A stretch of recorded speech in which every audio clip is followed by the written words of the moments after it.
Have you liked the course of here in Pakistan so far? Have you liked the players over here in Pakistan? What's the experience been like for you? I come 2 hours ago. I play my first match. The institution is other nice, and growing up here in Pakistan too. Paddle. Who's your biggest competitor right now for the tournament?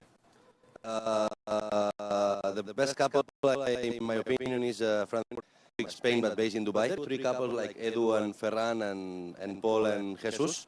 That is a very difficult match, very difficult tournament. Well, let's see if we can take it and make it APPT title number 7.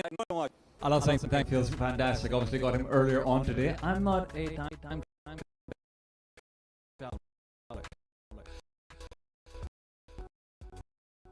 We've got the toss as we will be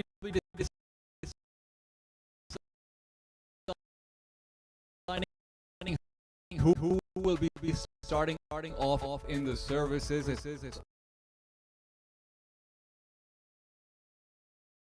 getting control over the net. Keep in mind, rule of thumb is anything else. Toss comes through. Mark looks kind of happy. Someone doesn't. I'll be honest. I'm not entirely sure what the results are, but you can see the services going towards, or rather, ball's being handed over to Farhan and Akil. So this should be a toss one for a small advantage, but one that is only going to be momentary if they can't capitalize on it.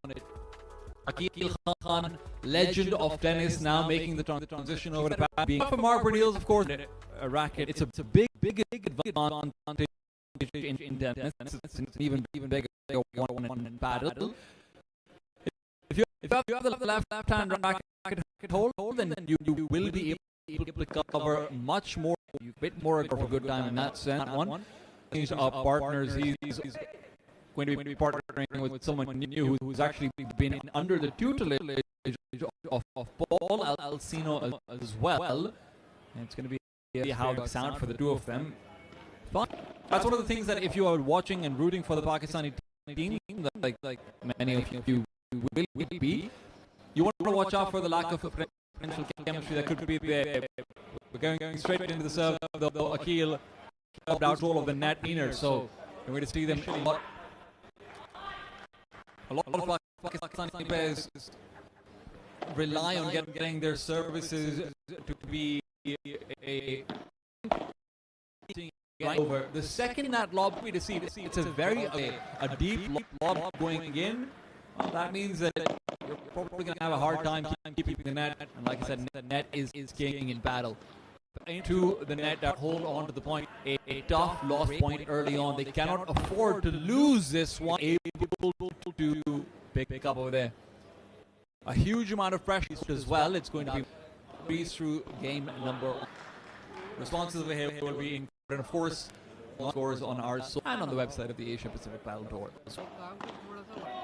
Akil and Fran will have a moment to collect themselves, but it is all, but it's immediately marked to pick that up. That left-sided dominance where he gets the forehand on every.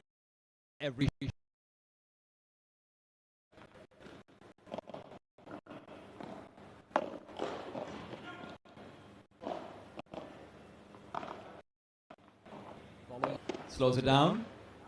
Shot down to the side again. Akil is just being absolutely toyed with. Akil Khan going for the shot into the backhand. It's generally a harder shot to target the left-sided players for, but he's not covered the distance. Mark accelerates. He takes that aggressive momentum and is able to force the ball by the side. Now back to the next point. Farhan winds up for one of his signature overhands, does not manage to commit to it completely, has to slow it down. Again, Akil Khan trying to target corners, just a shot where Farhan can kill it out of the court. Now he gets it. Farhan goes for the wind and slows it down, but again, he's just too good. There's a reason why this guy is, I believe, an 8-time Asia Pacific Paddle Tournament player in Bali for and ever since he has acquired a taste of magic And that's what he's delivering on the court. Farhan, great lob. APPT quickly creeps in position for a great mid-court lob and a finisher that goes through too high for Farhan to even attempt that jump. Mark and David, all right, incredible going up against, and even if you do have some of our brightest players on the court, I mean, this is a young sport for the Pakistanis. You have to keep in mind this is going to take some time. Look at that, a little bit of style, a little bit of flash on the court. You can't blame him for feeling this good if he's playing that well. All smiles on the court. I think we've got a replay of that shot over here as well. Oh, look at this. Look at this. That's overhead to the side. And you can see where Akil Khan is continually being forced into these angles where the corner is being attacked. It's just a little bit too much. Oh, that behind the leg shot, that's pure style. A lot to discuss over here for the Pakistani duo. Farhan has been struggling to put himself in positions where he can actually hit his overheads. That's what a lot of his game relies on domestically. But so far, what Mark and David have been really good about is controlling these corners. And Akil and Farhan, they're not exactly targeting Akil. Strategy has been prioritizing the cage, prioritizing trying to get a shallow ball that's going to be bouncing down, and then strategy has been prioritizing the cage, prioritizing trying to get a shallow ball that's going to be bouncing down and then dropping down. What that does is it forces you out as the player receiving it to deliver a bad lob. A bad lob is what Farhan capitalizes on domestically. Now the problem is these players might be a bit too fast for him. So Akil, who's going for these side glass shots, is instead having his shots intercepted. And when that happens, you're now the one out of position. So you're going to be caught on the sideline. It's a tough place to be in. And right now, down 0-3, that's even tougher. Pressure continuing to mount up. Unforced errors as well coming in. Shots that Akil and Farhan would normally be renowned for on the net, playing the volleys. They're missing out on those. Awkward overhead coming in. It's David to be forced back, and that's where he will end up forfeiting the point. You can see in individual points, Farhan is able to fight back. And right now, Mark's service, that's a little bit too good. Akil Khan again suffering on the backhand. Serving now down to Farhan is Mark. Straight down the middle it goes. Nice try from Farhan, but he has to overextend, and in doing so, does end up giving up a little bit too much. Oh, beautiful shot coming through. One of the things that you're going to keep in mind is that normally left-sided players, David is a left-sided player, normally left-sided players are coming in with these aggressive overhead smashes that are going to bounce off the wall and come back. David is much more in the route of Paul Alcino, and that he will be targeting corners much more so, while Mark is the one to get aggressive. Again, contra off the back wall. It is out and about. Individual points. That's all that Farhan and Akil Khan have been able to get so far. This has to be a game where they can change the momentum. They cannot afford to be broken again and again. This set might be long gone, but you have to keep in mind this is a best of 3. You need 2 sets to win, and it's all about making sure you feel like you're in a position to come back. Mark missing that point at the net, unable to slide the ball by Farhan's left, which is what he was going for. Akil Khan now unable to force this forward. Smash is good, but it's not good enough. It hits the cage, and that's why it goes too far up. That's where, coming back in with another smash of his own, Mark will show them how it's done. Farhan not feeling fortunate at all. That should have been his point all day long, but he can't let that get to him. It is still 40-15. They have 2 more points to take this game. But Mark's not going to give it to them easily. Right back to the corner once again. Flips it back. He's got some style. He's got some pace. But can he get this point? Overhead. Farhan slows it down. Not feeling confident, but it doesn't matter. He doesn't need his hard overhead. He sees where David is. He's able to corner him through into an early shot where David knows if he doesn't go for it, it's going to hit the ball, back wall, bounce off, and die. Nice adjustment. Akil was able to get a lot more grip over his volleys, target the corners for Mark much more so. You can see on your screen over here earlier on Elizabeth as well winning her mixed matches. We're going to be able to see more of her later on in the female section. Look at this. Oh. A lot of pretty shots being attempted, but unfortunately for the Pakistanis, not all of them hitting. Mark and David, though, have been delivering an absolute masterclass. And remember, this is very much about the learning experience as well. For Farhan, despite the legend that he's managed to build for himself, the McDonald's Battle Karachi Grand Slam is going to be one of his first, if not his absolute first, international tournament. So getting to see the world around him, getting to have this experience on home soil, it is critical. And fighting back over here will be even more so. David's serve. Oh, Farhan, good crossover. Akil can cover the center, but that backhand just keeps on haunting him. Really, the pressure just mounting up too much, and now Farhan to receive. Shot goes to the side, receive quickly, but what is going on over here? Mark is hitting roundhouse shots after roundhouse shots. He's trying to open up a circus act, and while he does that, it's David who reminds us that he might be playing for the corners. That doesn't mean he doesn't have explosive power as well. 30 love, 4-1 up. Mark and David feeling good, and Akil Khan, unfortunately, not able to step up. Farhan himself has had a lot of moments as well where maybe could have gone a little bit further, maybe could have done a bit more, but it's just the nature of that left side player. You rely so much more on your right side to be the setup battle. It's a two-man battery. If one end isn't working, the other doesn't even get a chance to show itself off. But can you still get some electricity into this one? No, you cannot. Mark at the net is indomitable. Will not let go of a single volley, does not give them a single chance. 5-1 now. Serving for survival. Farhan, a backhand down middle, an overhead lob that's going to hug the wall. Bahana to the side, it's received, and it goes straight to the back wall. 15 for Farhan. Great Bahana, but he's got a lot more to do where that came from. Service hogs the side of the cage, just barely in, but again, it's that same early aggression that Akil is trying to get. Akil Khan is trying very hard to catch these players off before they get to the net. That's why he's not letting the ball go to the wall, but in doing so, he's opening himself up to a lot more mistakes. It's a risky strategy, but you have to appreciate when you're going up against players like this, you need that risk, but when it doesn't pay off, you feel a little bit silly.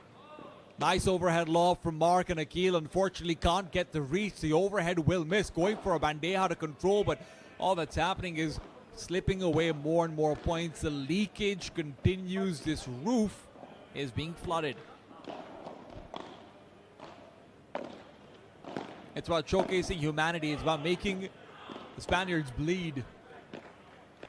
Can you get hope for set number 2? Another Bahana off the back wall.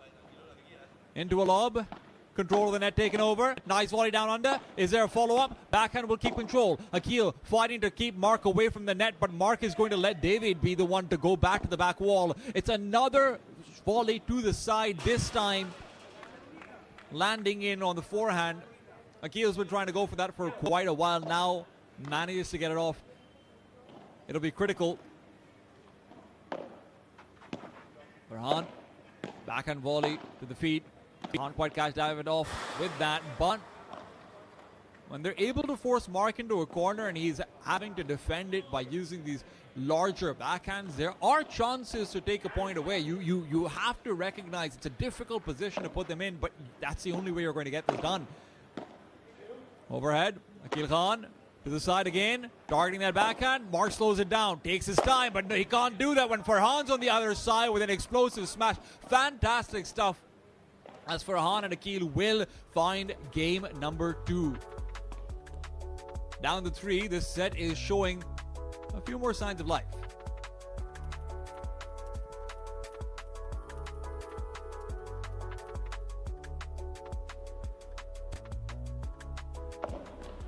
Look at this control. I mean, this is where you really are hoping to get yourself a free lob overhead.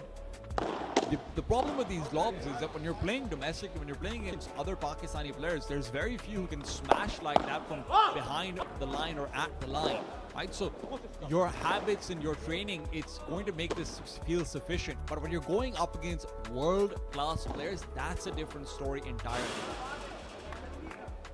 I mean, physicality as well. Now, I see it being a factor. Fantastic finisher from Farhan over there. This is the other thing you have to keep in mind.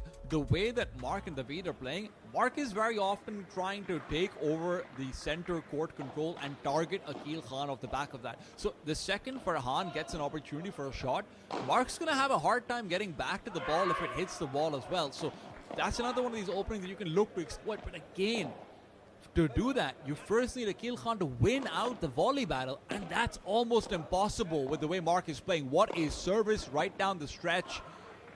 I think that might have been a fault, though, called out, and indeed it is. Second serve to come through, again targeting the center, hits the net, that gives time to recover. Fantastic stuff from Akil.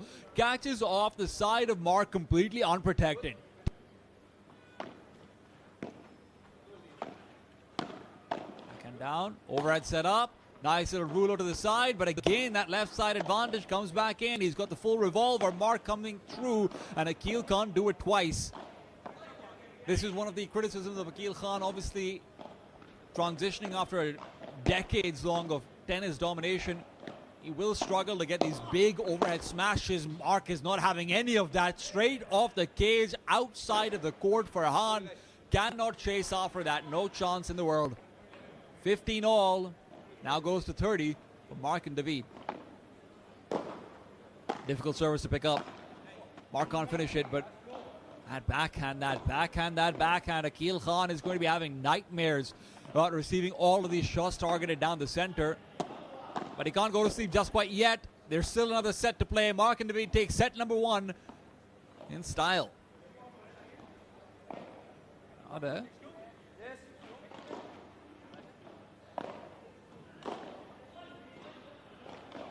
Some commotion on the court, towels being summoned. Yeah, set number 1, it goes the way of Mark and David.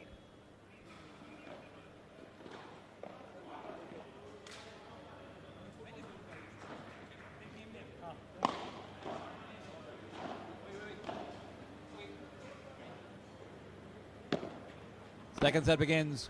Akil to serve once again. It's all about getting control early. Remember, all about getting control early. You cannot miss opportunities like that. Farhan misjudges the ball. It's an outdoor court. There's wind, there's sun, there's all the factors in the world, but there's only one thing you have to do: get the point. Another opportunity. This time slams it down. Farhan right back into it. Will not let point number 1 disturb him at all. Much better start to things. All smiles still on the Spaniards' faces. They are not going to be feeling pressure just quite yet. Shot down the center. Farhan will go back for it. Oh, right to the cage. David is managing to get a bit more aggressive than he was earlier on as well. Akil Khan is going for a lot of these services to the corner when he also has to cross over to the side. You're going to see this difference between him and the Spaniards. In Pakistan, you're going to win a lot of these points of the service. Much more difficult to do so internationally. Over here, immediately that return from Mark is just what destroys them. That first serve not going anywhere. But a lot of international players, what they're going to end up doing is they'll serve to the center instead. They recognize, you know what, we're probably not going to get a point on the service. We're going to use this to prioritize a slower serve, limit the options of where the shot can go to, and set up for a nice return at the net instead. I mean, that shot from the previous set, that is just glorious.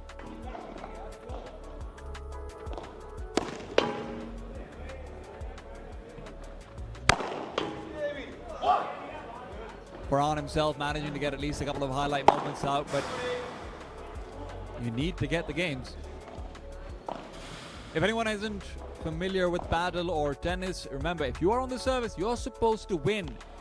Losing a service is called a break, and a break is a game changer. Most matches internationally, most matches even domestically, one break can decide it between two top teams. And for Farhan and Akil, who are definitely the underdogs coming into this matchup, you can't afford to be broken this early on without having some sort of response, but all mouths are shut. Silence on the court and in the spectators. They're watching a bloodbath. That's very one-sided. Mark tries to get cheeky. A shot down the side, hoping to catch up Akil. Will not be able to find it. 30-15 is the score right now. Again, pressure on Farhan. Now back to the backhand of Akil Khan, and it is that center line that has betrayed them again and again and again. All smiles for Mark. He knows he's setting himself up for an easy road forward if he keeps on playing like this.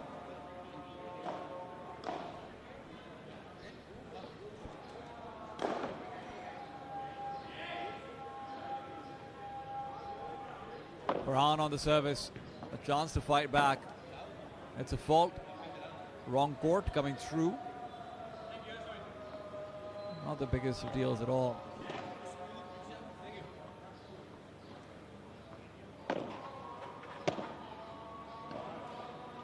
Overhead lob, and it's out. Very rare to get a point on your service in the second serve. You have to remember, Mark and David are feeling themselves. They will be going for a lot more of these cheeky plays, aggressive plays. This is where you can hope to catch them with their pants down, and that might be exactly what Akil Khan is going for, but they cannot cover off Mark's side. His horizontal movement is so fast.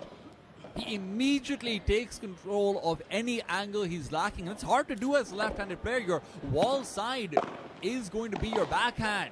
There's a lot more movement involved, but all in the meanwhile, Pandya down. Farhan trying to keep control, but he's been forced back, and he knows that Akil Khan is the one who's now hoping to cover this off. If it goes to a volley battle, goes for the side shot rather than down the center where it's completely open. And now Farhan's only hope is trying to get a shot from behind the line. He decides to extend the point instead, but it returns in with a great lob. Mark sets up, but he doesn't get the quick finisher that he's hoping for.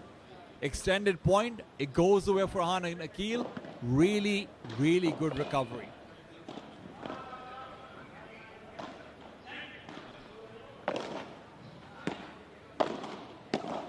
Good service to start things off, but it's Farhan who's forced to the backhand. Saved a little bit by the net because they have a jump over here, almost reaching it, but not quite making those last few inches. That distance, Qasim, he just can't get over. All sweats and frowns for the serving player. Another backhand volley right at David's feet, and Mark is feeling aggressive. It's not an ordinary play that you're going to end up seeing him make a lot in the rest of the tournament. This is the kind of play that a player goes for when they are completely in their mind untouchable, and honestly on the court it has felt that way. Nice shot at the corner. Akil Khan simply cannot prevent this progression coming up, and in the meanwhile you're just seeing the technique. It's good attempt from Farhan. He does get the ball back in, but it's to the side, now to the fence, and it's the fence that catches them off. That mid-side backhand, and Farhan's attempts, his picks from outside of the court, his overhead shots are all in vain.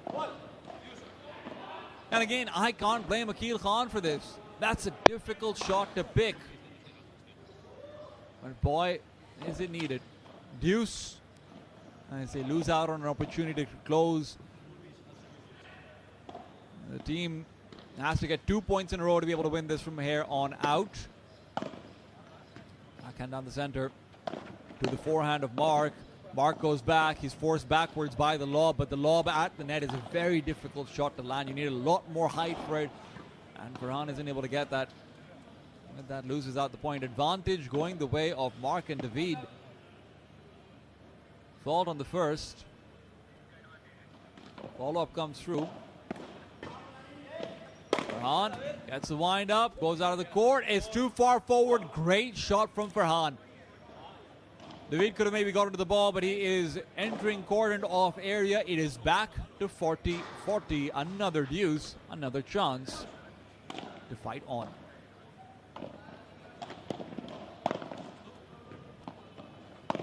Again, it's all about that center right now. This attack into the forehands is difficult. Great lob from David, but it's a fantastic bahana. Now backhands all day long. Farhan has to maintain these. Now catches off the corner.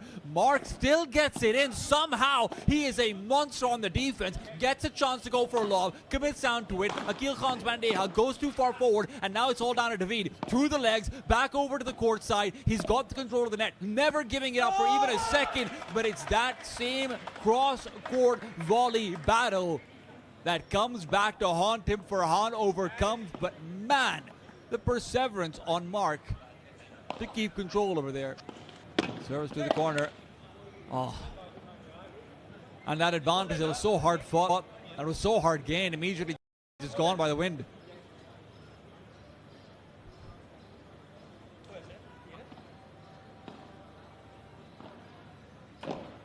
Back to deuces. Back to 40-all. Back to a ball in the air. Back to Mark at the net. Back.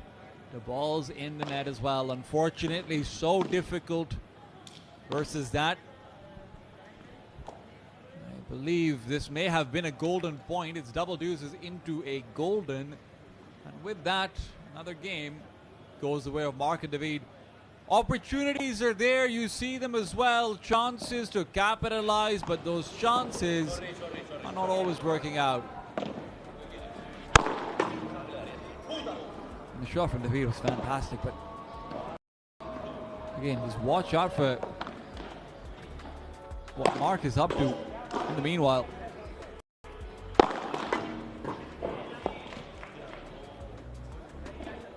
There has to be a conversation internally. All of these adjustments that come through, it comes off the back of reflection, being able to sit down, and that's what a veteran like Akil Khan is good at.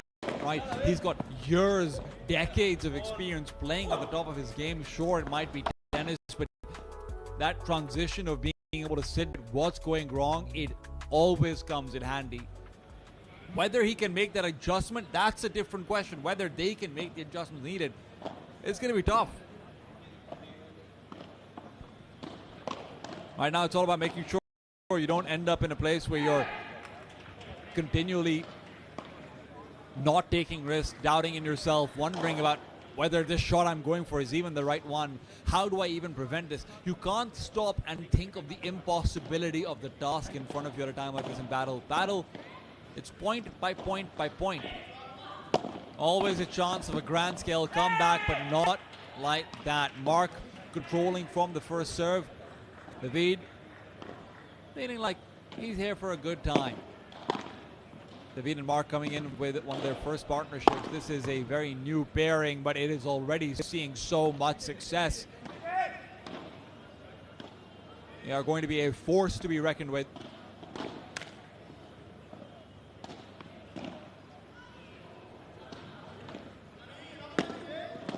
Serve down the center. Akil Khan has a chance on his forehand, but he cannot cross the distance. This is the problem. When Mark is feeling this comfortable, because of one factor alone, mid-court lobs, so far it's not been going that well for the Pakistani team. So when you can't get these mid-court lobs out, Mark will cover the distance of the net and just intercept everything. Right now, the aggression attempted, and that's a big unforced error. Farhan flinching, and I understand why. That's a powerful shot. That almost makes it his way. Nice drop shot. Still to the side, through the two. Great shot coming in over there. Threads the needle.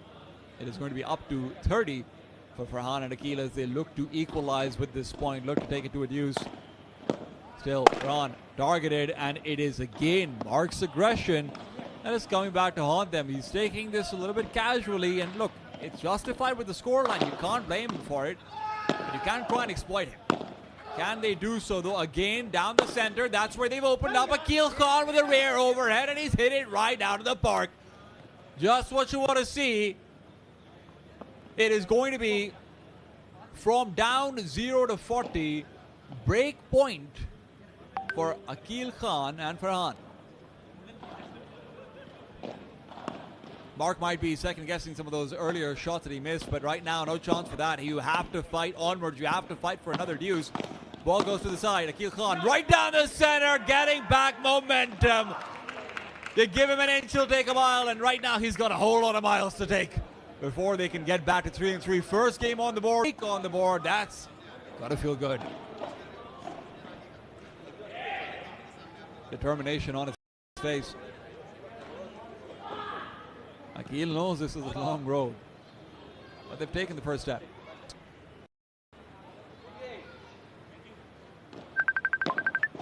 Akil to serve to the corner. Lob is very high, a bit too forward though. First point taken on the serve, looking for a little bit more. The Spice can take corner much deeper, much harder to defend. You can see the difference. You can see what the hands of Akil are capable of. Good.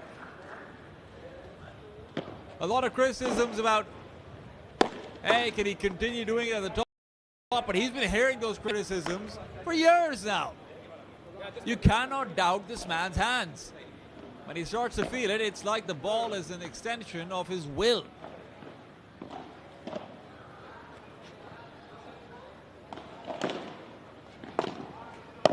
On, once again, down the center. Great control. Again, Mark is forced to go in for an earlier shot. Can't take his time, but when he gets it back down the center, still gets that return, that dangerous left hand, forehand that you're not supposed to have in any other circumstance.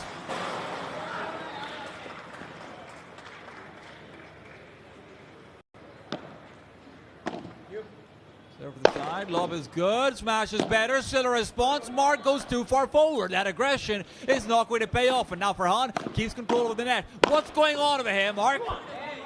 Back behind the legs and losing opportunities.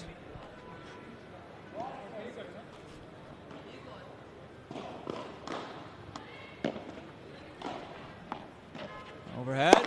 Smash ready, out and about, and David is out of the court. The ball, however, is not. 3-2. Chances being given up. And the difference in Akil's game is night and day right now. Before, much higher balls coming through when he's targeting that corner. Many more opportunities to fight back. But now Mark's being forced to go for shorter steps, faster moves, quicker plays. And that's that exploitation that they were looking for earlier on as well. No bajadas coming off the back wall. No aggressive shots when you're on defense. Mark's being forced to respect them. Let's see what his response is going to be. So far, Mark and David have had a response every single time. But this is exactly the point where the pressure starts to mount. You've already given up a break. Now you're on serve. You can't afford to let this one go. David, his serve is going to be critical.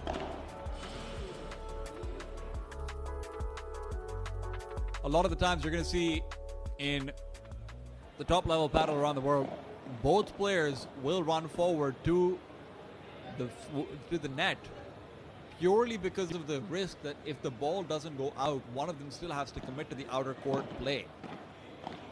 Not going to have that over here. David and Mark might be regretting it. Service for David. Fault comes through. Second serve over here as well.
point, it is going to be feeling very good. Overhead. A little bit more aggressive, hugs the wall, keeps on pushing Mark to the corner, and there you have it. A chance, but it's not taken. Where I'm talking about potential chances of over-aggression coming through from the Spaniards. Never forget the Pakistanis can have their own fair share of overzealousness at times. They might have caught up, but stay forward. Slow shots again down the center, through the backhand, just so fast in the switches. Mark is having a field day. Although, maybe not when you look at the score.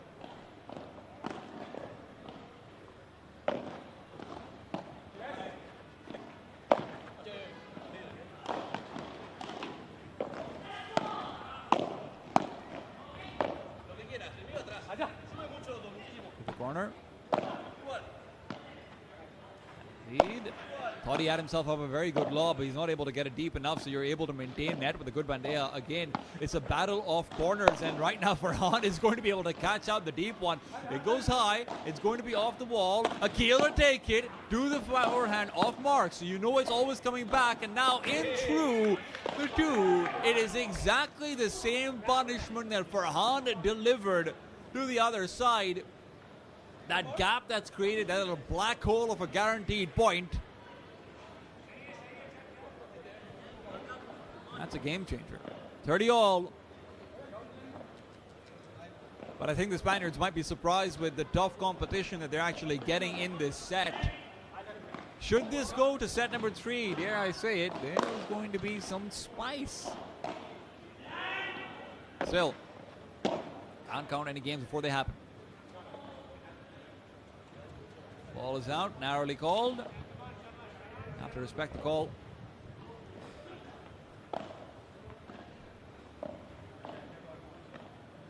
.40-30. Serving for the game.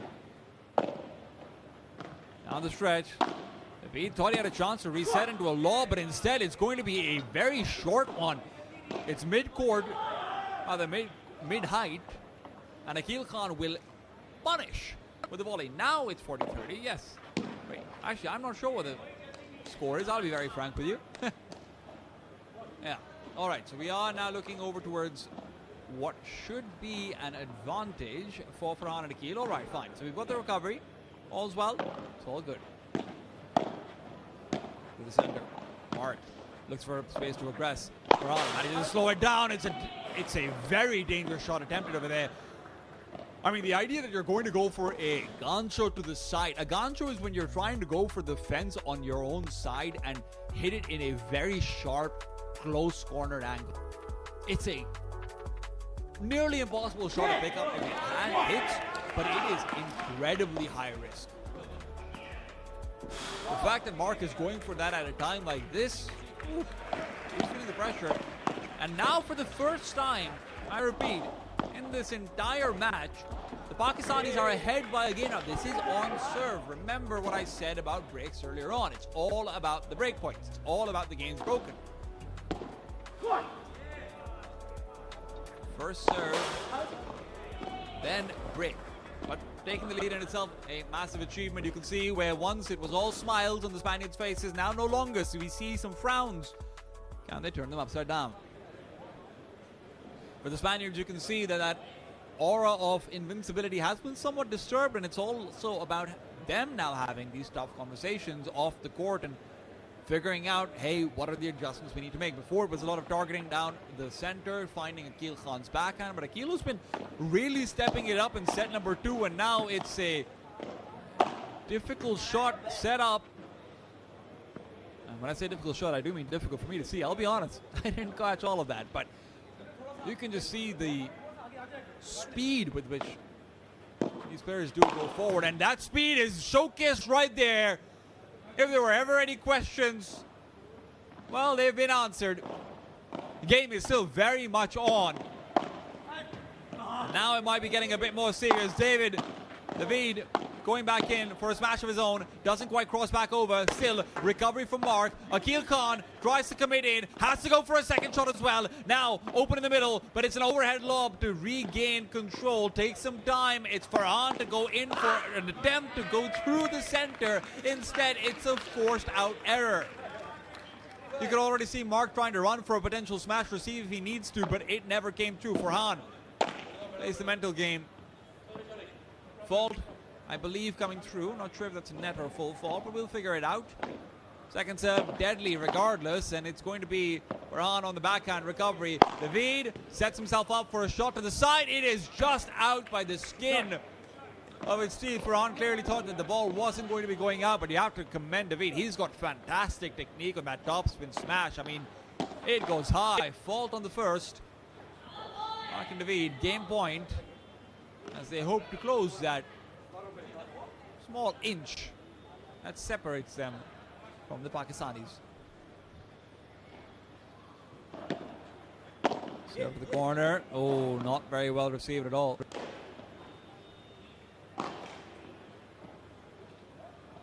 The score is 4-4 right now, not 5-3. I will correct this. We'll have this fixed in just a second as well.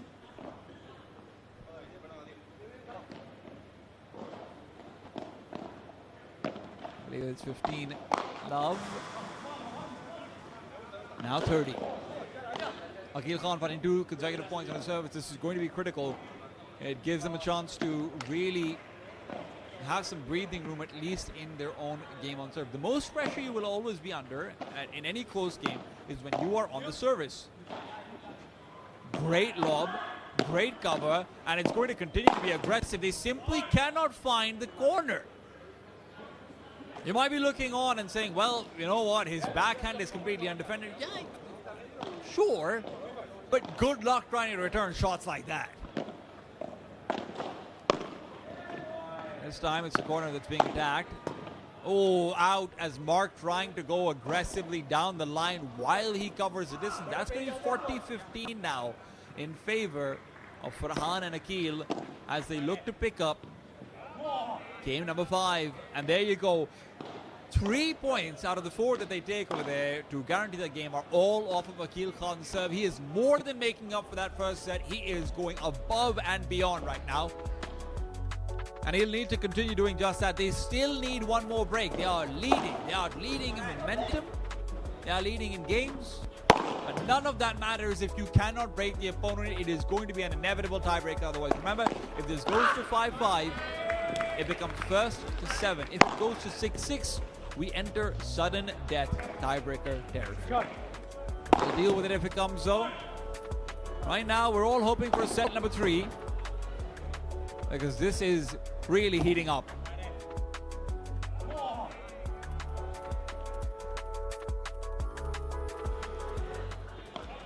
Murtazen on the sidelines having some quick words with the team as well. Murtazen of the Shamsi Paddle Academy is also going to be playing in both the mixed doubles and the men's pro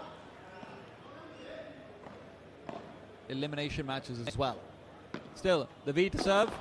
Down a game to try and hold.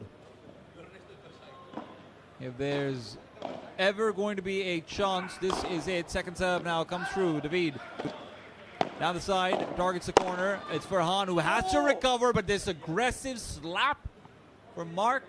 Too fast, too fast.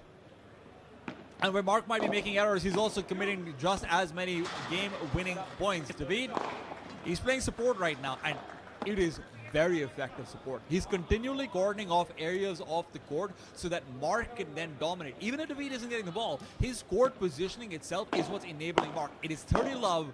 Once again, forehand is being forced out. Akil Khan tries to take the net, will succeed in doing so, and by forcing the ball in a slow corner, he's able to bring it back to 15-30 for the Pakistani side. It's a serve down the center, cannot be received. 40-15 for Mark and David as they will continue to dominate their points on serve.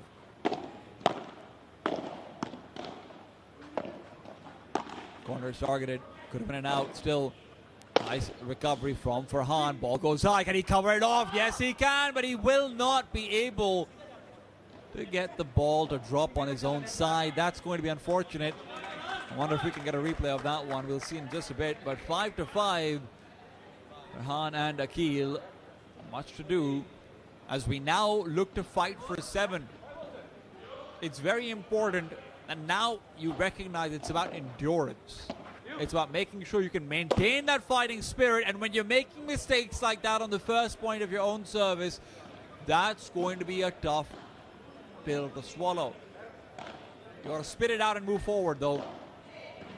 Bad taste in your mouth or not. 15 love for Mark and David.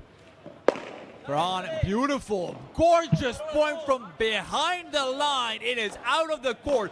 That is a Farhan signature. That is a legend he's created for himself. One of the first players in Pakistan to be able to commit to a shot like that. And boy, does it look good when it hits. Fault on the first. No, or rather, that's an in. High fives all around, 30-15 for Farhan and Akil. No, sorry, I'm lying to you guys. High fives go around quite freely apparently, but so do smashes when they're coming from Farhan. 30-15, and this time it's a guarantee. Ball coming over to the spectators as they're going to be given a treat. 30-15 for Farhan and Akil. Shots are good, shots are great. Nice little lob overhead. Farhan commits back in. It's a tough shot to hit when you're trying to go for the trail. Still, Mark's gone for a very poor...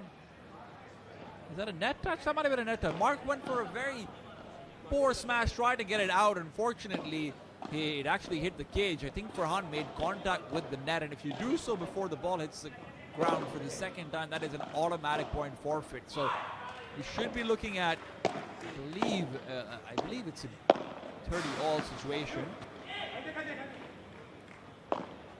Bahada slowed down. It's going to be again pressure on a mark. Akil Khan covers the distance. Great bandeja from Farhan. It's going to be looking for the shot down the center, and a slow mid-court lob is what's going to force Mark and Naveed to suffer. It is 40-30. Covered in sweat as he's covering the course. Farhan delivers at another point. I mean, that is fantastic stuff. You can see over there, just continually targeting the forehand into a position where Mark is forced to go for that forward court lob and then punishing it. Oh, beautiful. Now, though, less beautiful. One of the most dangerous places to give up an unforced error is when you are covering the distance to the net as a left side player. Going in for that aggressive forehand volley, it is dangerous. But danger is needed. Deuce came through. Akil Khan on the overhead, sends it back, and Mark is going to suffer. Remember, in a place like this when the pressure is high and all of your shots earlier on were aggressive, you can end up being a bit too tame. Playing that center game all the way throughout, regardless of the stage of the match, that's what creates champions. That is something Mark's been continuing in APPT, but guess what? It was Akil Khan. Oh, beautiful backhand comes through, and now it's a lob to try and recover. It might be to the corner. It's going to force Farhan into a difficult backhand, but while Mark tries to capitalize and punish, he goes too far. It hugs the wall. It is 6-5 for the Pakistani side. Once again taking the lead, but again and again, the most difficult game will be the one where they have to break. This could go the distance. This could go to a tiebreaker. The Pakistani side wants to stop it now. The Spaniards, they want to continue on, and in sunny Karachi, why wouldn't you? Oh! Frustration showing itself right there for Farhan. The McDonald's Grand Slam has been a point of potential pride for him. You can see how much it matters. His first international outing, the uncrowned king of Pakistan. Recently, conversations have been about Hosema, they've been about Salar, they've been about Abdullah. But you can never forget that the throne originally belonged to one man. But this is not a matter of being a king. This is a matter of taking a control internationally. And if he manages to do so over here versus former 7-8-time champion, I mean, what a statement that would be. This break, I can tell you, it's going to be extended. There's a lot of recovery to do. Switching out shirts as well. Farhan, name on the back of the jersey, just in case you forgot it.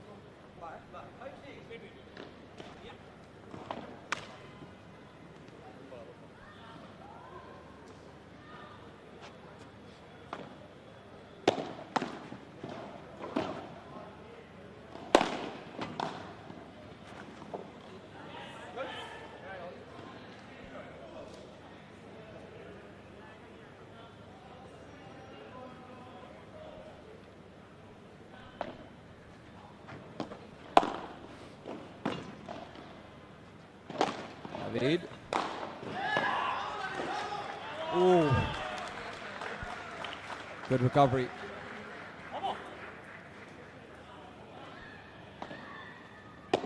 What's going on over here? Akil Khan. Oh, again and again. Fantastic recoveries, and it is the pressure mounting up.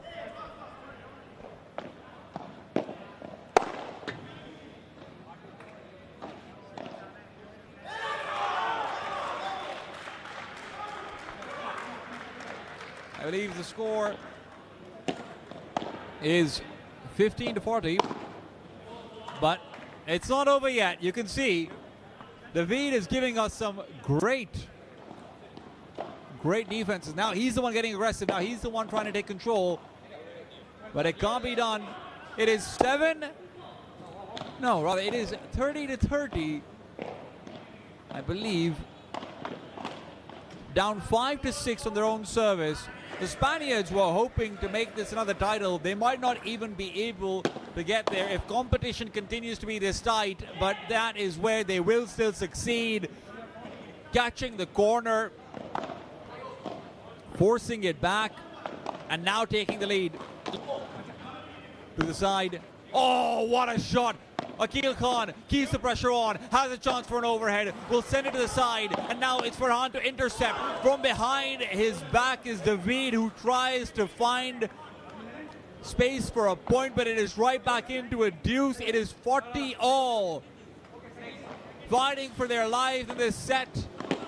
A serve down the center is where Mark will find advantage.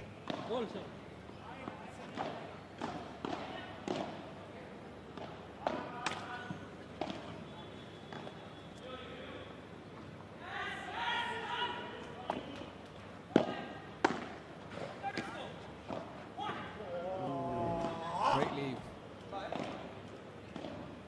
Fantastic lead.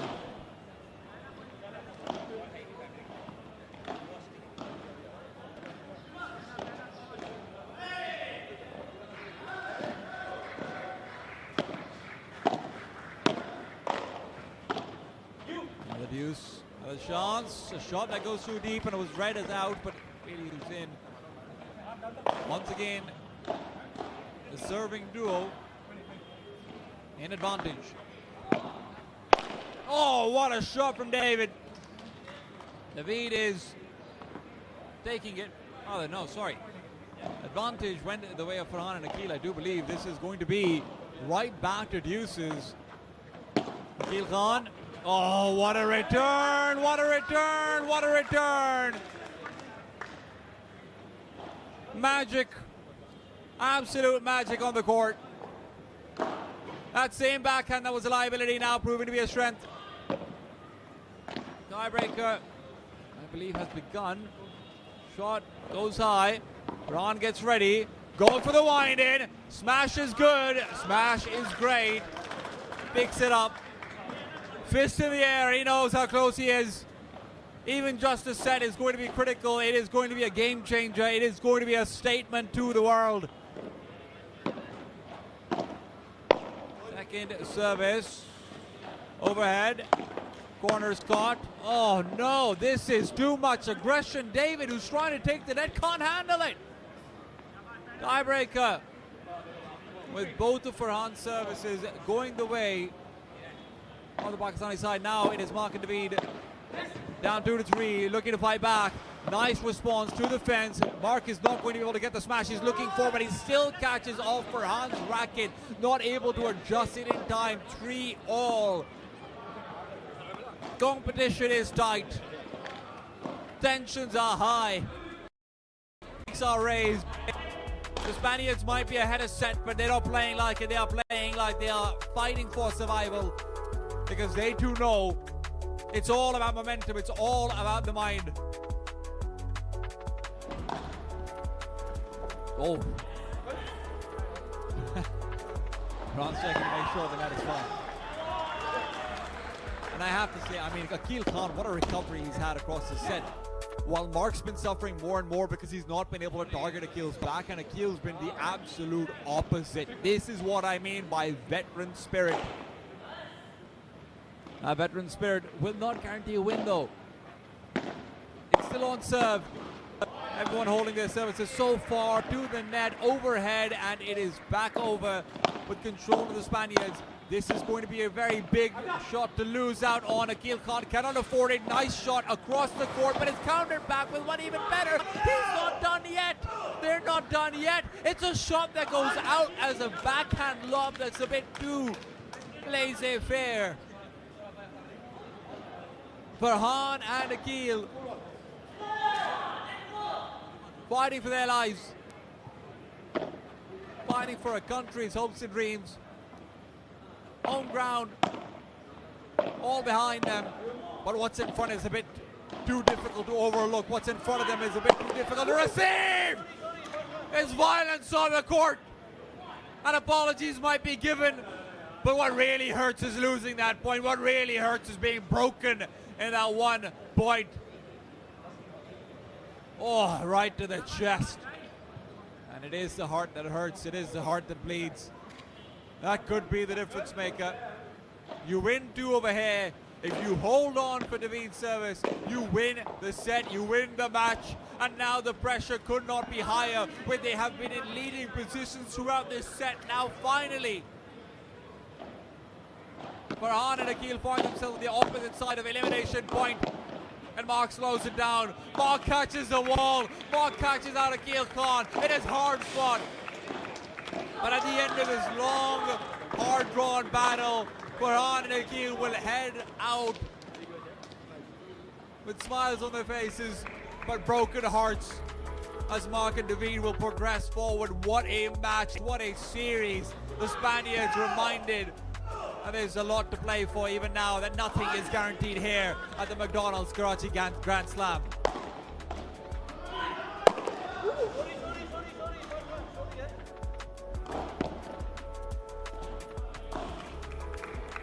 Just look at that. They know how close they got. Stunning stuff. And it will continue. The action continues after a quick break over here. We're going to be back with more and more. You don't want to be anywhere when matches like this are going on, except for on the Sports Stream.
Be careful, I'm going to kick her.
Welcome back to the McDonald's Karachi Grand Slam. The second day continues as we will have a match number 2 between Sergio Icardo and Francisco Jurado versus Tala Hassan and Taha Jawad. This is going to be a very interesting matchup. Of course, the Spanish side representing the UAE, as they have taken up residence over there and are going to be sporting that flag, has been touted as potentially one of the other leading favourites for the entire tournament.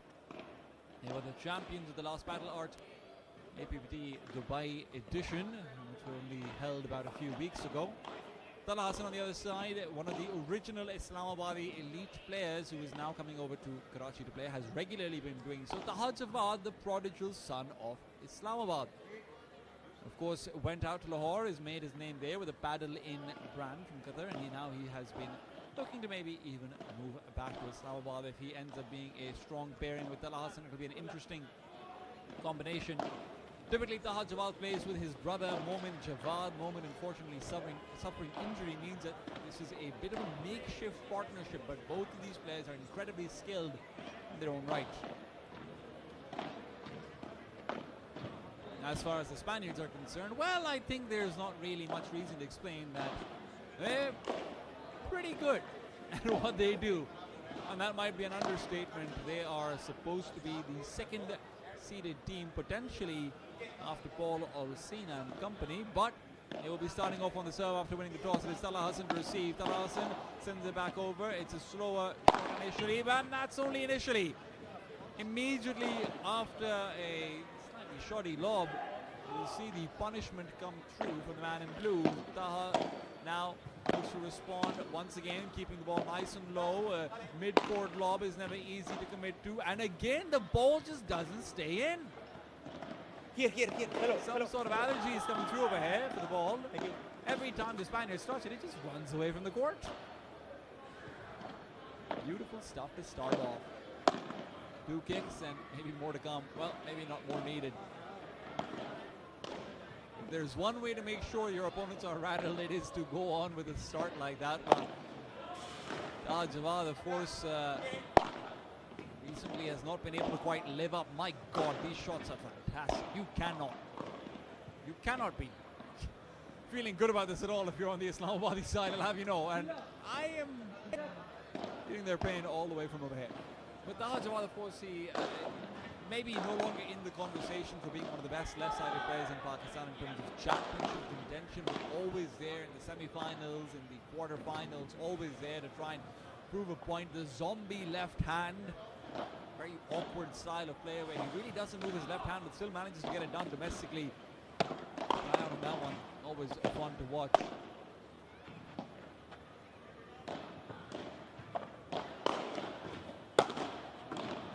It's a reminder that when the smashes come, they really come from both sides. The left side, left-handedness. I mean, you're seeing this chuckles coming out from the Pakistanis as they know that they are in for a very difficult ride if things keep continuing like this. Sergio on the right side, lefty, will find them a possibility. Taha will get at least a shot of his own back in, and that's going to be the first point through an overhead that Taha is able to get for himself. Talha Hassan, generally known for having a very good defensive game, great lobs himself, but really even have a chance to showcase that. Now closing the distance is Fran, and Fran is going to go back for a very awkward lob as he tries to recover a shot that goes to the side. Now, Taha's background in tennis is not quite as comprehensive as some of the other players we have on the circuit. That one looked right on the line, still good setup for himself, and he tries to squeeze the corner. That's something he will do a lot. Taha's game is all about trying to squeeze out the galleys, make sure that the backhands are being attacked. It can be particularly good versus lefty players because of that. So keep an eye out and seeing if it actually pays off for him. It's something that, of course, Akil Khan in the first set of the previous match was trying for a lot as well, but it's very difficult. It's a very low percentage shot, but with high risk comes high reward. Huge lob and trying to flatten it from the back line without a smash, just going for the difficult Bora. When you're playing outdoors, it becomes all the more difficult. Of course, players who are under the Paralel banner are generally used to playing indoors much more so, less wind factors, less issues with massive overheads because of that. Oh, beautiful shot from Fran, but the net actually ends up working against him. Gives time for Talha Hassan to respond, and now Taha, who's being forced into the corner, gets a great lob. I mean, that is under so much pressure. Talha, a chance not given up, but he gives up the entire net in the process of getting that bandeja. Now with the center court completely free, Taha is forced to move a bit too much, and he can't cover off everything. Talha quick to give up the net and is punished for it. Sergio takes that first point. Oh, the net, in fact, is what ends up giving the response. At the corner, Tala Hassan, the man with the red bandana on, is generally known for his lobs in responses to services, especially. Much harder to do so over here, though, versus this caliber of players. And the second goes high. I'm surprised he doesn't come back with a volley. It'll instead go back with a smash. Taha, though, again squeezing the corner. High risk. And so far, there's not been any reward from it. He's really just trying to kill the ball from the back wall. It's something that can succeed very effectively, but right now hasn't really seen its prime. The problem with Taha's game can also very often be that if you're going for shots like that, you need to get an adjustment into a different style very soon when they stop working. That 2-3 game lag that comes through in that recognition, that can be just the entire difference maker in a set immediately.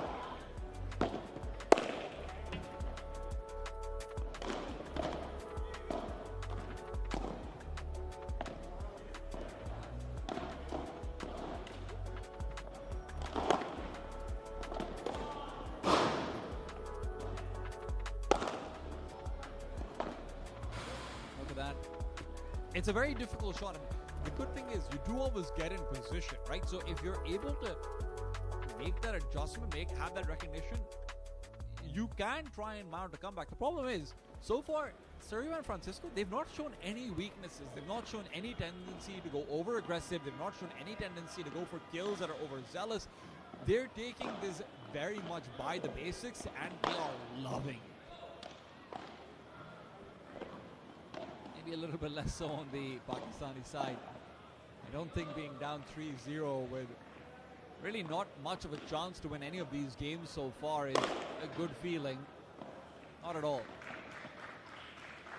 Tala's service. First one to the net. Targeting that corner.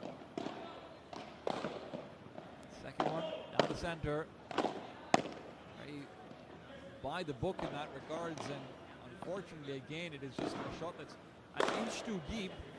Taha will find no margin for error. Oh,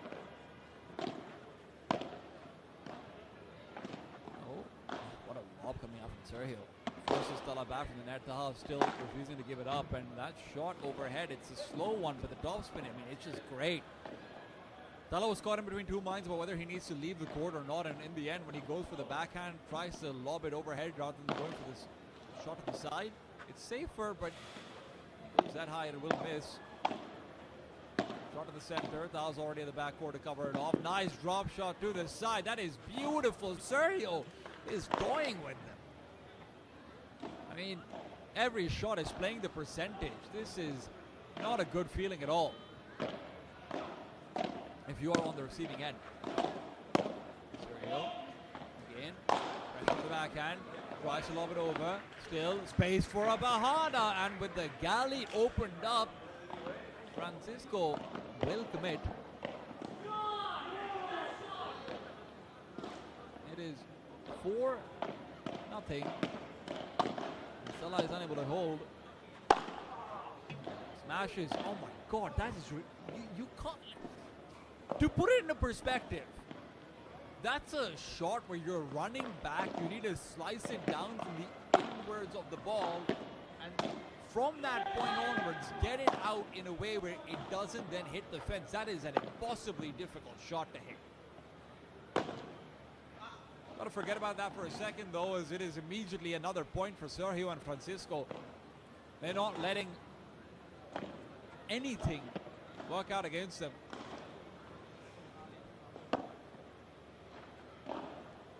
First point fault. Second serve, point. Pressure's mounting up. Tala's trying to go back to his basics. Going back to lobs, going back to having control, and he won't have that. Francisco and Sergio are just too dominant so far. Even the second serve just comes in with a threat on itself, targeting those corners. But now Taha manages to get that galley squeeze that he's been going for all set long. Is it too little too late? Ball's being asked for. Be given over. Taha conjures one out of his pocket. He'll need to be more than just that much of a magician, though, to try and bring this set back. So far, it is the UAE residing Spaniards who have been unquestionably dominating the court.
Last chance over here in this set. And it never felt like they had a chance at all. I mean, with the way this is going to have to be a long conversation between sets. Lob it down from Daha, and again, it's the smashes that are open up for Still. Manages to get this one back over. Somehow it doesn't leave the court. Backhand is what hopes to recover. It could have been an out, but they don't take the risk. Sergio will instead let this be a slow one. There's no question about who owns this court right now. It is Francisco. Another lob, immediately sending back to Pakistan. He always has control every time he needs it. Nice return from Tala, though. Gets himself into a volley position. That volley's never given over, but a mistake now from Sergio gives a hard-fought point to the Pakistanis. The double T's will tie at 15, and will try and forget the game score. Oh, look at that. Shot right down the galley, right to the side. Always a risk when you're going for the corner glass shot, when you have to cover ground on your serve back to your original position. Although, now 15 to 30. What is that shot from Francisco? There's never a question. There's never a question at all.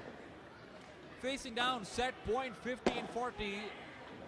Tala and Taha are having hope dwindle out from their eyes if they ever had any. That shot coming through, big top spin. Tala can't reach it. 6-0, a sign of domination.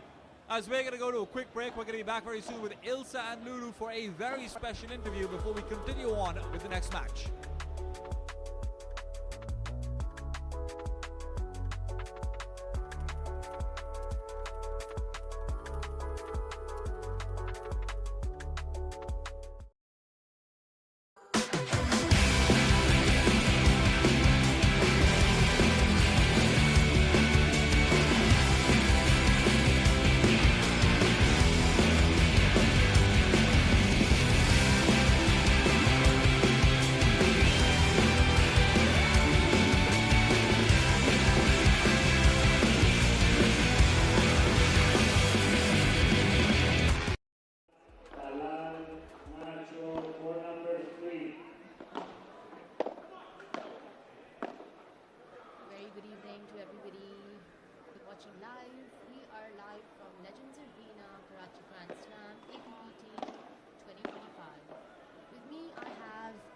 Very exciting guest visiting from Dubai, but originally from Argentina. For those of you who know, Argentina has one of the top players in paddle, and I really want to give a warm welcome to Luli Guerrero. Hello everybody, how are you, Karachi? I hope as excited as I am, because this event is completely out of the moon. I am thrilled to be here. I'm so excited about all of this event, the organization, the level, the people. I just couldn't be more excited to be here. So thank you for having me. Pleasure. First of all, Lulu. Lulu. Yeah, you call me whatever you want. My name for you is Lulu, but your name is Luli. I apologize, but I do want to congratulate you for 2 incredible wins yesterday Thank you. and 1 today. Yes. Many more to come. Yes. Yes. Can we say it was against you so that you told me to be myself, you know? So yes, thank you. So, how was your game? If you were to describe what you were thinking, what emotions you were feeling, and what strategy you and your partner discussed? Okay, all of them are very deep questions. I hope you guys have time. So, first of all, excitement. I said this like 20 times before. I played this game when I was very young, 8 years old. My mom used to play for clubs. We used to play with a wooden racket, by the way. You could break your arm playing with that, but in general. So I cannot believe that so many years after that, I am now here playing this game with so many people excited, with so many locals playing it, with so many women in sports, and nothing makes me happier than that. So that from that side and emotions, extremely excited and happy. That's what I can say. Strategies. Well, strategies are different on each game, right? Because you need to understand what your opponents are like. You need to understand what are your strengths and I'm not going to say weaknesses, but areas for improvement. So you need to understand all of that, and also you are learning as you play, right? So you need to, once you started playing this game, you see what's going on, and then you start adjusting and adapting, like in everything in life, right? So that's pretty much, strategies were different. And but nonetheless, the goal is always the same. Let's just have fun doing what we want, what we can, and maybe a bit more if it comes out, and that's it.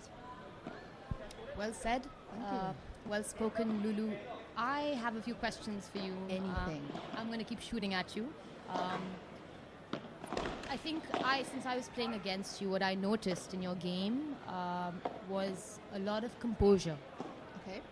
A lot of composure and a lot of confidence in yourself, but a lot of trust in your partner. In the game of paddle that I've played, I've only been playing for 2 years now. Okay. So I'm relatively new to the game. A lot to learn from you. Let's talk a little bit about how important composure is, focus is, and trust in your partner. Perfect. So first of all, you've been playing for 2 years. Kudos to you, my dear. You play very well. You've been playing paddle, you know, because there's people who's been playing maybe 5 years and they still keep on doing their own thing. No, you were playing paddle. You were building the point. So congratulations on you for that. And whoever is teaching you, well done. With regards to composure, well, having a bit of experience and playing the game for a long time, what keeps you is understanding of what the ball is going to do. Right? So maybe it's easier to understand where to stand. And the most important thing in this game, and I will say it 20,000 times for everybody hearing, if they're just trying to decide whether they're going to go for this game or not, learn this. The most important thing in this game is positioning and preparation. So where you stand is essential. So knowing that keeps you a bit more, exactly what you say, composure kind of thing. So that for one side. Trusting your partner. If you don't have it, like it's all going to go to nowhere. Why? Because you cannot play your game in your partner's, right? You need to play your game and let your partner do its thing, whatever that is. And like I said before as well, each of you understand areas of improvement and strength and just work around them. One thing I did wanted to do with my partner today, Salina, so I was very excited to play with her. She did say when we started, listen, this is my game. I normally like to stay in the back because this is a normal thing from tennis players. And I was like, that's okay. But then when I started realizing that she was feeling more comfortable, I just went there and pushed her and I said, we need to go to the net. This game, it's played in the net. Right? In the back of the court, you're just waiting for the other ones to make a mistake, whereas in the net, you force the points. So that's what we were aiming for. And I just gave her the trust of saying, I don't care if you miss, let's play paddle. And that's what we did. And I think she enjoyed, at least that's what she said at the end. And the result is just something. I mean, I know it matters in a competition. That's where you're coming from, to win, right? But in this case, it was not the main thing. The main thing was just have fun and play paddle.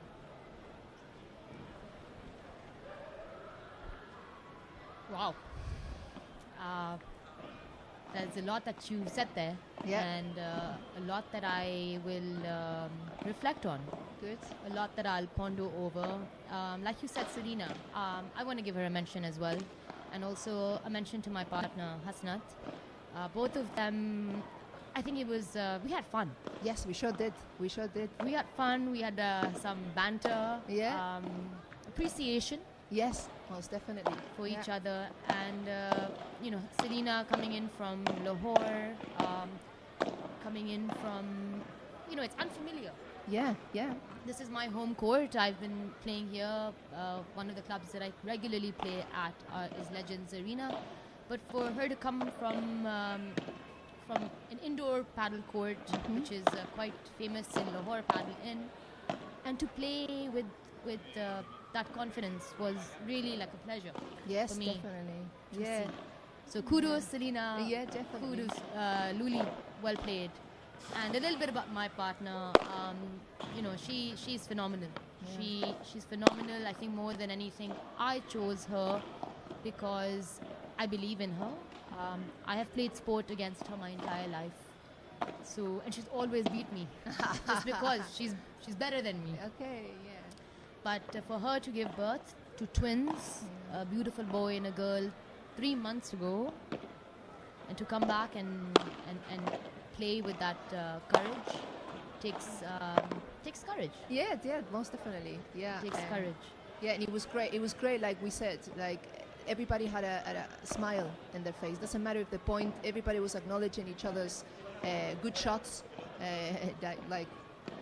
I wish every single sport and every single capacity, category, discipline, however you want to call it, had the sportsmanship that I've been experiencing so far here in Karachi. And I don't know. I'm blown away by all of you guys, inside of the court and outside of the court. So yeah.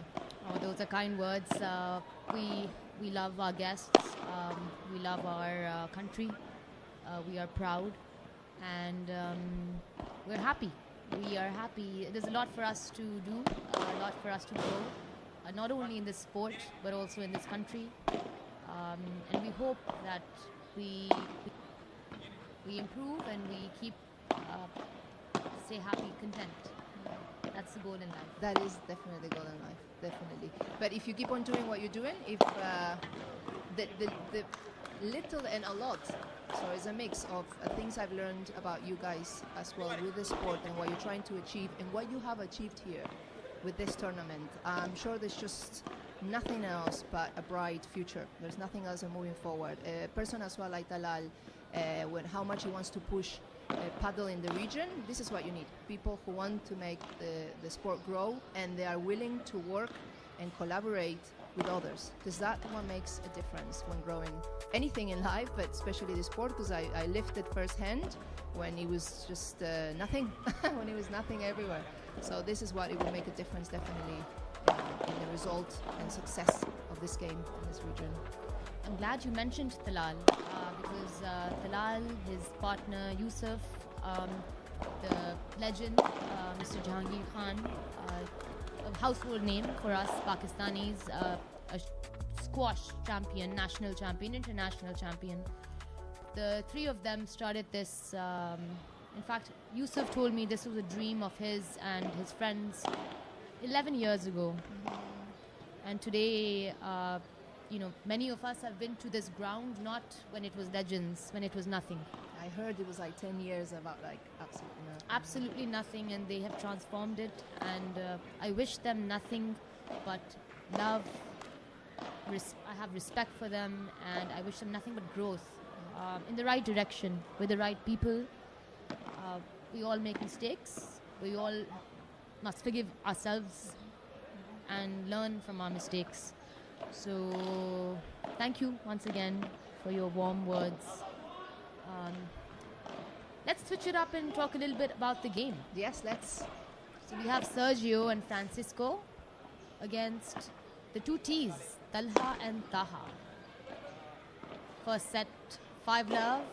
Oh, 6-love. Oh, that's a bit one-sided, isn't it? Yeah. Well, we cannot deny that when you already see names a bit like Spanish names, you know that there is a bit of maybe, I would say, more time with this game. So in general, it happens still to me as well, right? When you see certain names that that resembled, maybe you heard of them before, you're like, okay, we're going to see what happens, and normally. Yeah, great exposure nonetheless. Great exposure. I'm sure the boys are learning a lot from this game, a lot from their opponents. All smiles once again, and good fight. Yeah, these guys, both of them, the opponents, Sergio Francisco, they are coming from Dubai as well. We know them from there. But you couldn't have said it better as well. Sometimes it's important understanding, and it humbles you to know where you are within your game, you know, even though you don't want to accept, oh yeah, I'm great, and then you play against these other players and you're like, okay, there's a lot to learn. And that also, again, keeps on making you grow personally with your game, understanding that there's more to it, that you need coaching, maybe. Then I need to work out a bit more because, you know what, I'm out of breath, whatever it is. But like you said, you learn from this. And it's always nice meeting people on court, especially with the sportsmanship that we've been having, like I said before. Tell us a little more about the two. Are they from Spain? They are from, I think, sorry, I do not, I think both of them are from Spain, or one of them is Argentina. I think one of them is, it's from my lands. We'll find out, we'll get some information. Yes, sorry, my memory is terrible, but yeah. But tell us a little bit about them. Do you know them, or have you played against them, with them? Yeah, they're of the highest levels that you can find within the social game in Dubai, definitely. So, yeah, I wish I could tell you more. Sorry, guys, I think the game is speaking for itself. Yes. Yes. 5-love, 5-1 with the boys in favor of Espanol. Is it Spanish? Spaniards, you can say. Spaniards, Spaniards, yeah. So where in Argentina do you come from? So I come from Buenos Aires, which is the capital city. Back in the day, I can tell you a bit about the story of the game if you want at the same time. So this game, I don't know how many you know, started in the 60s in Mexico by mistake. And in the 90s, it was extremely big in Argentina to the extent that they were having a club. Every other block, there was a club, right? So, you know, like everything, whenever, happened everywhere else. But we were playing with cement. So, you know that now we have this turf, this fake grass. So back in the day, it was just all completely cement floor, right? The size, what is now the glass and the floorings and everything. So you can imagine it was a completely different game. You had a lot of injuries, so it grew very much, and then it just dropped almost at the same rate because there was a lot of injuries, I'm afraid. And then they changed to this, and the game changed radically. And also, if you see the game, let's say 10 years ago, when Belasteguin, which was the top one for 16 years, the game that he played with Juan Martín Díaz, and the game that you see now with the new faces and the top ranking of this game is completely different. So this game is evolving constantly, and I'm not talking about, oh, we're waiting like 50 years from now. No, I'm saying 10 years ago it was this, and now this is the game, and it's only going to keep on evolving, like everything, right? Because the equipment is being improved, the clothing that you use is being improved, the shoes, I know it sounds stupid, but now the shoes has this little thing in the sole and whatever that helps you to pivot better and to grab yourself better and hold on into the floor. So it's only gonna again keep on growing. Now that is right there on top. That was my partner Selena. Yeah, in the paddle and shirt. Luli, I'm so glad you spoke about equipment because that's an area that I want to explore more with you about. Let's begin with shoes. Okay. So we have the.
lighter and you can lift it faster when you're in the net and you're in a clash of volleys. Maybe it's like I have more mobility because it's not as heavy as the other one. So for people who are listening for the first time here, you can know that normally adults will play with between 350 to 370 grams. So 365 is already heavy. I play with 365, but because I like it, like I said before, where the weight is distributed matters a lot. So if the weight is in the, let's say, closer to your hand and to the middle, you're always going to have more control, whereas if the weight is in the tip of the racket, you're going to have a lot more power. So it's just a matter of finding your balance. Again, understanding what your strengths are. Maybe you're like, you know what, I don't need power. What I need is a light racket where I can move my arm fast. So that. Also, if you had any type of, if you hurt yourself or any elbow injury or tennis elbow, it's good to have a lighter racket. And so, yeah, so definitely try many rackets as you can and then make your choice. Thank you for that information. Just tuning in to the toss live from Legends Arena. We have the two sisters, and I'll wait for our guests' names. Not sure if that's my... No, that's G. That's G. G, okay. G, yeah, from Sweden, yeah. Oh, lovely. Awesome. And I know you have a couple of games lined up for today. Yeah, I played one and we have two more today. So now you can hear me all happy because I won, but maybe if you do this interview in a few hours and I lost, maybe you're going to hear me different here. I beg to differ. I've spent the last few hours with you today and yesterday, and I think your attitude, your sportsmanship is something that I appreciate, I like, and we are very, very fortunate to have you in the Combox. Thank you, Luli. I wish you all the best. I will be rooting for you. Thank you. I think you'll do well. Okay. Go easy, go well, and when you come back with the victories, we'll welcome you back into the Combox. Definitely, definitely. Thank you, everybody, again. And Karachi, you have surprised us all. We are all happy, and we cannot wait to have a next one. And that's about it. Thank you, girl. Thank you. Pleasure.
Welcome back to the McDonald's Karachi Grand Slam. Day number 2 continues as we now move on to the women's category. We're waiting for the warm-ups to continue. I'm joined by, well, technically I'm joining Ilsa, who of course had a fantastic interview earlier on and is an expert on the local scene, much more than I am. I don't get to play, she actually does.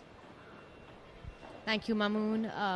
It's really been a pleasure for me to participate in this tournament. I had a couple of games yesterday and a couple today.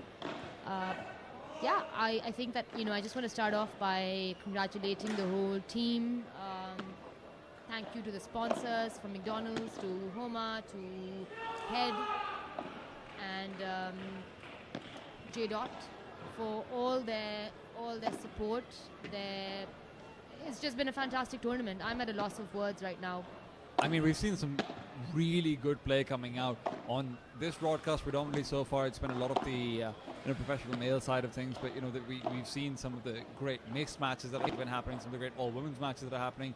Talk to me a bit about Joanna and about G.B. Strong, about what's going on with these players, because I mean, everything I've seen from him in the warm-up, everything I've seen from him on the court, they feel deadly.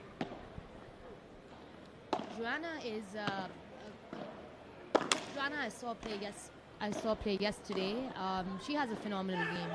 She is technical, accurate, precise, but more importantly, her footwork and her belief that she can get to every ball is what really makes her an incredible player. Her partner, Yi, is someone I still am yet to see. I did see her warm up. I did see her practice a couple of days earlier, but I'm excited to see her strengths and how she carries herself in the game today. Two women I'm sure you've competed against and with a fair bit as well. Of course, Zubia and Eliza, the two sisters coming in onto the courts in the semi-finals. I mean, it's a tough match ahead of them, but tell me, what are we looking at for their strengths? How are we sort of evaluating them in terms of what's your metric of success? Yeah, the two sisters, Zubia and Eliza, are paddle enthusiasts, like most of us. It's hard not to be. It's hard not to be. They're committed to the game. They're dedicated to practice. They train hard. And Zubia is, I believe, the older sister. She comes in with a lot more topspin and glides on the court to collect it. She often plays... Is there a tennis background over there? I'm not too sure about that. It's a good question. Maybe I can ask her post this. Yeah, this is what happens with insiders. They just drop them a message like, oh, I'll just find out more. Why don't you? See, they just keep on flexing on us. What can you do? It's going to be a difficult match for them, though, like you said. I think one of the big difference makers in women's paddle that we've sort of seen recently when the Pakistani women's players have started to go abroad. Obviously, we've had the two Meheks competing in Asia Pacific Paddle Tour Singapore, where they made it all the way to the semi-finals. We obviously had the FIP Asia Cup for the women going on right now. Footwork does feel like one of the big difference makers as well. And that's where the training comes in, because the drills that one does, the footwork drills that one does, the reflex practice that one does is what makes the difference on court. You know, they say train hard off court and enjoy yourself on court. So that's what I personally do. I practice hard and I try to enjoy myself, and had a great, although we lost, I had a really fun time playing against Luli, who was here earlier.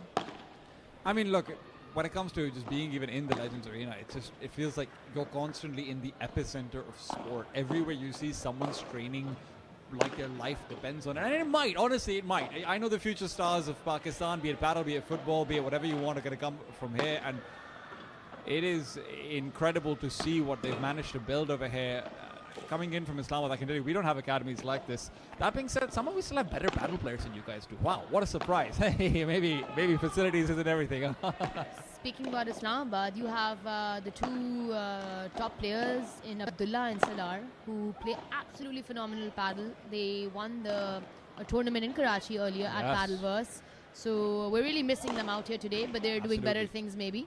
I mean, there's a lot of great players who unfortunately have not been able to make it. You know, you're talking about Abdullah and Salah, but then the players who beat them actually, Hosema right now currently partnered with his brother Josefa, but before that it was Rafi Tarar, who was standing side by side the babyface giant himself, who actually managed to beat out Abdullah Salar at a Battle In tournament. There aren't every single top Pakistani player is not in attendance right now, and we're hoping that as time goes on, obviously there've been announcements about big things to come in 2026 as well.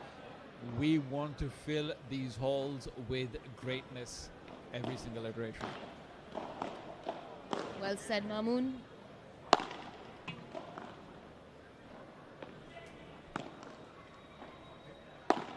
Well said. Yeah, and continuing to talk about the top players, we absolutely hope to see them play more tournaments internationally, nationally, and we wish them well. Coming back to sports and Pakistanis, I think us Pakistanis, there's one sport that we all really love, and we did have a good day yesterday in the cricket field.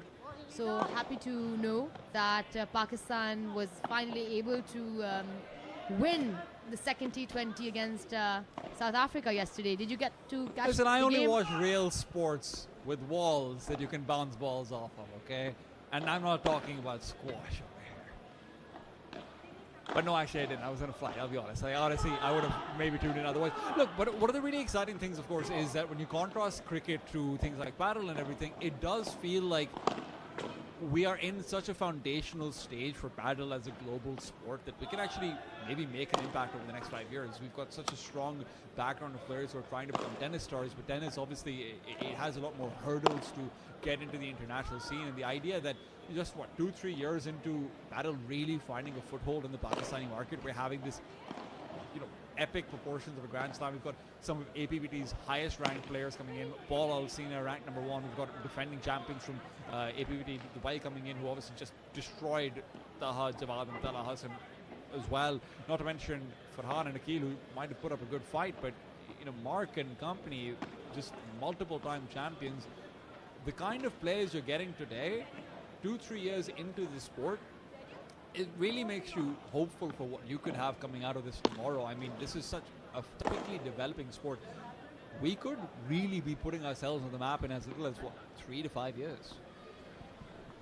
Like you said, I think it's about nurturing the talent that we have.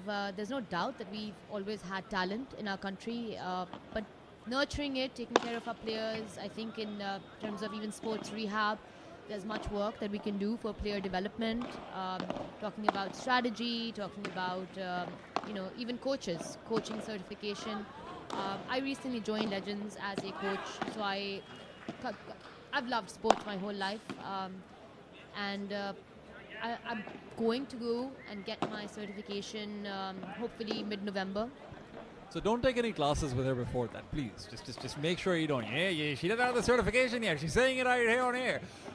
But you're right. Coaching is difficult to find. It's difficult to find yourself good physical rehabilitation, and especially in racket sports and things like this, it becomes so important to actually build your body up because of the explosiveness. But that explosiveness now needs to take place on the court. We are getting into the third match of the broadcast. We're getting into the fourth match of the center court. It is the women's semi-finals. Can the Rashid sisters defend against outside assault? Nice little backhand to the side, but it's a fault to start things off. Joanna, second serve. Lob overhead. Joanna comes in, commits to a Vibora down the middle. It's a good lob in response, but it's not going to defend them for a second Vibora. Vichitong is going to continue to be a menace, and a lob that goes a little bit too deep. The control that one needs on the racket, especially when one is trying to lob, requires calm, focus, and just technique, I guess. A whole lot of leg work coming into that one as well. People really underestimate how much you need to be able to solidify your core and lift your entire body up. A lob mostly constitutes of just freezing your arm and letting your legs do most of the work for you. And Joanna and Richard so far, they've not really needed to deploy any lobs. They've not lost the net too often, it feels like, and now is no different. Every time that Zubi and Eliza try and reclaim it, they're struggling. 2 out of 2. This is the pro category, correct? Of course it is. You can see it in their matches. 1-0. And it is now now going to be Zubia to serve to Wichithong.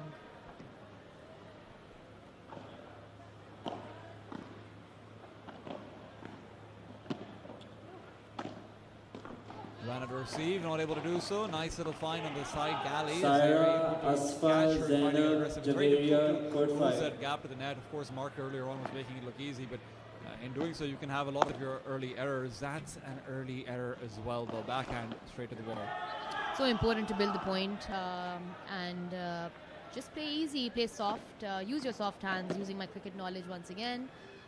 But good try by Eliza. Fell short though. Joanna to receive. Shot tries to go cross court. There's an interruption from Eliza, but she isn't able to bring it down. It's a deep backhand. She tries to double hand, and always difficult to find that on the overhead. Now, great lob, better control. Bandea, though, is not going to help them keep a hold of a net that they never had in the first place. They didn't close the distance after the serve, and they'll suffer the point for it. Kudos to Zubia and Eliza for signing up for the pro category. I think this gives them the opportunity to play some pro players, and I really wish them all the best.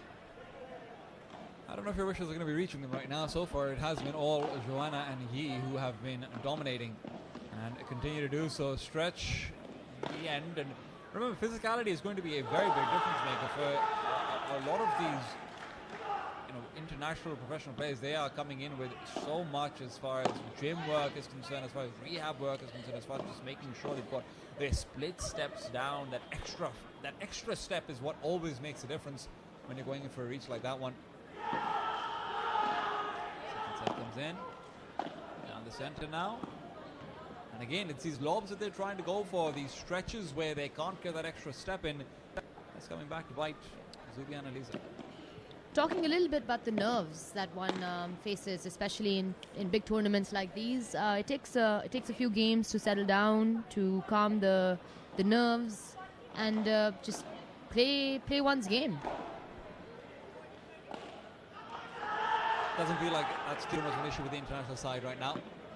They're feeling particularly comfortable on the court. No. Trying to squeeze the corner, and it is going to be an early error, which means we've actually got ourselves a deuce in our hands. The question is, can this lead to a break or at least an opportunity to do so? This point is going to be critical. Serve down the center, a lob back over, and again it's the same lobs. It's these exact same lobs that they just can't get into. We can't forget that there's human beings on both sides of the court, and mistakes are part of the game. Unfortunately, for Zubia and Eliza, it's a part that they would like to eliminate soon. It is becoming difficult as they are now facing down a 3-game deficit. It's times like this when being able to sit down and strategize is incredibly important. Just figuring out, hey, we're struggling on the stretches, and that's something that veterancy will very often help out with. I mean, we saw just earlier on the match between Farhan and Akil Khan. Akil was able to get such a good handle on his backhands where he was suffering in much the same way as we're seeing over here in overreaching. And Akil, just the adjustment that comes through with veterans, and Zubia and Eliza will have to find or create that veterancy over here if they want to have a chance of bringing things back. I'm glad you mentioned Farhan and Akil. Akil, of course, well known to those in the racket sport field. Akil Khan, still Pakistan #1, which is really tremendous. And his partner Farhan, how did they do? Well, they've almost managed to take a second set. It went to a tiebreak. Fantastic stuff, honestly, between them. But right now, it's all about Joanna and Yi and their quest for glory that continues on. And the ball that goes just a bit too deep. You can also just see the nerves kicking in for Zubia and Eliza. So many of these balls that feel like they're always an inch away, and that inch can just continue on stretching out again and again. It feels a little bit hopeless when you're in this pit, but it's also very quick to climb back out of. A few shots to break momentum, that's all it takes. And can you find them over here? Big lob, try and pull it back down. Bandeja to control. Finishes will be hard fought when you've got so much space being taken so quickly. Joanna's shot straight into the legs. One of the toughest shots to pick up. and to throw at your opponent as well.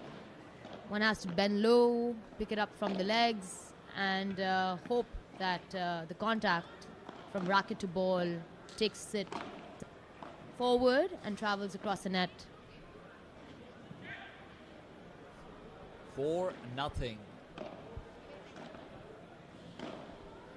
Things looking dire. You need a serve.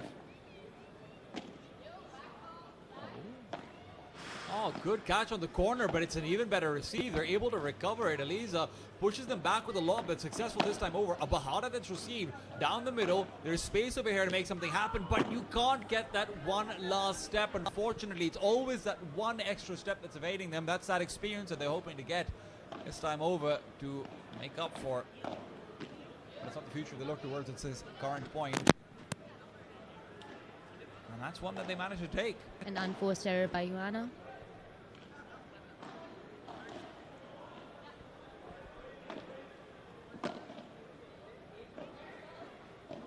Great lob this time. Again, that game of inches that will be coming back in. Backhand is great, though. Really managing to catch off Zubia going for a center position. I mean, Yi, fantastic stuff. 3-5.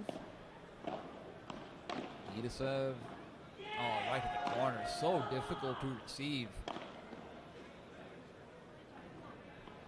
And it is, you can see the years of extra practice that are coming in over here. And it's a gap that's closable, certainly. But it takes time.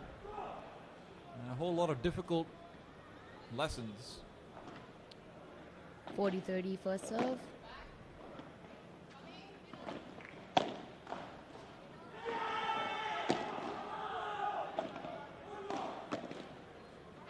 Nice overhead. Oh, that's beautiful. Ball ducks underneath the racket of Zubia. You just can't pick that one up. It is 5-0 as Ioana and Yi are looking to cruise through this one. What do you think is going on in Zubia and Eliza's head right now? I mean, at points like this, it's just despair. It's understanding that there's such a big difference, and it's having to understand that now we can only take it game by game. We're probably not winning this one. At least, definitely not winning this set. If we can take a game or two, if we can figure out what's going wrong, if we can get out of this position where we feel like we're always reacting a second too late, maybe there's hope for a set number 2. That maybe it's going to be hard to find. At least some smiles on the court, so the sisters will have each other's solace to support, but that chemistry is not going to be all that's needed. They need to take that extra step. I do mean metaphorically and physically. You know, I just want to also give a shout out to the ball boys. They've been incredible. I was on court and they absolutely... Nice lob to the corner. This is going to be a chance up here to try and force the ball again to the galley, but that backhand is where they're missing out opportunities, unfortunately. Something a little bit difficult from the back of the court, and now aggression from Yi. She wants that net. She's going to take it any day of the week.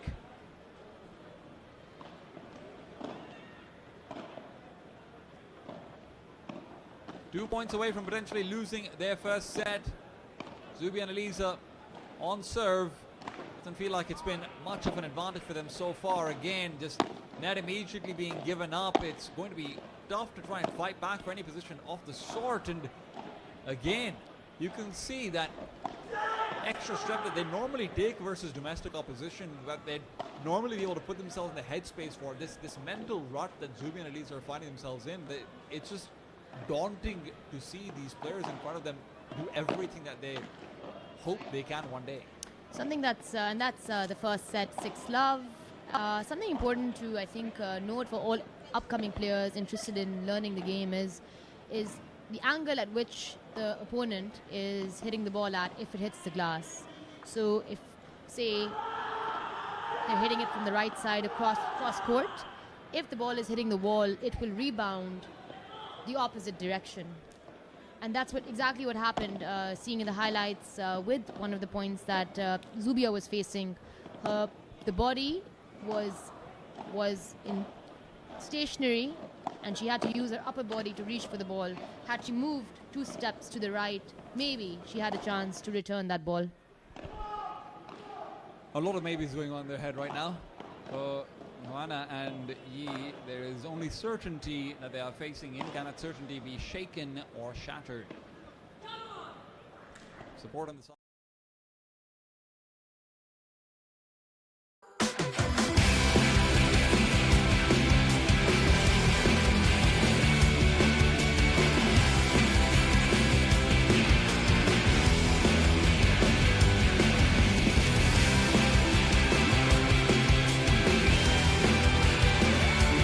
As well for an incredible show that they're putting up here.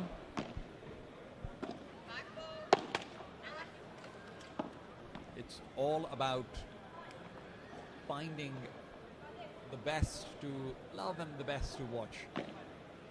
Friends and family are over here, and then very often they're going to end up sticking around even if relatives might be eliminated. There's just so much action going on across all the courts. We've got fantastic matches everywhere we see, and right now Joanna and Yi, they are, well, they're displaying a little bit of insanity.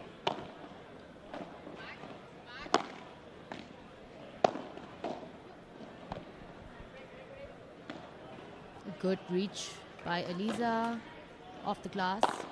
Oh, what a smash. Beautiful stuff coming through. Signs of life as well, and that's what you want to see. Good to see appreciation from Yi as well. These players know right now that this is going to be a memorable space for their opponents as well, something to take home. I mean, the guests coming in to Pakistan have been incredibly warm. They've been incredibly excited to play with the new community, and I think they've really felt how contagious that spirit has been in the first place. Serve down the middle. That is beautiful. That is gorgeous. Just hugging the tight corner on the tee. It is an impossibility to pick that one up. It's barely a fault, otherwise that would have been a guaranteed point, and it ends up being one anyway. G to hold her service. Zubia and Eliza, despite a nice smash in the middle, are not going to be able to change the game score. I can see that they're trying. Of course they are. 40-30, close games. Just not being able to close, unfortunately. What a beautiful smash. One that they like in the highlights for sure. You can see the dentures coming out. And pearly whites. For good reason. Always going to find something to smile about in the middle of a game. That's going to be the exact opportunity. You have to keep in mind they did manage to actually get 2 points this time over on their opponent's serve. It sounds like it's not much. Trust me, this is a step forward, and it could be even more in that direction. What's awesome to see also is that all the courts are packed. We have many other games happening on the different courts. Hope we get to catch some live action from the other games as well. If you want to catch some of the other games live right now, you can go find them on ARY Zap, where the online space will be having every single match going on. Don't forget ARY Zap. Go check that one out on the Play Store, Apple Store, whatever you need, and follow all the action. 30 love, Joanna and Yi.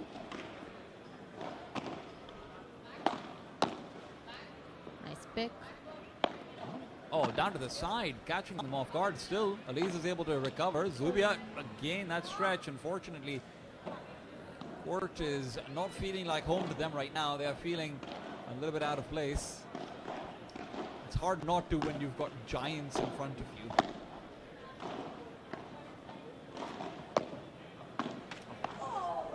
Unlucky there, but great experience for all the local representation, for them to learn from those who master the art. I think it's also very important, especially for, I mean, I'm sure you can speak more to this than I can, at least I hope you can. I think it's really important to the women's scene, especially over here as well, just to see, you know, that, hey, you have access to the same APPT circuit, you have access to the same as what these players in front of you are getting. I think it's been so hard in Pakistani sports until about maybe 5 years ago with the women's cricket team, 5 or 10 years, to get these amazing role models on the same pitch as you.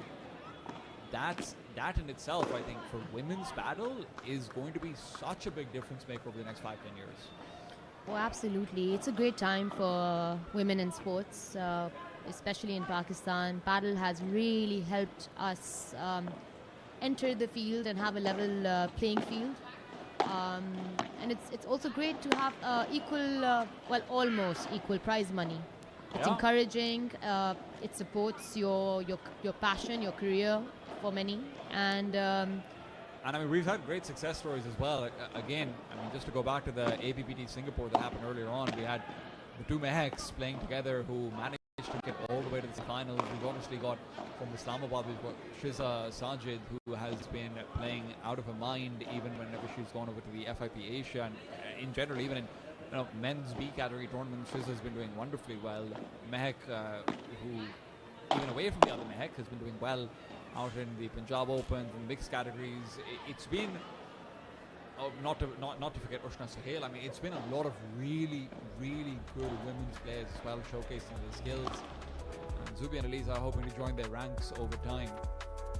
oh, absolutely. Mehek Thairani, someone I know personally, has really worked hard in her game. Fitness instructor by profession, but loves the game of paddle. A champion of basketball, but now has really picked up her game, and we're really missing her on the courts. And I'm sure she's going to be joining us very soon as more and more tournaments continue to come our way. It'll be hard not to.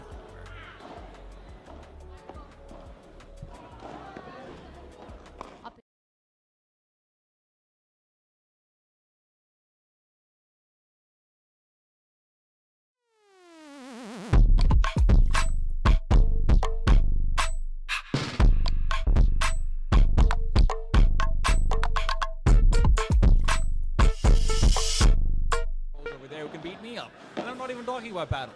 Worst or best, take your pick. I'm generally the worst. That's a problem. I've been Beautiful told. Chiquita by Joanna. Gorgeous to the side. It really just finds a corner and destroys it.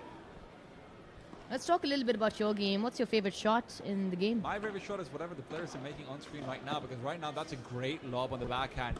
You do have a chance to try and send it back over with a good smash, but it doesn't quite get the topspin necessary. Now, there's able to keep some control over the net, squeeze down the middle, making sure that that Bahada will not be met unattended, but attendance isn't enough. They'll still, unfortunately, not be able to get the cross. An unlucky unforced error by Eliza. Serving to Joanna. Quite a spin on her serve. Slow spin. Let's see how the second serve is. Much the same, and it opens up for a lob.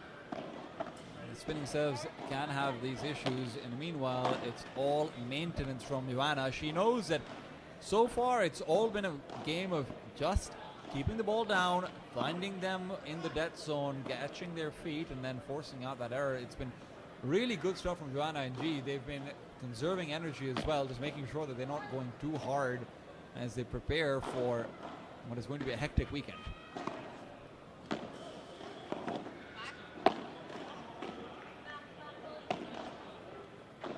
Busy is good. Busy is good. And I don't think Zubi and Eliza want to be free.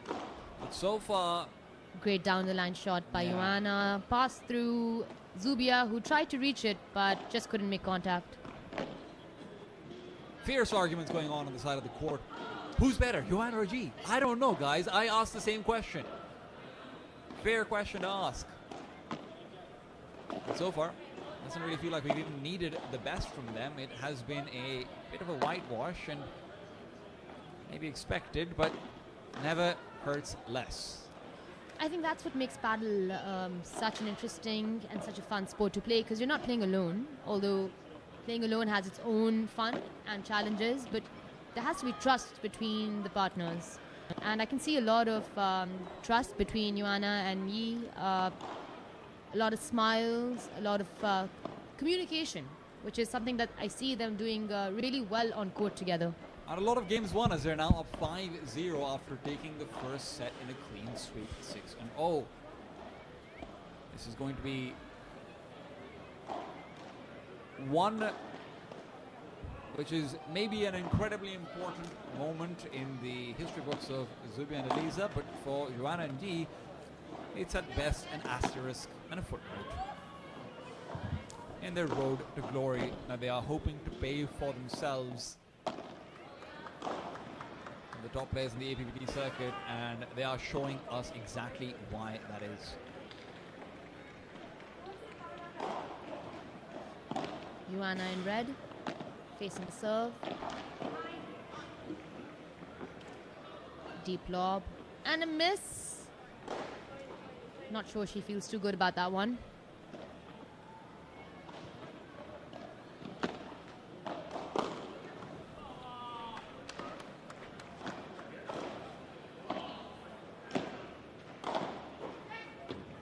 Good lead over there, just making sure that they're punishing the over-aggression every single time as well.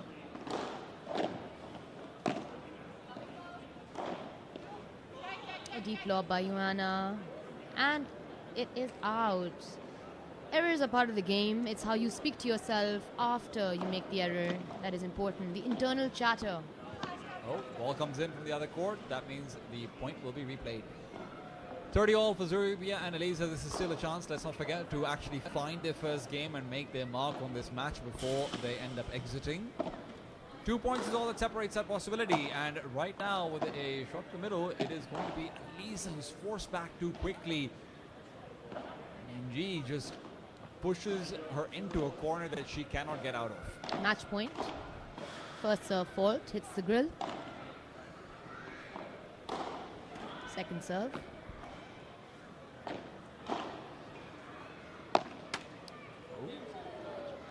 Doesn't quite get there, and that's going to be another 6. And oh, Joanna and Yi feeling good as they make their way to the final. Zubi and Elisa, they will remember this day as a massive learning experience. Losses or not, joy on their faces, even if there will be some pain in their hearts. We're going to be now going to a quick break as we prepare for match number 4. Don't go anywhere. The battle action will continue with the McDonald's Karachi Grand Slam after a quick break.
are, in fact, actually waiting for the opposing side to come in. I am not completely informed about what is going on, but I'm sure that they will be quick to come through. We do, however, have an interview in the meanwhile with Daniel Hoyo, the coach based in the UAE, who has decided to come in and play the APPT. He's also been coaching in Islamabad. He's been trying to get some coaching done in Karachi as well, and he had some fun words about his experience here so far. Welcome back to the McDonald's Karachi Grand Slam. I've got Daniel Hoyo with me, prime competitor coming in from Spain. Well, technically coming in from the UAE. How are you feeling about this one, Daniel? Very good, very good. I'm so excited to play here in Karachi. It's my first time here in Pakistan. So, yeah, we just arrived 2 hours ago. So, I want to play now. So, we are going to play now. So, I was warming up. So, yeah, I'm full motivated now. I know you've been in Pakistan for a little while so far. How have you liked the players? How have you liked the caliber of paddle here? So I feel just coming back to these facilities, I feel or what I heard from people, paddle is or the sport is growing so fast here in Pakistan, and people is so engaged with the sport. So yeah, I think it's really, really nice. Last words from you. Who's your biggest competition? My biggest what? Competition in the tournament. My biggest competition is to challenge myself to improve always my game. And yeah, I don't compete against others. I will compete against myself. And yeah, I would say that this is the best answer that I could say. There you go. Thank you. Back to the McDonald's Grand Slam.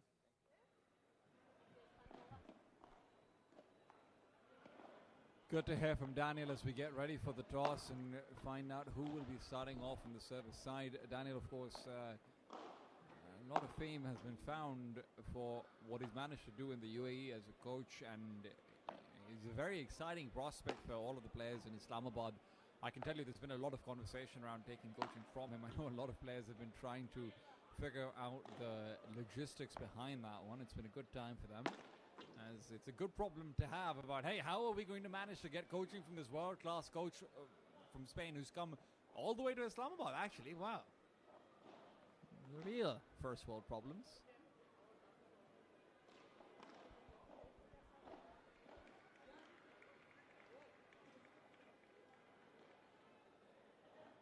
Of course, it's now we're going to be moving over to the toss, I do believe. We have our additions coming through. Selina Khan is here to receive that toss and flanked on the other side by the Argentinian. Rules are straightforward. It's a toss. Take a serve, take a side, take whatever you want. Eventually, you're going to have to give it up anyway.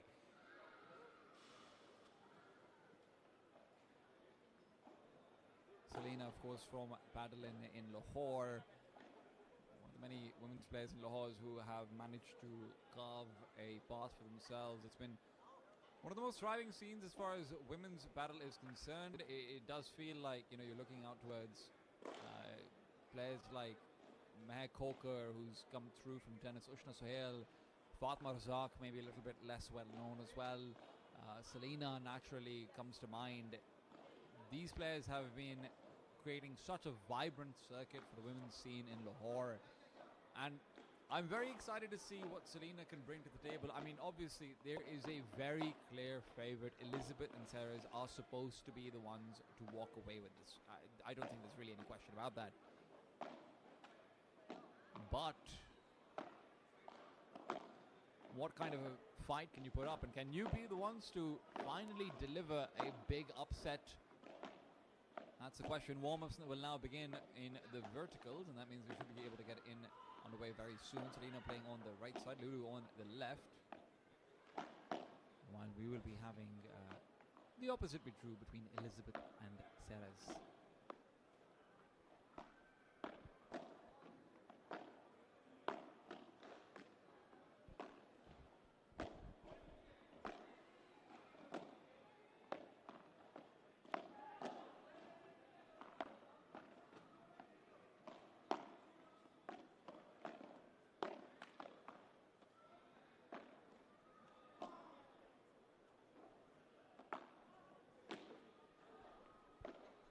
Warm-up will soon be over and done with, and we will be getting into the game.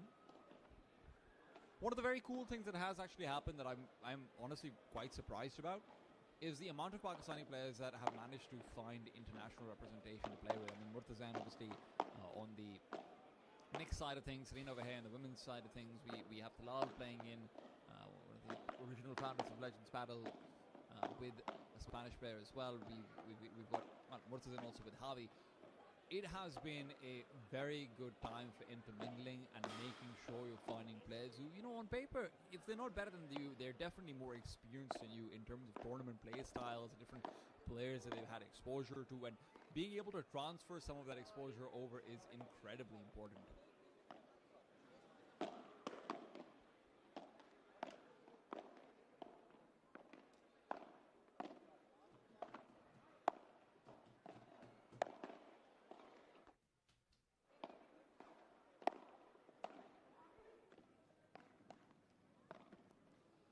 When it comes to physicality, though, you have to say there's going to be a very clear outlier in terms of height at the very least over here, as lobs will be fed from said outlier.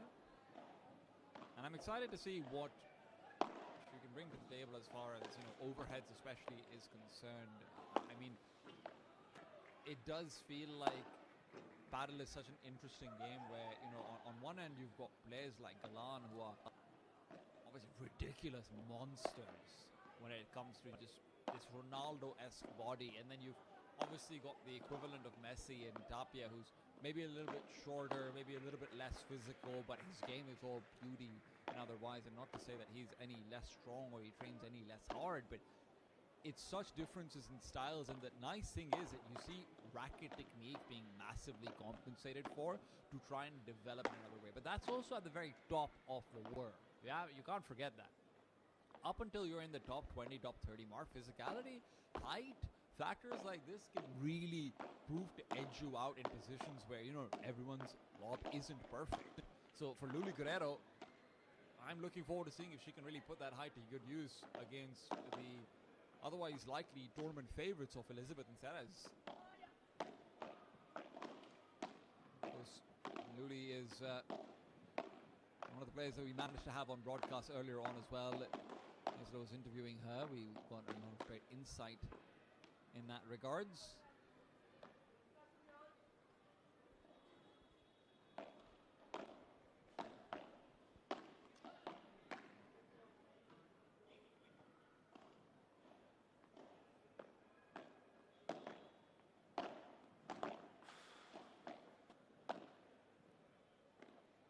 Also very excited to watch Selena on the court. I mean, obviously, I've got some friends in some of the Lahori paddle scene, and for the women's side of things, and I've definitely heard a lot of great stuff being said about Selena, predominantly about her defenses, be it on the net or be it in the corner.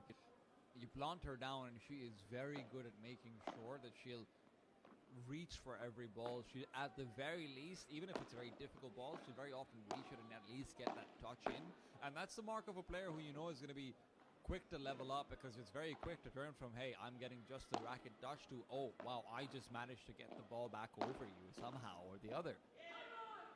That transition is critically important. And for Selena, if she's able to make it over here, and if she's been in the process of making it, I mean, there's no doubt about how much better she has become.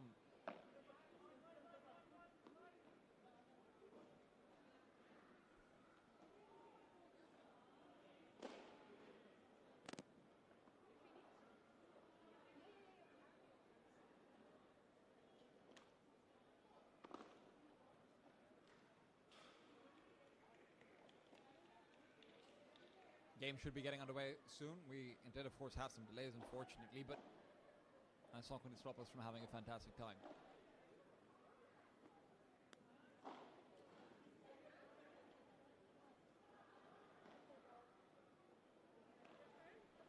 A little bit of early strategy from Selena and Luli. It's also very important to keep in mind, I mean, just being able to have a chuckle before the monstrous opposition comes in front of you. I mean, Elizabeth and Ceres, everyone knows that this is the team to beat at this tournament for the women, and the idea that You can just sit down, have a comfortable little laugh beforehand. It's very important. Just get yourself in a nice, comfortable headspace. A lot of people think that, hey, I need to be hyped up, I need to be psyched out. It's much more about you need to treat it as any other game where you know you can get an upset win. Very often you will see players who, maybe intermediate players even beating out some advanced teams, maybe advanced teams beating out some elite players. And it's all just a matter of getting into that flow state and making sure that the opponents are maybe having a worse day than you ordinarily would like. It's hard to have a bad day in these beautiful courts in this fantastic weather in Karachi right now with the way things are standing. I will admit that. It's pretty hard to have a bad day. But it's going to be time to start the day and start the match. It's going to be Elizabeth to serve. Shot right down the middle, and a little bit of miscommunication between Luli and Selena as they're not going to end up going in for it from either side. Sarahs will be holding on to that left side for dear life. Arjun Joanna, court 5. Namir Shamsi G. Arjun Joanna, court 5. Serve is ready. Luli is waiting for the announcements to be over. Great serve. Luli can't receive on that backhand. A lot of the services that you see to the corner try and get it as deep to the corner as humanly possible. With a good downward spin, as Elizabeth had in her previous one, you can have it slide underneath into the corner, which is all the more difficult to pick up. Nice smash from Sarahs. It doesn't quite go over the border, but Selena continues to show off that pivotal defense. But again, a little bit of miscommunication between the two of them means that what could have been a shot for Luli, or what could have been a definite in for Selena, ends up going out to neither of them. Sarahs and Elizabeth reminding us of the chemistry differential as well. As much as I'm talking about Luli's physicality, it's criminal for me to ignore the fact that Elizabeth and Sarahs have so many more repetitions together, so much more experience playing together than Selena and Luli are able to showcase.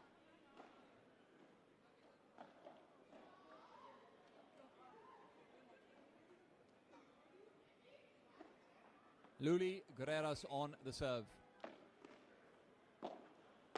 Nice service to the corner, sets herself up for a good overhead maintenance shot.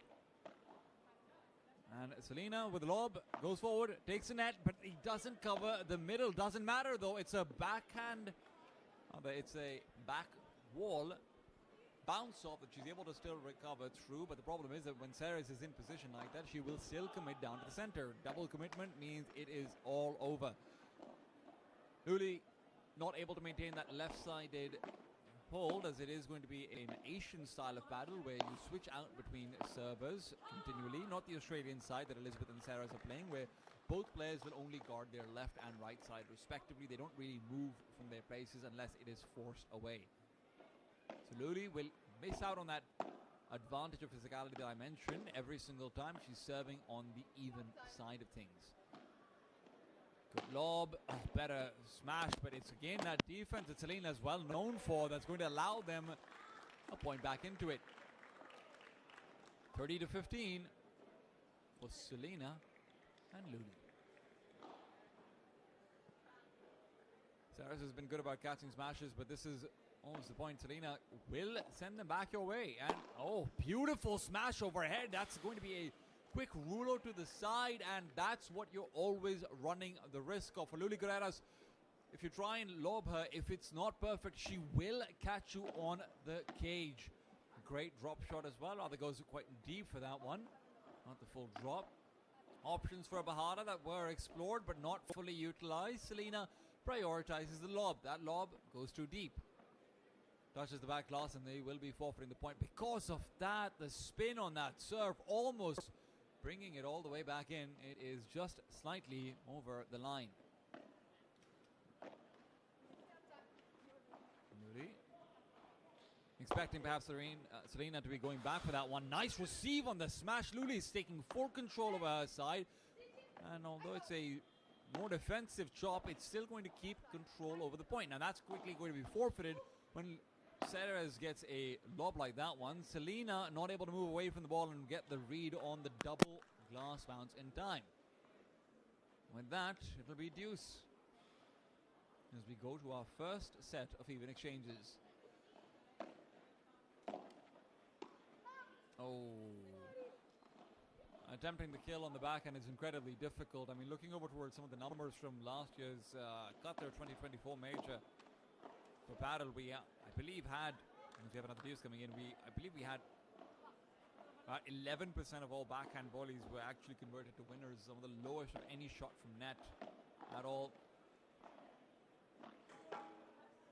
Nice attempt on the backhand, but it's still going to be quickly sent back over. That is beautiful from Elizabeth.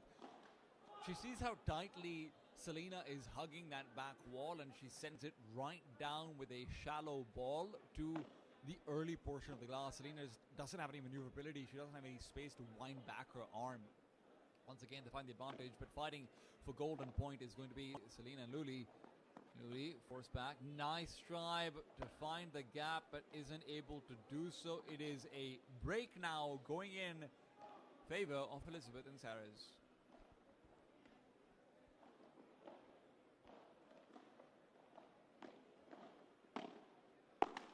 Ooh, that's going to be a big miss. Selena opens up the court for what could have been a difficult slice to receive. Instead, Sarah tries to flatten the ball and force Selena forward. That won't be the case, though. Nice shot from Luli Guerreras. That is magnificent. Right down the galley, attacking the sides. The walls are not your friends today. Gorgeous service from Sarah's. Keeping control of the net. Luli tries to fight back for it. Still, shot goes too deep, and the topspin gives it right back over to Sarah's. Ball has been dropped, and that means at this point will be replayed, if I'm not mistaken.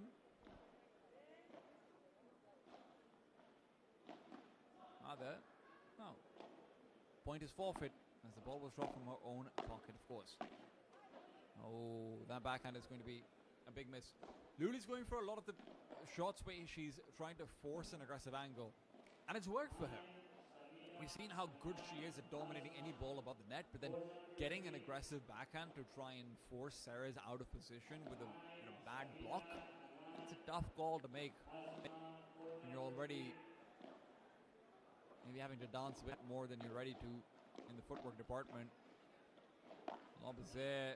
Slow shot down the middle, but that opens up for a much better lob. Luli has control. She doesn't take full net as she's worried about a shot to the side.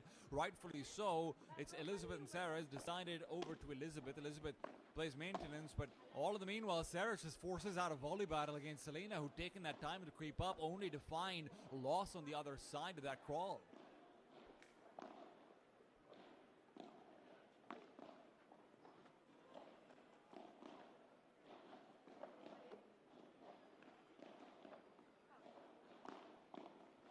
to 30. Looking to close. Another lob attempt. Another time it is right next to the tee. A backhand that Sarah tries to receive in with a volley drop shot. Will not be working. I believe it is 40 and 15 now. This is the thing about smashes going wrong. Luli is very, very good at getting the backhand through aggressively onto Sarah. So Sarah doesn't just have to get a smash. If she's not getting it out, she also needs to get the follow-up volley. And going for a drop shot is difficult in these positions. A drop shot is the most difficult kind of block. First serve is a fault. Selena and Lulis. Well, rather,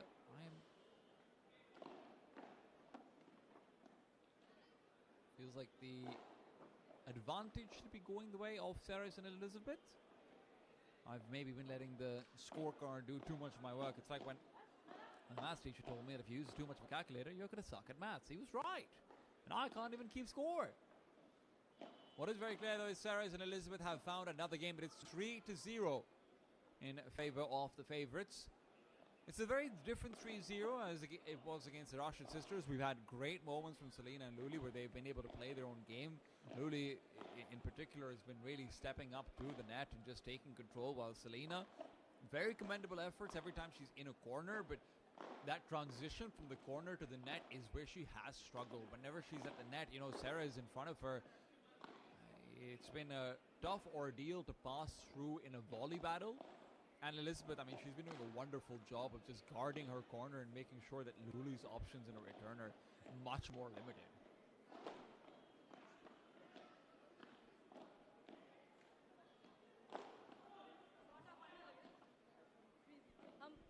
540 up से 540. I hear someone saying they were up 540, which isn't really being up. That's being down. I'll have you guys know my math isn't so bad. 15 is always less than 40. Plays back on the court. Elizabeth and Sarah is all about maintaining this lead and not letting it slip. Selena's service is a chance for them to break. It's a higher service, but it goes straight to the corner, and that means Luli Guerrera's had a chance for a very good over shot. She's really been prioritizing the rulos more than anything else, rather than try and go for any sort of overt smashes. That's been interesting to see. In a lot of these places, it does feel like she's going to be in a much better position to full commit through to a kick smash, but a hard shot to hit. Bahada is gorgeous. If you don't go up to the net very quickly to protect the middle, that Bahada is not going to give you room to breathe at all. Elizabeth keeps the ball aggressively at Selena, and Selena, she's not able to make up for that horizontal movement when the ball is vertically in front of her. If the ball goes to the player in front of you and you aren't able to cover your galley, that's an immediate death sentence, unless the shot going forward initially was just that good that you don't have control over it. Oh, good receive, better smash, but you have a chance for a backhand tap out instead. It's a net touch and no ball touches there at all.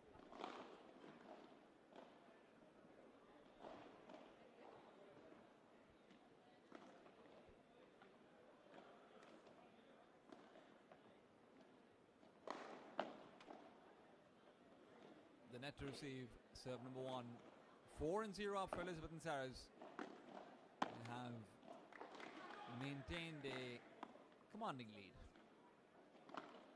As much as Luli and Selena have created opportunities for themselves, and they've found a few very good points.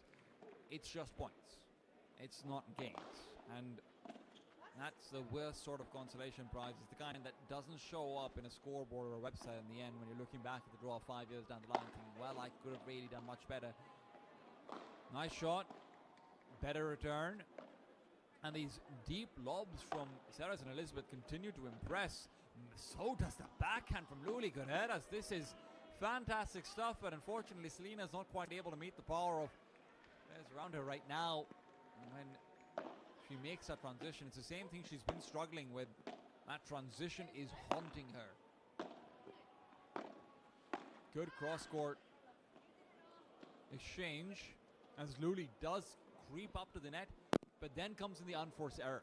Where Selena's buying space for Luli to get to the net, you need to be able to commit and kill, because Elizabeth and Sarah's are not on the level where you get that opportunity twice. I mean, look at that. That is picture perfect. Serve down, volley to the center. Elizabeth and Sarah is up 40 and 15. What seems like very soon to be 5-0. Selena and Luli are yet to take a single game. They did have a few places where at least they deuced.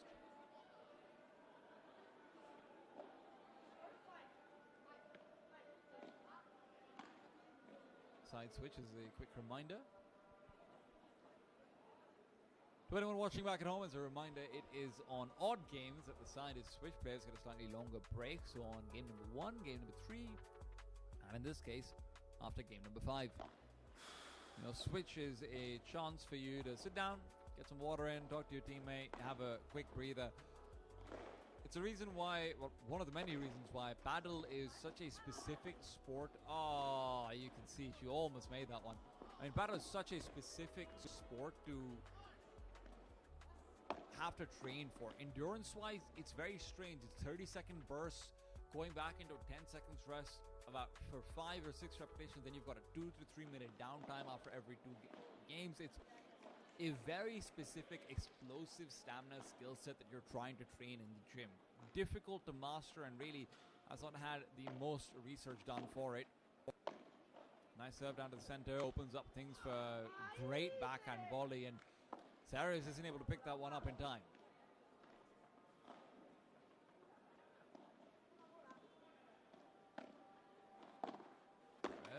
Ooh. Another backhand volley, this time doesn't hit.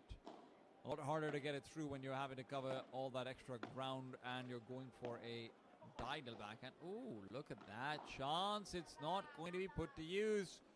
Luli's had quite a few of those great opportunities that she's just not been able to really get in the way she wants to, going for these slightly more difficult shots, and although that's something that can pay off, I mean, we definitely saw it coming to fruition. It's not been working out for her so far.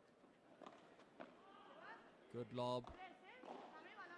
This transfer backhand, I mean, that is magnificent. That's one of the better backhand baharas that I've seen coming through from Elizabeth compared to basically anyone else. This is the thing about Elizabeth and Saris. They've got really good technical shots. You know, they've got really good bandejas, they've got very good viboras, and sure, their smashes and kick smashes, it's much harder to get the ball out in that regards, but you compare to all of the other parts of paddle that define 90% of the game, these two are tip top.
Elizabeth and Sarah is in the meanwhile. They know it's just about keeping their eyes on the prize, not letting go, and not letting themselves break too much of a sweat.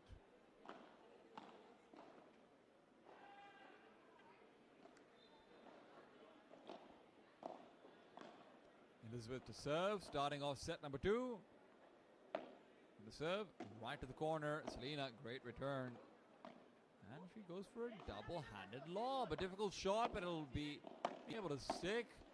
And unfortunately, the second one, all the more difficult. Double-handed backhands are a controversial topic in paddle when it comes to tennis players who are transitioning especially. It's so hard to let go of the habit, but it's also so much less maneuverability of the wrist. It's so much less ability to try and hit a drop shot and, you know, really target where you're going from, especially at the net. A paddle court isn't that much smaller than a singles tennis court, but when you're playing doubles on it, it definitely feels like it shrinks a lot more. So double-handed backhand becomes all the more difficult to make work. Not to mention, power just doesn't help you that much. The ball's just going to bounce back in the harder you hit it, unless you're hitting it out of the court. And with a backhand, that's very unlikely to happen. No, nice shot from Saris. Luli with the return. Still, Saris defends. Luli has to go back into a stance of her own that is all about holding her ground. Still, ground that's hard to hold. A contra that's necessary. Saris sets herself up for a slower shot, but that won't stop the backhand. What does, though, is the back wall. Luli Guerrera's a great one-on-one in the diagonal, but she's not able to put those fantastic shots to a point.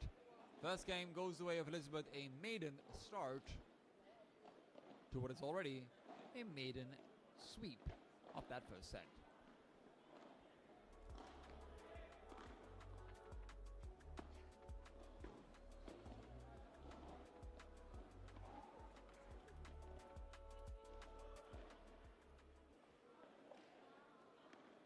Luli Guerrera's on the serve.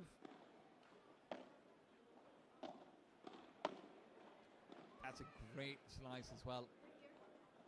Down the middle, nothing too difficult to try, but going into battle of endurance versus Elizabeth and Saris is a death center, and Selena Khan unable to close the gap. That same transition, it's the exact same problem. And it's popping up again and again like a stubborn pimple. Someday you're just going to have to pop it. 11:30. Selina Khan and Luli Guerreras continue to be on the back foot.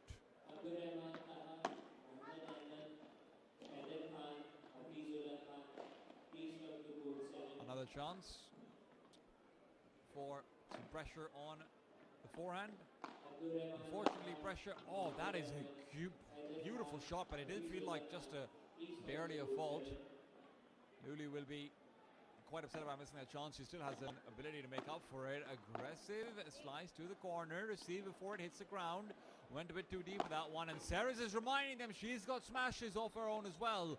Much lower, much flatter, but very effective nonetheless. 2-0. And Ceres will now transition that great shot into a service. Down the middle. Double-handed backhand once again. Much more effective from the back. That is a shot and a half, but a return that's even better. I mean, just look at how good Ceres is at placing the ball as close to the wall as possible, getting both bounces in, and Luli Guerrera still gets it back over the other side. You can't help but commend both of these women who are playing with their left side dominant.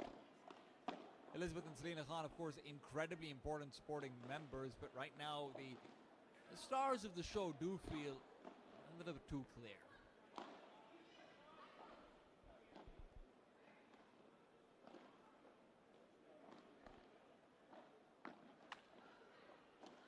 First serves a fault. 15-15.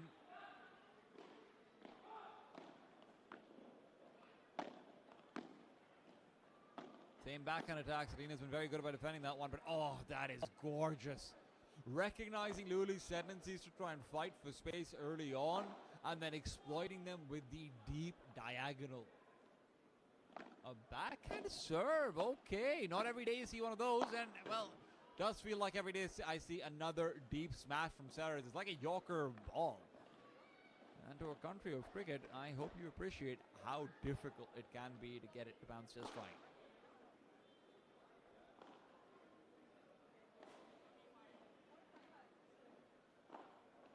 (40-15), as it is a reminder of the signs being even, not odds. Oh, that's a beautiful drop. Nothing you can do to stop that one. Elizabeth saw that one coming from a mile away. She wanted a highlight of her own as well, and I'm sure we're going to get to see that very soon in the replay as well. Luli Guerrera looking slightly disappointed. Selina Khan looking not too different.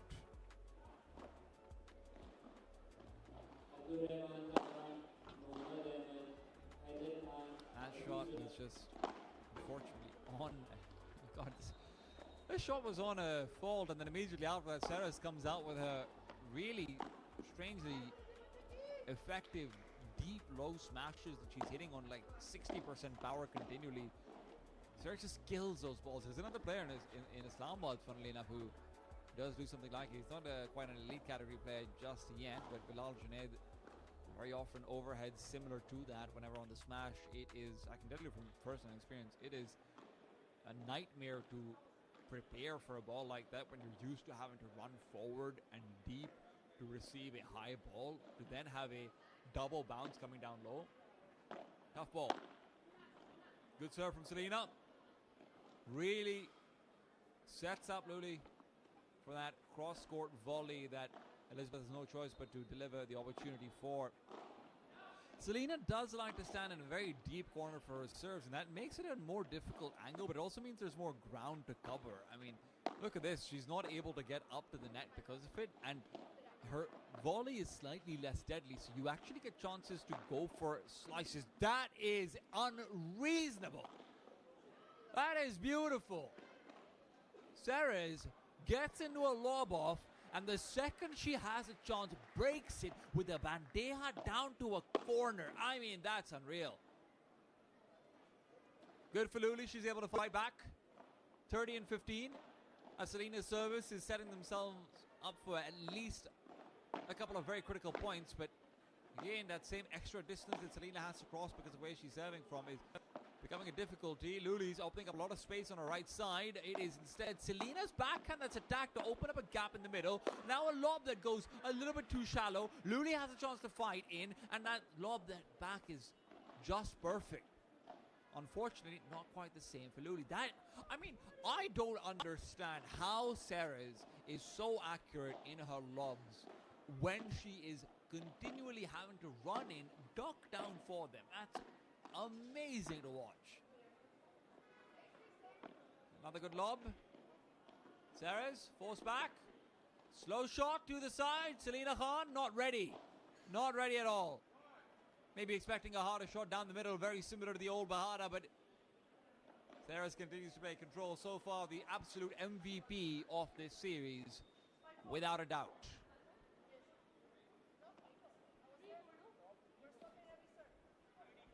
$30 to 40 down with a chance to deuce on Selena's serve.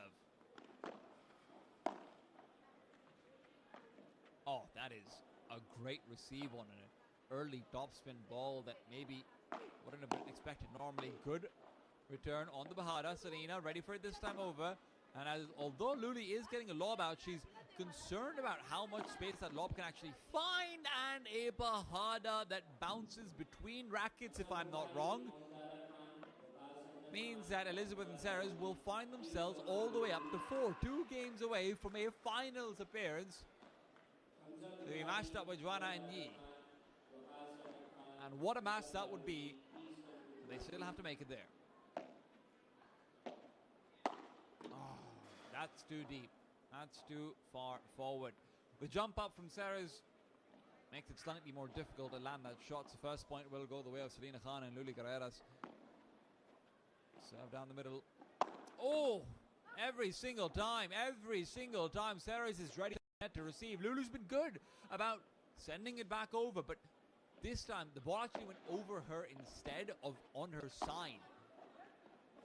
The lack of spin that Sarah's is putting in is intentional. It's trying to keep the ball straight and low.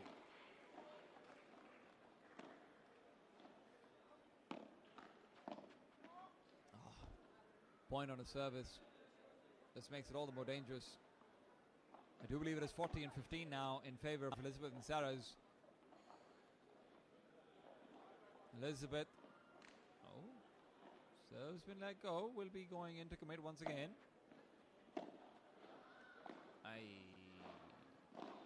Difficult shot attempted from Selena Khan, really feeling the pressure right now. If she could get that straight lob down the line, it's very difficult to get a return without being opened up to a good volley. So I appreciate the attempt, but I can only say that so many times before we start to notice a score. You're down 0 and 5. It could be a double sweep, not the affair that Selena Khan was really hoping to achieve as the last remaining Pakistani in the women's pro paddle category at the McDonald's Karachi Grand Slam.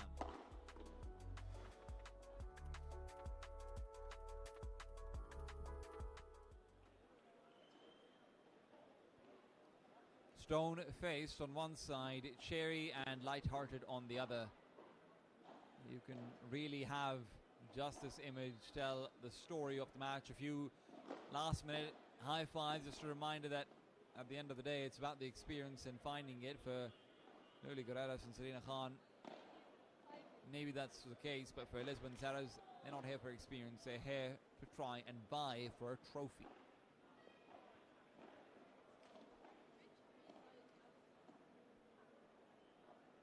And what a trophy that would be if they can get there. Finals appearance. One game is all that separates them from having a guaranteed date with Joanna and Yi tomorrow. They've had a tougher road in the semi-finals.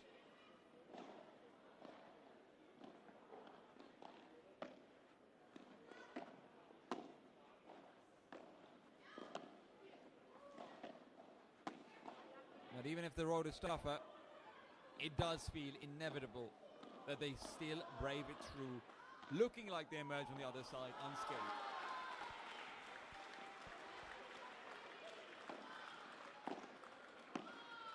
Cheers on the other side as other action is completed. We'll be looking over those courts later on as well. Nice shot from Luli Guerreras. That is wonderful to see. Elizabeth unable to get the deflect. Luli is reminding us every time she gets this opportunity, she is very good at that overhead. Another shot, and it is out of there.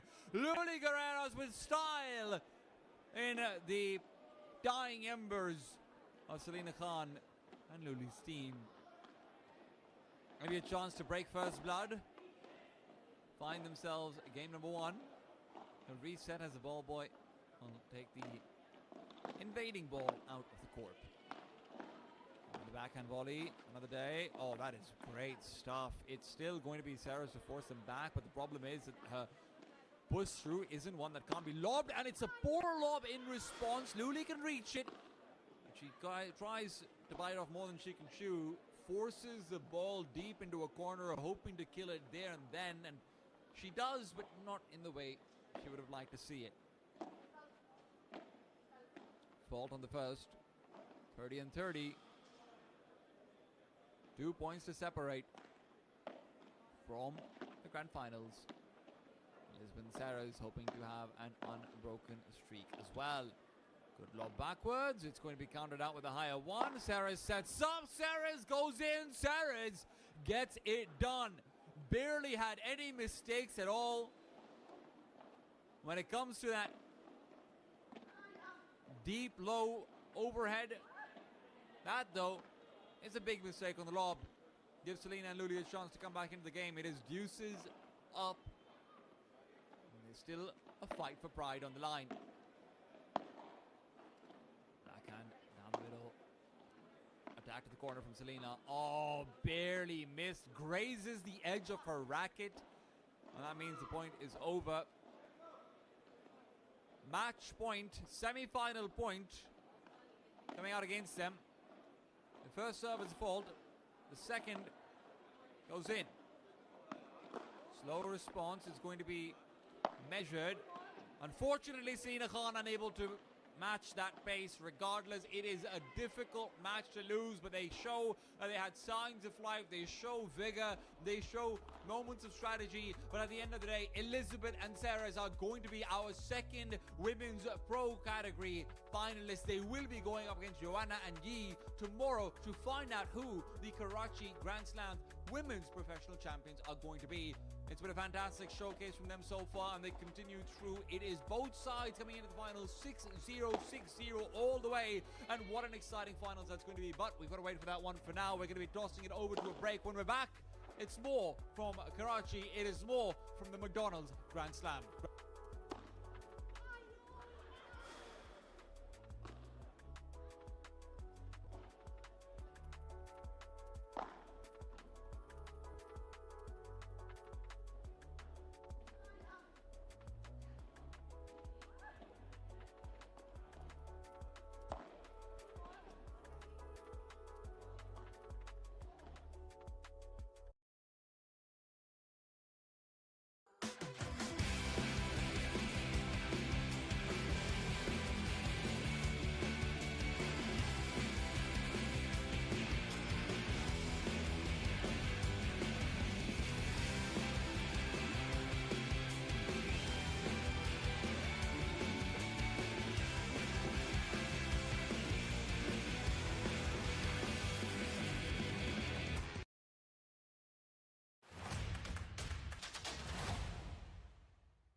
club increíble y la verdad que súper contento. He's saying that he's loved Pakistan so far. The facilities have been incredible and that he's really enjoyed it so far. Is there any team that you're particularly looking forward to playing? Sí, la verdad que con Paul hacemos un gran equipo y esperemos llevarnos la victoria esta noche. Looking forward to playing number 1 in the APPT. Paul Alcino and his teammate. It's going to be a great matchup, and of course, we're all excited for that as well. Jesus, thank you so much for the interview. Looking forward to seeing you on the court. Thank you.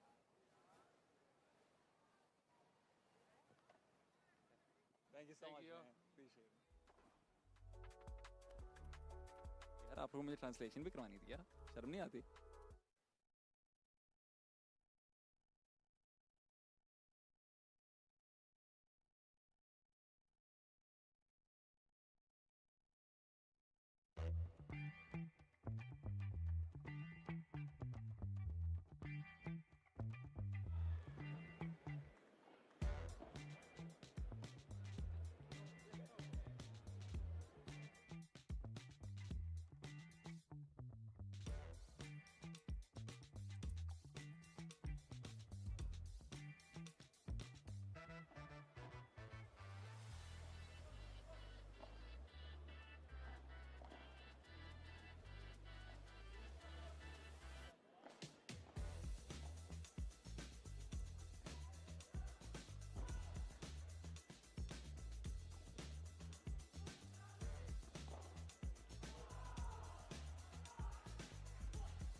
Welcome back to the McDonald's Karachi Grand Slam. We continue on with the mixed affair. This time over, it'll be Murtazain, of course, representing Pakistan, with Lily Guerreras, Argentinian, residing in the UAE, coming in to Karachi to be able to play. She just was eliminated by Elizabeth Anceres in the earlier on semi-finals for the Pro Females category. Now she plays on in the mixed.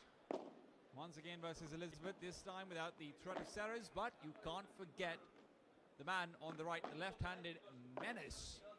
And it's going to be Mark Beren, rather Benils. Fantastic stuff from Mark earlier on, but you really saw where that aggressive tendency trapped him into a difficult space when he started losing a little bit more. Murtazain will have to try and exploit that. Murtazain, in the meanwhile, was also playing up his pro male category side. Fantastic overheads coming through from him, but opportunities will be incredibly limited when you're playing up against both Elizabeth and Mark. Elizabeth and Mark are already proven to be very steadfast as far as their pairing is concerned. In their earlier on match at 3 p.m, I managed to catch a lot of that. It was fierce. Elizabeth provides a lot of the setup, and that's where the left-handedness of Mark and the willingness to just monopolize the court comes into play.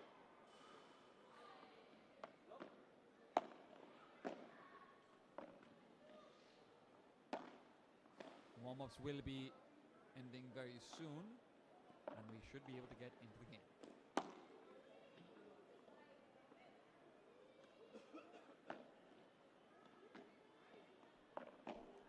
Murtazema and Huzefa sitting on the sidelines watching on. They were not able to continue through in the Russian male category. I believe they made it to 3 sets, which is very impressive considering how most of the Pakistani opposition have ended up faring.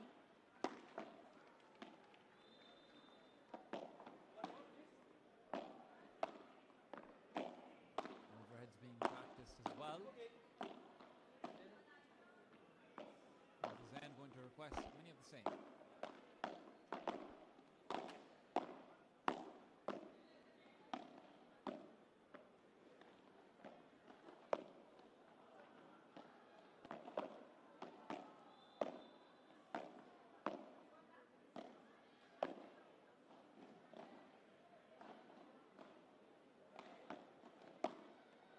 Murtazan, Shoaib and Lily Guerreras, of course, hometown heroes in many ways.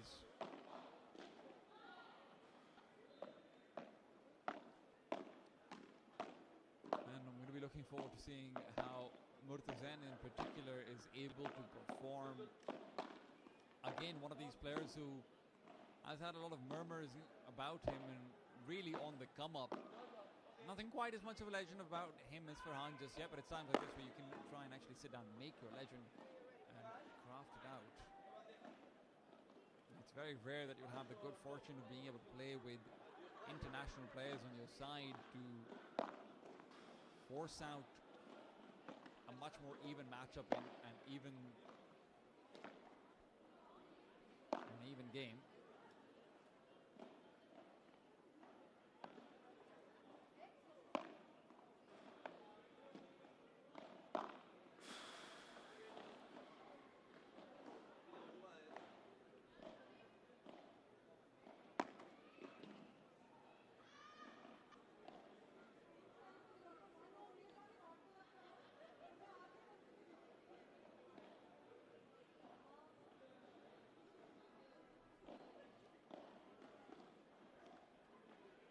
Of course, while we're waiting, we're going to be able to show a quick interview that I was able to find with Jesus earlier on. Jesus, of course, one of the rising stars of the APPT circuit and is expected to be one of the main candidates, if not the main candidate, to actually put a candle up to the reigning champions and see what he can do with it.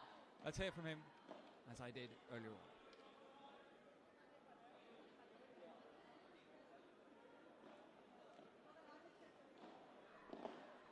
Rather, let's not hear from him, because it's time for action. Luli to start things off with a serve, and it is Mark on a good lob to return. Elizabeth much more aggressive this time over now that she's on the left side. Remember, Elizabeth was playing on the right side when playing with Ceres, and now that she is given a chance to be slightly more aggressive, her natural tendencies can be put to use. Very quick to get the net. Luli, in the meanwhile, is forced to the right. Good receive from Murtazan. It is the net to assist, but it won't end the point. Murtazan still able to keep it alive with the good contra. It's off the sidewall for Mark, and Luli yet to bat an eyelid. Murtazan. Great attempt on a corner next to the net that he wants to find out. The samosa offense, as it has been coined by the domestic players. Very hard to wrap a samosa, I'll have you know, both in paddle and in cooking. Not that I know much about either.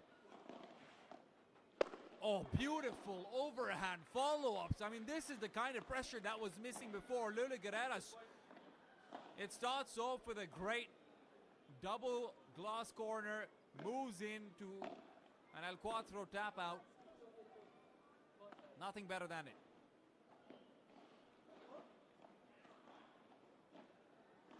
Nothing better than it. Still, 15 to 40 down. It is going to be all fireworks in a house that is burning down. Might look pretty, but it doesn't change the fact that you are still burning. First game goes the way of Mark and Elizabeth. Elizabeth has not really conceded too many games at all so far. I believe that even the earlier mixed sets that she played with Mark were 1-6-1 and 6-2, or at least something around those lines.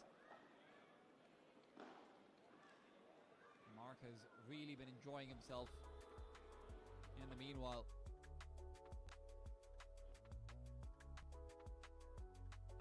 Service to start off now on the Spanish side from Elizabeth. As Mark and Elizabeth will find the first. Now, this is where first fault comes through. This is where I'm looking forward to seeing how Murtazan actually receives these services as well, because what we had coming through from Elizabeth and Sarah's was some really strong services, and now is no different. I mean, that was really just opening up for an opportunity for a good overhead, but between the leg shot coming in from Mark, which is just not able to be responded. Luli Guerreras knows that she had a chance to kill the ball there and then, but she misses the shot. Now Mark, aggressive backhand down to the right, and what a slice coming out from Elizabeth. Hugs the corner, goes in deep, and Murtazan is just not able to defend. Now at the back of that, very difficult to get your left-hand defense to work through against shots like it. These slow, deep shots are not really what the Pakistani circuit has been built on and over so far. Mark and Elizabeth once again finding themselves up 40 and 15. So far, only 2 points conceded to their opponents. Guerreras, good aggressive moves to reclaim the net. She will be able to get control of it soon, but it's all down to this Bahada. It goes deep, but it doesn't go low. So Murtazan unable to prevent this high lob coming out from Mark. Mark now on the left side as they are playing the Asian style of defense on their services. Murtazan, good smash, but it hits the cage, and that means there's more chances and more smashes. Murtazan wants to pad his stats to not just do it once, but twice. Critical that he gets these points. 40 and 30. Mark and Elizabeth still on game point, but Murtazan and Luli clawing it back on their opponent's serve. You can't be missing those. You cannot be missing those, but it's a great lob. Even better response. Just barely out, if I'm not wrong, though. So we will have 40 to 40. Looked like a lob from Murtazan that was going to end up hitting the wall, but stops just short of it. Fantastic work from him. That actually was it. Well, 2-0 from Mark and Elizabeth. First point will go the way of Murtazan and Luli, as a little bit of confusion about who will be receiving the ball comes through. Now, another serve, another point. Murtazan hoping that its service at the very least can be Old Faithful and continue to deliver points in dire times.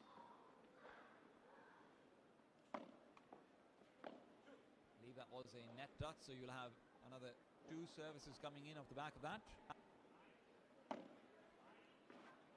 Fault for the first. If you've got 2, why not use them?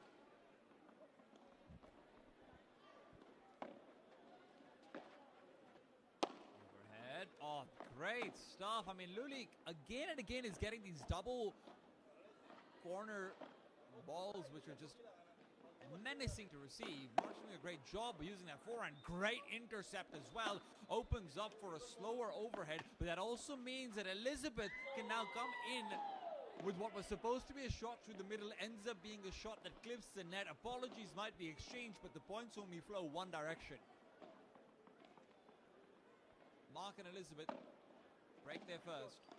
Oh, great service, better overhead, but Elizabeth keeps it alive. And now as Luli is going to end up giving an opportunity to Mark. Mark just casually taps it out and over. The Reminato comes back in overhead.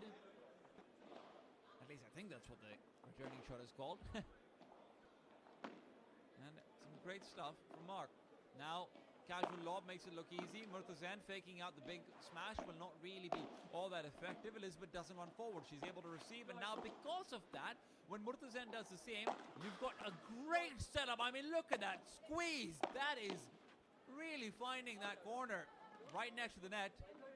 Ball almost kept alive by Luli there, but all of these shots are just a bit too close for comfort. Mark and Elizabeth are just showcasing a class difference that cannot be ignored.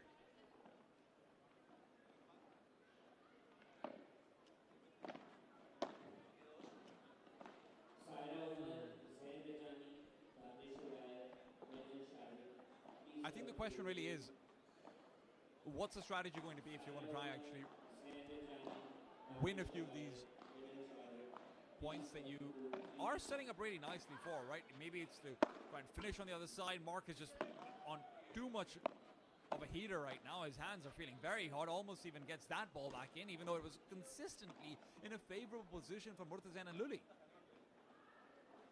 Never a doubt in my mind about that.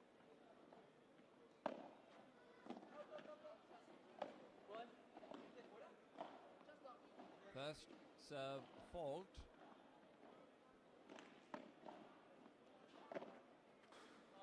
Murtazen is one of the players who have very specific habits when it comes to things like services and pre-service rituals. He's going in for these ball dribbles every single serve that he has before and isn't quite able to shake that feeling off. Always fun to see these little tendencies that players have. I mean, obviously so far what we've seen from Mark as well is he really does like his slightly more circus act shots. You know, the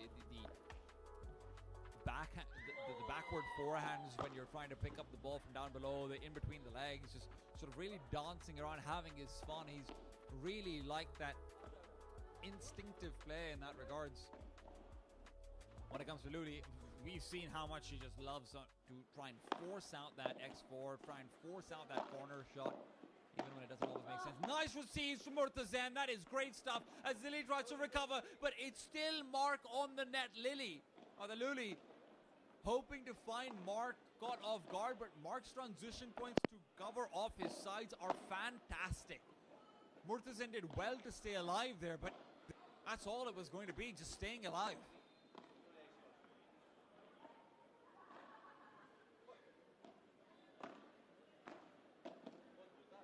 Shot of the corner, service is good, lob is better, and Elizabeth is able to maintain as he doesn't give any opportunities for a good volley. Instead, it's Bahara that they're hoping will be their last offensive option. Elizabeth is taking control, but now she's lost it. She's lost it at the net. Sets herself up for victory, then slips over a banana peel that she herself threw on the ground 5 seconds ago.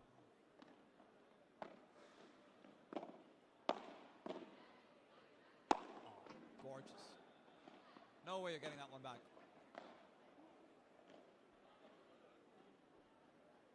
Deadly threat of Mark's left.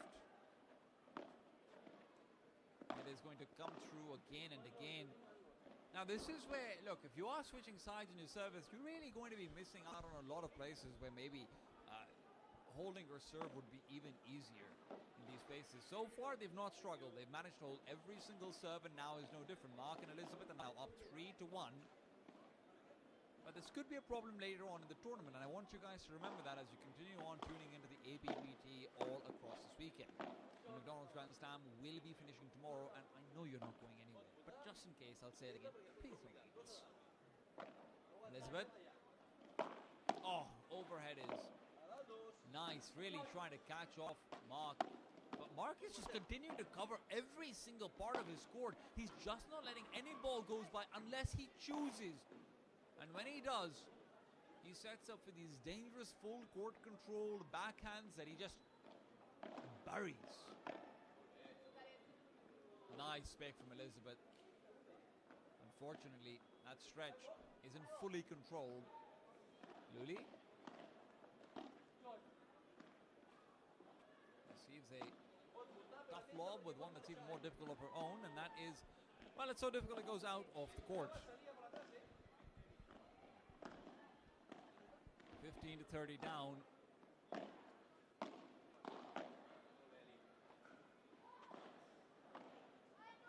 Oh. Overcommitting to the diagonal. This is one of those points where, I mean, you compare Mark and Elizabeth's game style where they obviously have complementing hands in terms of righty and lefty, but then you look at how Luli wants to play, how Murtazen wants to play, and it feels like it would make a lot more sense to have an Asian style on the Pakistani-Argentinian team instead of the Spanish. The Spanish are instead the ones playing Asian, and the Pakistani-Argentinians are playing Australian. Oh, that's a nice little kiss of death from Mark. Shuts down the ball. No chances whatsoever. Game number 4 to go the way of Mark and Elizabeth.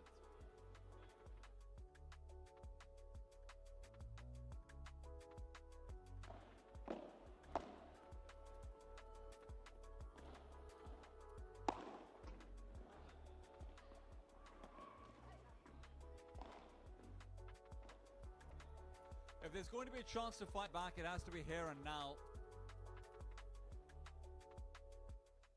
Discussions on the side of the court. Murtazan has a lot to say, and I'm sure there's a lot that they have to take into account as well. If you look out towards some of their target points, it's also been just trying to force that side volley miss from Mark.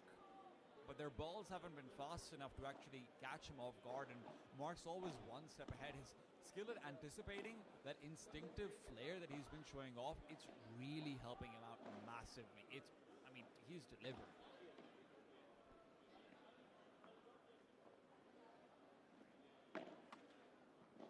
First serve is a fault. Net or not, it needs to connect with the ground.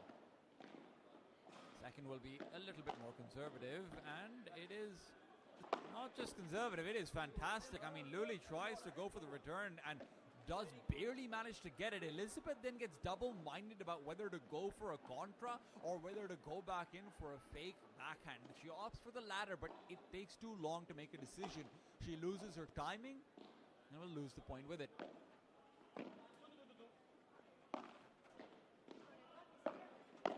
Elizabeth.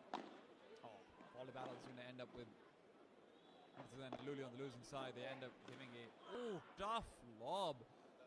One of the most difficult things about playing against left-handed players is just the fact that the ball spins in the opposite direction of where you expect it to. And you're taking that into account constantly, but when you're in the heat of a point like that, when you're expecting to smash, it gets faked out, you just instinctively go for the wrong angle. Murtazan gets caught off like that. And I'm sure he's going to be kicking himself thinking, I know that's supposed to be how it goes, but knowledge is not power in this case. Power is power.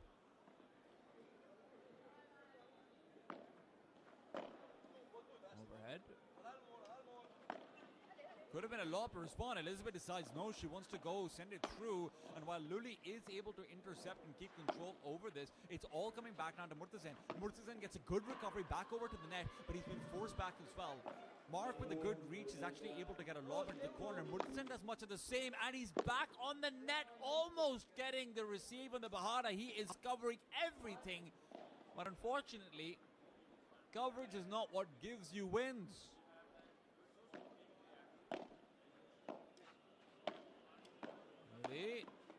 Over and out. And that's what gives you wins. Aggression and taking and maintaining that control. 40-30 on Elizabeth's serve. Mark and Elizabeth still with game point. Will they be able to hold? Yes, they will. 5-1 despite a spectacular few affairs by Murtazan and Luli that we have seen coming out onto the court. It hasn't really turned into anything beyond that. A flash in the pan, and that pan's not cooking anything. See, we cater to everyone, even the young crowd. See, they're not cooking, guys. Woo.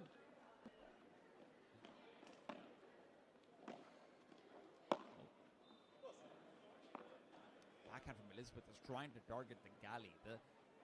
The galley is very hard to target on the backhand because you have to end up being slightly further behind the ball than you would in a diagonal.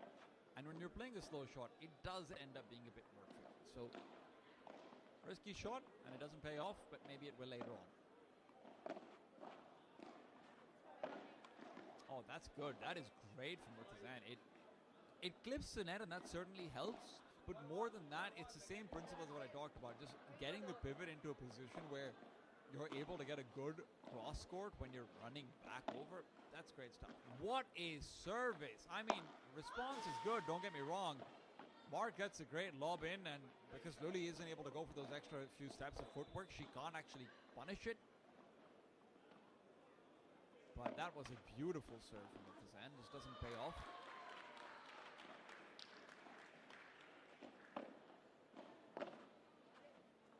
Second serve and confusion on the court is...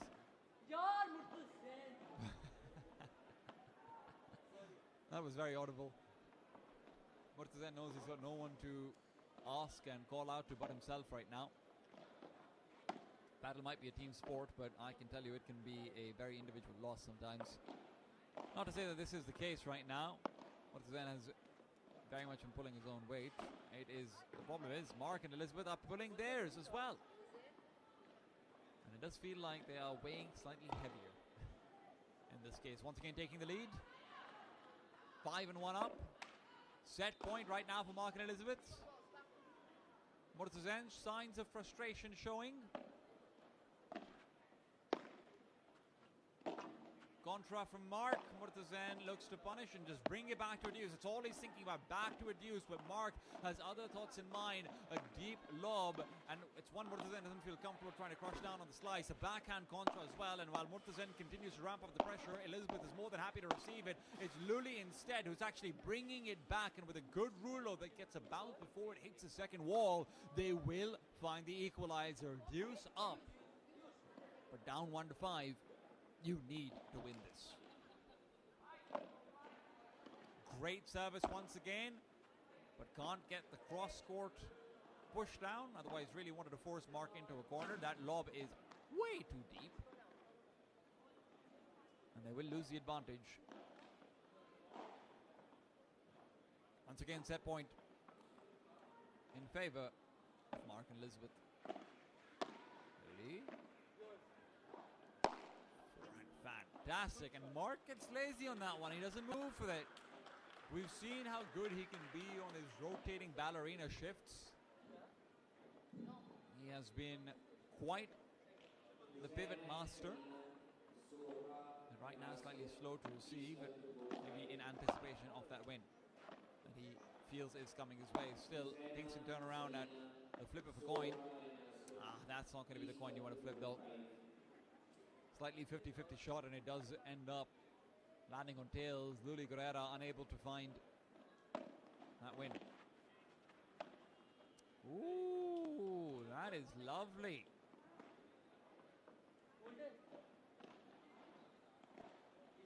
It is a golden point, I do believe.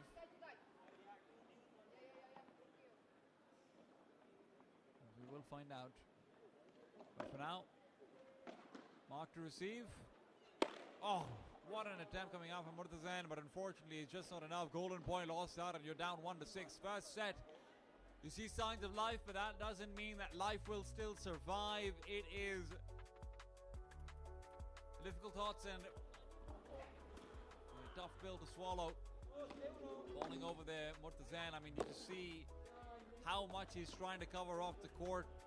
But both him and Luli are missing opportunities to finish points. Both him and Luli are missing chances to actually build up momentum and try and get a handle over the court once again. We saw how many difficulties Mark was having with David earlier on when they started to lose versus Farhan and Akil. If you want to push them into a similar headspace, well, you can't be missing critical points.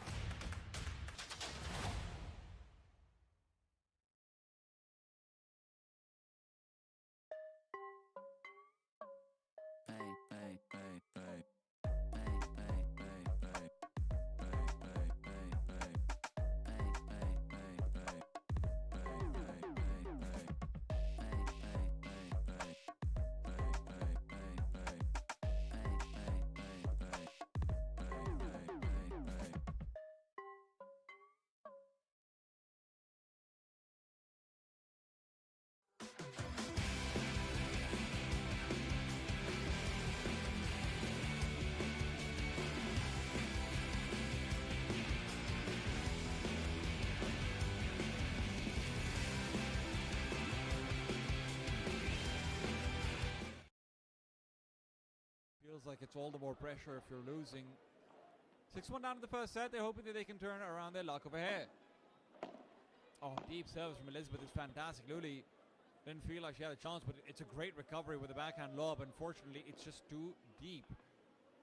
Face isn't showing too many signs of happiness as they prepare for the next point. Down 15-0.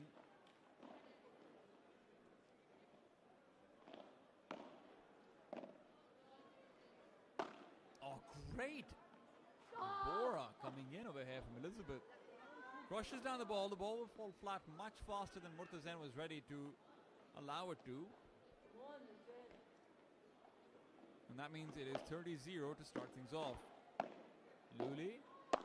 Oh, that is an exchange that we've seen a few times coming out from Luli as well. Mark will slow it down. He doesn't want to continue the space. He wants to have this be a slower battle.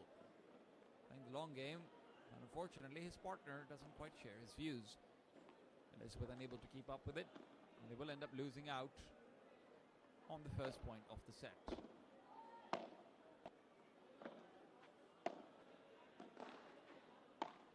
Attempt at a half volley mid-court lob. I mean, that is greedy. That's very greedy. Mid-court lobs are hard enough as they are, but to try and go for a half volley, and if you're wondering what a half volley is because you're not as much of a nerd about paddle as I am, a half volley is when the ball is just bounced, so you're practically giving it a volley, but it's even less control. To then transition that into a lob, it's I've maybe seen it done once. It is very rare for that to succeed. Asim, Soha, Hussaina, Selina, please come to court 5.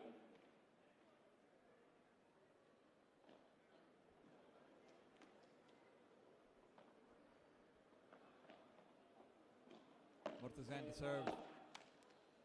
An attempt on an aggressive backhand return. And this is, to be fair, this is one of the disadvantages of lefties that you really do need to try and exploit, right? This is where, oh, it's a switch to the Asian style. I really quite like this. This is great. So the reason why I wanted a switch to the Asian style for both Murtazen and Luli is that both of these players really like to play aggressive overhead finishes, and they're not getting the opportunity to start build up their game on their own services side. Normally, I'm against the Asian style, but on your own services side, when you're losing badly, you just want to have every single yelling opportunity be utilized. When the server isn't able to run up to the left side because of how aggressive a player like Mark is, you can see why an Asian style might be better. At the same time, Murtazen, whenever he's on the left, he'll still have these opportunities for aggression. Luli, however, is unable to finish the point there, and Mark sends it right down the center. 30 and 30. Much better receive this time over.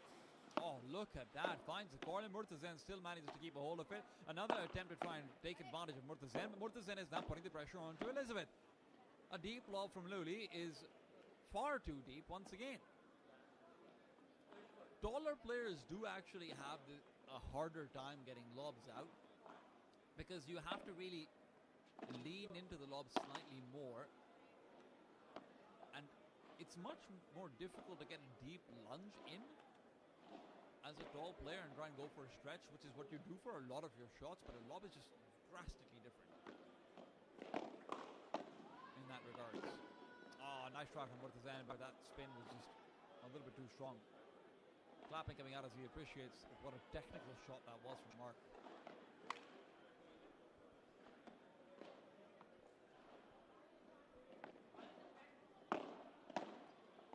Nice aggressive ball to Elizabeth in an attempt to force out a bad volley, and it is going to be paying off.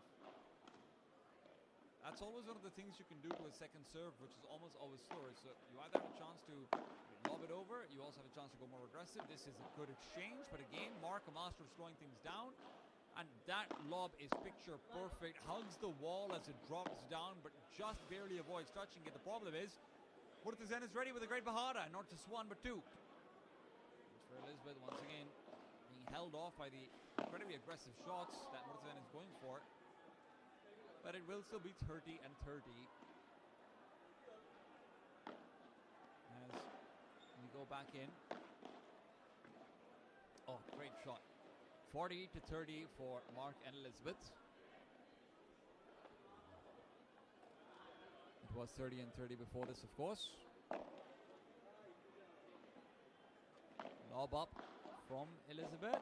Murtazen is setting up himself a success. Luli again forces Elizabeth back, making sure she can't come to the net, and it's a great shot to then finish things off. It's back over to a deuce now 40 and 40. 2-0. Not 3-0. Thank you very much.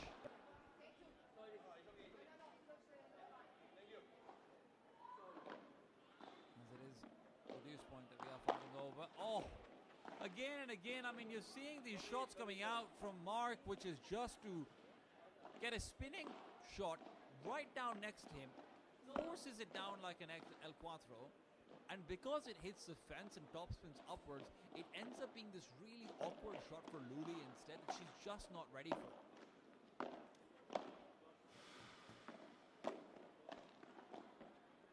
Another mid-court lob.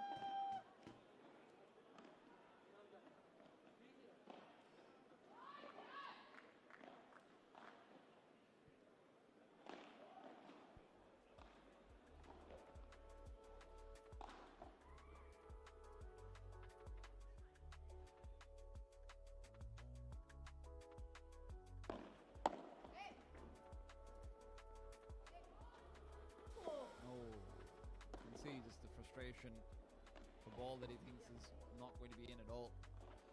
And these camera angles you're getting, I want you to pay attention to them, because a lot of the times when you're looking at these further up shots, it's very easy to think, well, that looks pretty easy. I could get that. Or why don't they get that? Even if I can't get that, they're supposed to be the professionals. When these shots are spinning down, when these shots are dying, we do mean they're dying. You cannot get them up unless you are literally sweeping the floor with your racket. Your racket needs to be touching the ground to hit some of these shots. It is absurdly difficult to put yourself in a position where not only are you touching the ground, but you're also able to detach your elbow far enough that you have space to move your arm in a full sweep while you're touching the ground. Anyone who's ever swept floors of their house, anyone who's ever switch word over, किसी ने भी झाड़ू दिया अपने घर में, you know how difficult it is to do that for a sustained amount of time, and more importantly, just immediately transition from a jumping shot overhead back into it's a different story. Nice pick from Mark. That is magnificent.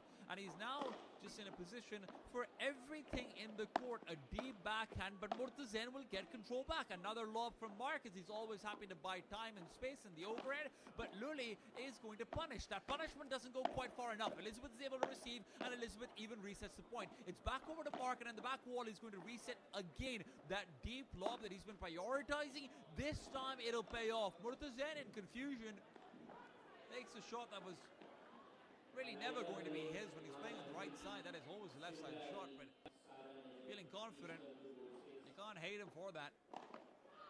I don't know if he's going to love himself anymore. It's good. How to set up. Elizabeth receives, knocks it down. Mark once again to the corner, and Elizabeth is now putting the pressure onto Luli. Luli wasn't ready, trying to defend off the center line. She is going to falter.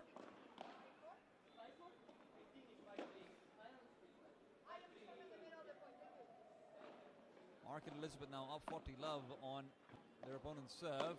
Nice to see. Oh my goodness, that's a great shot. Elizabeth just keeps the ball alive, barely so. Mark calls to receive it, goes for his signature deep overhead lobs. Even Elizabeth's left and wonder, like, well, I thought that was my shot. And really, it probably was, Elizabeth, but when Mark's taking them, Mark's taking them.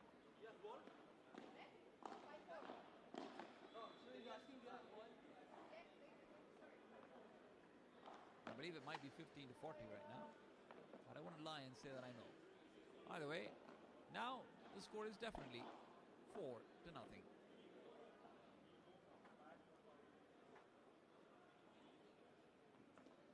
Elizabeth back on serve. Going for something straightforward. Going for something down the line. Corner is what she attacks in the second. Lob game has been really on point between her and from Mark, but now as she gets a chance to showcase her aggressive volley as well, even Mark is left stroking his forehead and wondering, man, am I going to let her have the net more than me now? Because Elizabeth has really been fantastic in a few of these volley situations. That is unfortunately not one of them. The receding bandeja can be a bit of a traitor.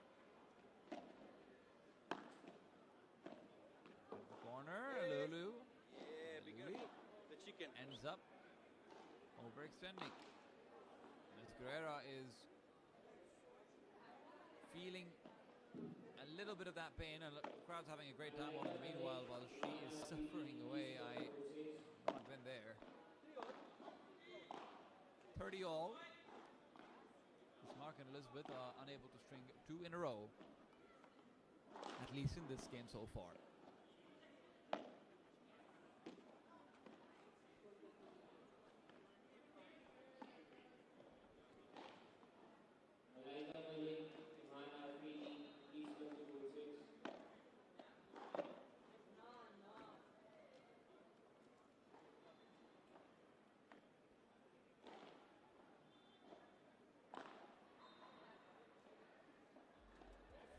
Nothing, and it does feel like we're on the way to 6. I mean, Murtazan earlier on, he was interviewed about this matchup, and he did actually say that, hey, I think this is the #1 mixed team that we're going up against in all of Asia. Mark and Elizabeth are supposed to be a force to be reckoned with, and for good reason. You can see why on the court right now it has been just a continual battle of domination. Murtazan's even taking, I mean, the game's not even over, and Murtazan's taking time to exchange notes. You can see the kind of respect that's going over. You can only just imagine what Luli Guerrera is messaging. I'm coming back to Argentina, please. Why is my partner? Nah, of course not, nothing of the sort.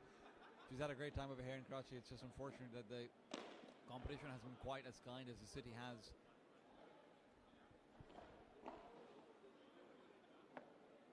But Luli Guerrera, I'm sure that she'll at least have a chance to fight back over here, at least a chance to fight for one.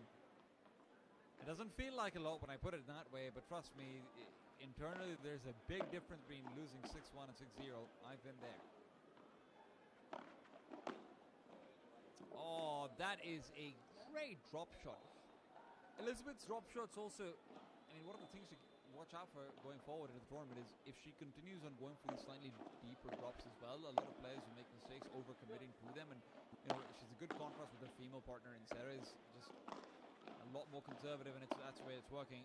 Great catch on the Mark, but where Mark is put completely out of position, it's again Elizabeth to defend, and now she's on the offense. Goes back in, plays maintenance. Mark sees it coming, and with the shot going to Murtazan's feet, he might be able to recover it, but that doesn't mean Elizabeth's in any worse of position. This time the drop shot is received. Luli, good readjustment. Footwork is fantastic, but Murtazan, can't say the same about him. An awkward shot still. It's his hands that are doing the job. Unfortunately, Luli can't do the same. That is an extended point, and so much of it goes back to Elizabeth.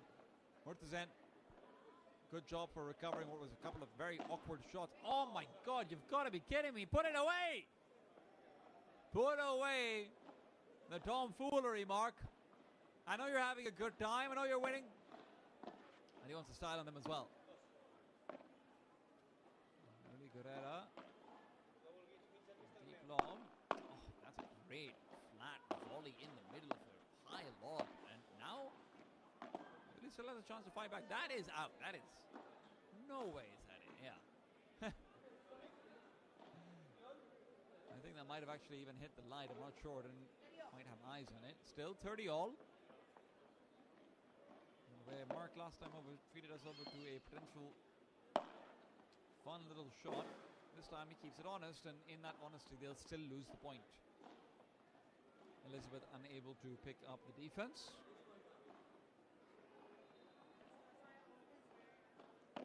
Murtazan straight to the net on first. Pressure is still mounting. Like I said, the difference between one and none is far greater than you expect.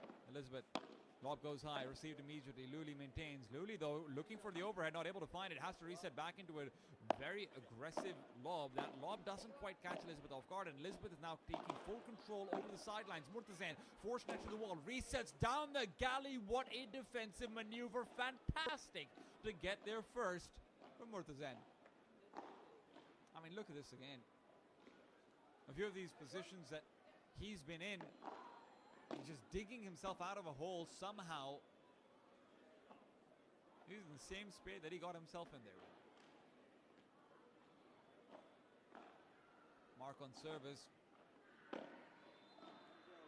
Sen finds himself the first. Good lob. He's nestling into the crack of the corner. And while Luli just plays to maintain, Elizabeth gets aggressive. Finds Murtazen in an awkward backhand. Murtazen, however, still keeps on finding success in this awkwardness again. Rolls the ball off the glass, sets himself up, but it's going to be a miss. The net has been found instead of the floor. Murtazen looking for that jumping shot, looking for redemption, but instead finds nothing but frustration on his face, and Elizabeth looking concerned on the other side. Elizabeth sends it into the corner. Point still live, at least that's what it felt like. Think it might have just died there. Called out. Zen and Luli to be in the lead while Mark resets. Service has continually been very, very good, and now it's no difference. Although Murtazen's been good at being able to turn a reaction shot into a great plan when he never should have had one, much more difficult to receive this service. Now, sets up, takes net, in a good position, finds a corner. Elizabeth is just brutal in these corners every single time. If you don't have an extra bit of spin on them, if you aren't going to have the ball die, if Elizabeth doesn't have to at least bend down to get it, she will thread the needle. There's no doubt about it. And now it's another 6-1. It's another win for Mark. It's another win for Elizabeth. These two have been indomitable. The best mixed team in APPT. Is anyone going to be able to take a candle to them? It doesn't feel like that's going to be the case. An absolute roar through the bracket, but they will still have to contend tomorrow. For now, we're going to be off to a break. When we're back, it'll be time for more of the professional male category. Who will go on? Let's find out after a quick break.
Welcome back to the McDonald's Karachi Grand Slam, ladies and gentlemen. We apologize for the delay, some logistical errors going on in the back lines, and unfortunately we couldn't find one of the players. He had something going on. We've managed to solve it, and we are managing to get into the action. It is Murtazain and Umar versus Sergio and Francisco. Sergio and Francisco possibly the favorites of this entire tournament. Maybe Jesus and Paul Alsina the only exceptions. Omar Mania and Murtazain Shoaib on the other side, but they're going to have to suffer the wrath of the overhead. It's been fantastic all tournament long. Sergio and Francisco earlier on versus Talha Hassan and Taha Javad were showing off exactly what they can do. The left-right wonder duo, the 1-2 power punch, the menaces who really do feel like they're going to villainize you no matter where you go, but right now it's Umar to send it through the middle. And as Murtazain covers him off, allows Umar to come back up front, but Umar in that ascent will lose control of the ball. I believe the score is 15-40, but I've been wrong before, and I'm sure I will be again. Murtazain, second serve goes over, aggressive shot back from Sergio. And while Francisco will be giving it a little bit more of a paddle spin with a good lob over from the backhand, it is Murtazain to pick up a great shot in the corner. I believe it is now 30-40 in favor of Sergio and Francisco. Murtazain now hoping to bring it back to reduce. He hasn't been able to have the best of fortunes in the mixed arena at the very least. It is the men's where he is maybe just as unfortunate in terms of who his opponents are. That is not the shot that Francisco was looking for. That's going to be a deuce as a result of it. Francisco perhaps also a little rattled, or rather is it a deuce? No, it's not. Okay, so first game, jitters maybe on my end as well. Oh, that's in. Oh, that's beautiful. I thought that's now a great replay coming out over there, and I've got to show some love for it. Nice backhand as well to force Murtazain into a difficult spot, and while Umar comes forward, he finds his body attack, defends it very well, but that still leaves it open in a position where Murtazain simply can't defend the corner. Fault initially. I mean, the shots that you see coming out from both Sergio and Francisco, it just feels like they're so technical.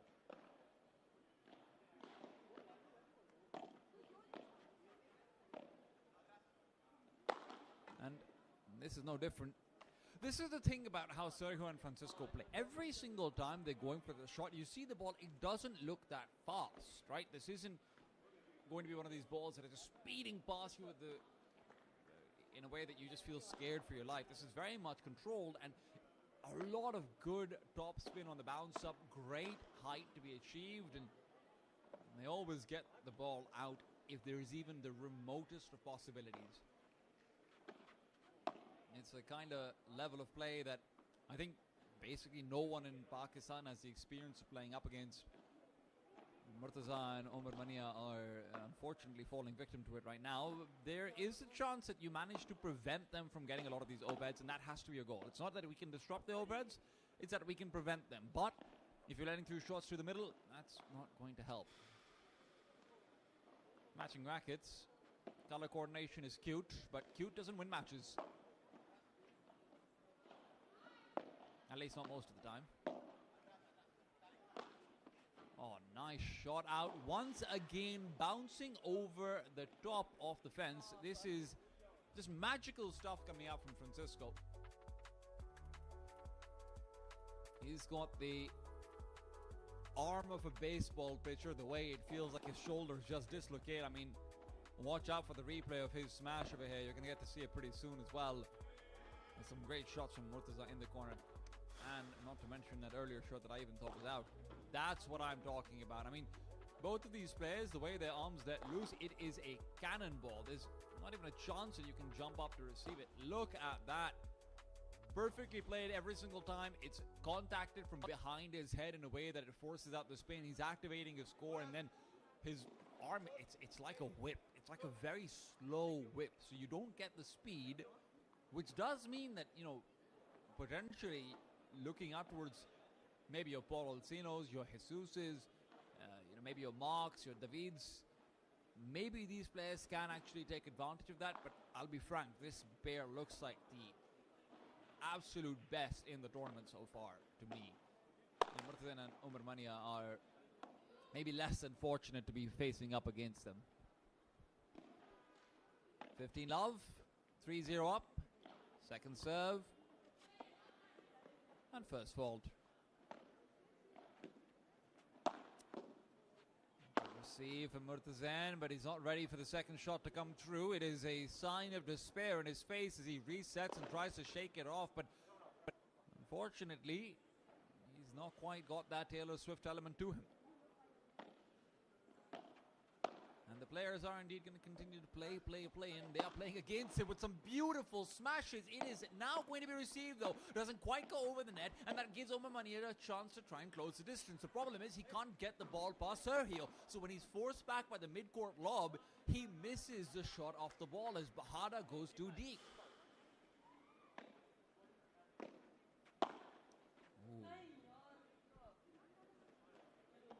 Murtazen definitely slowing down a little bit on the court. The delays have affected him. It is clear as day.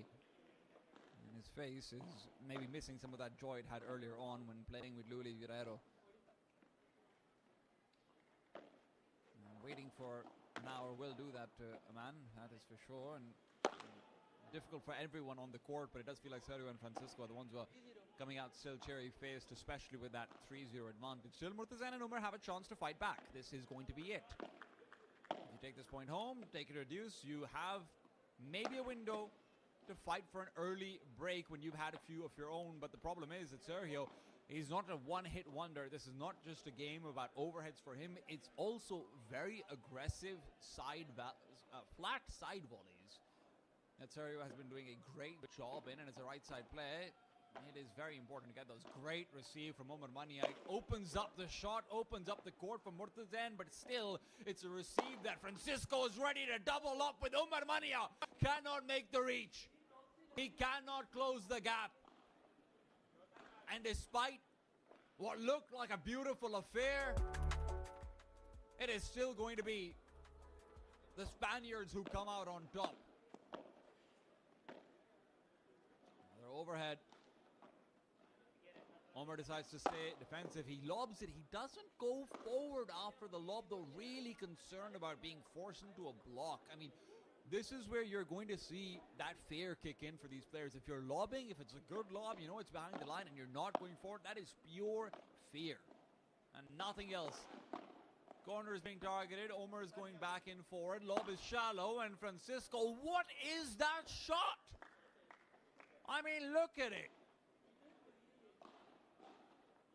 That is beautiful. The spin on it. Wasim Akram in his prime. That's what it is. Francisco, if battle doesn't love you, cricket sure as hell will. Oh, shot to the side. The galley is open, completely exposed. Sergio continues to style on them.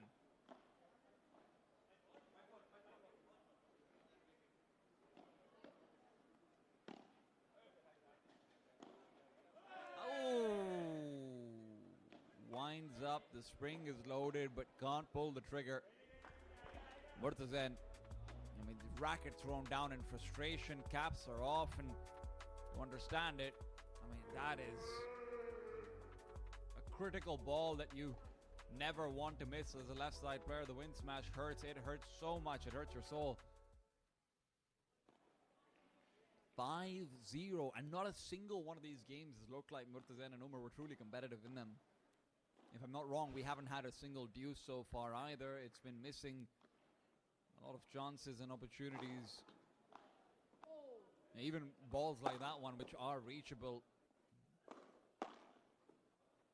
hard to get there. And then these shots, which are just impossible. I mean, you can't do anything about it. That then tops all out with an easy shot that's missed. Yeah, the mental damage is going to be big.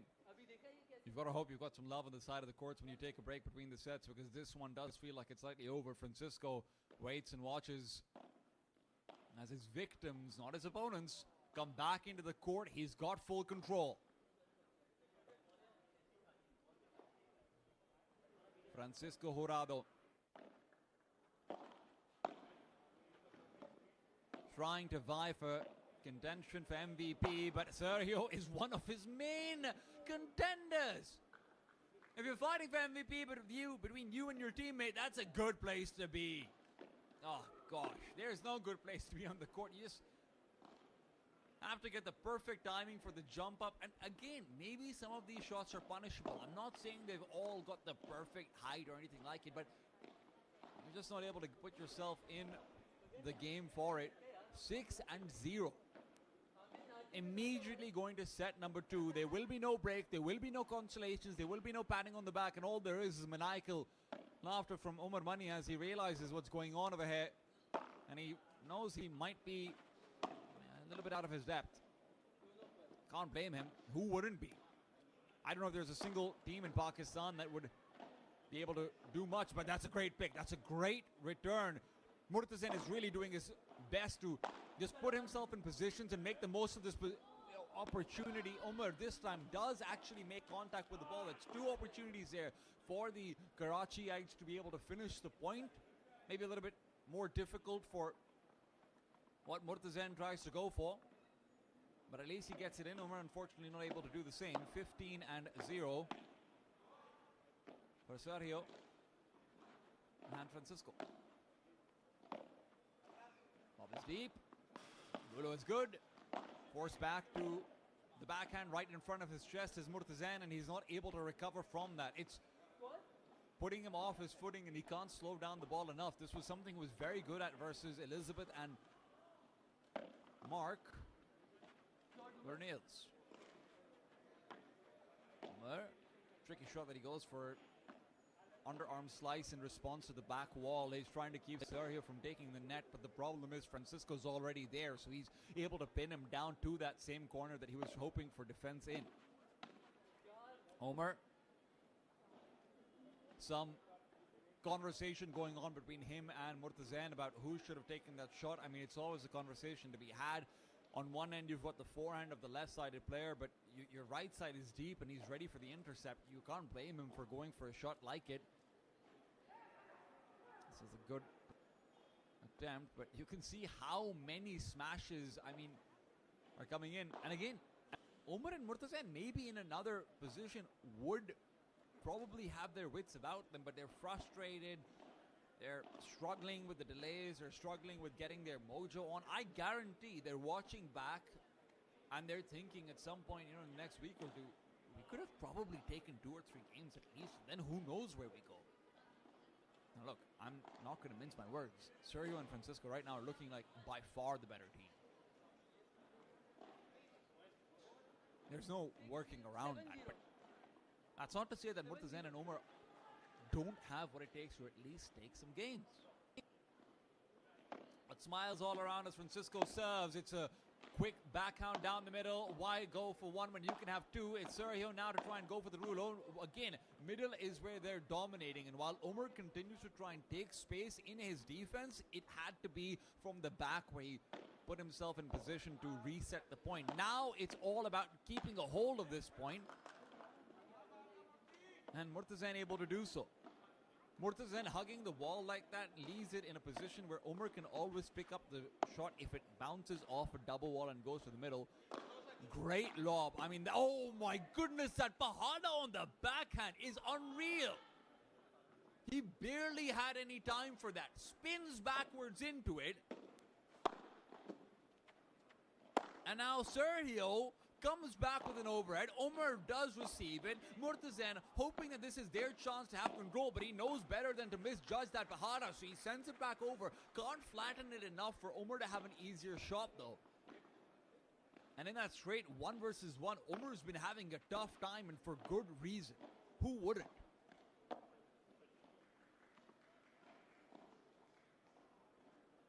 $40-30. That's an easy tap out. That is the easiest shot you've seen Francisco make so far. 2-0, quick to start the next game. Umar very quickly moves up to the net and unfortunately goes a bit too aggressive with his backhand, tries to send it down to the feet of Francisco, and in doing so finds the wall instead. His backhand's where he's struggling, and I can tell you it's not just the difference in abilities, this is mentality difference is coming in over here as well. Murtazan trying to intercept, Murtazan trying to make up for lost time and find just anything to work for them, but in doing so he opens up the left side of the court completely.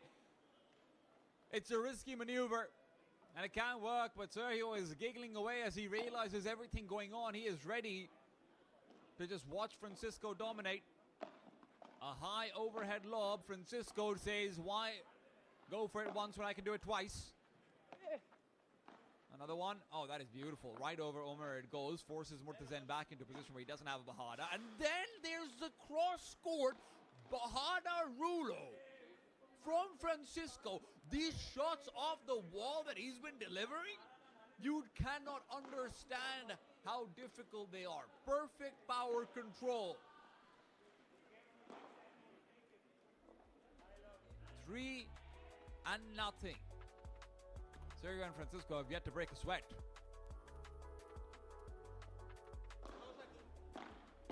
Oh God, that shot again.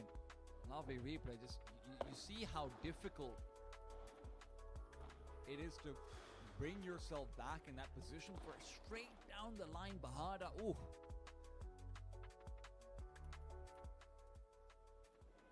It's like when your relatives say that, oh, you know what,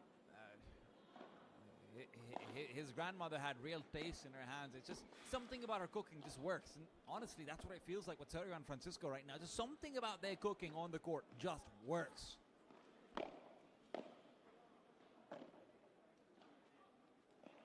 Great lob from Murtazan though. He continues to try and struggle on.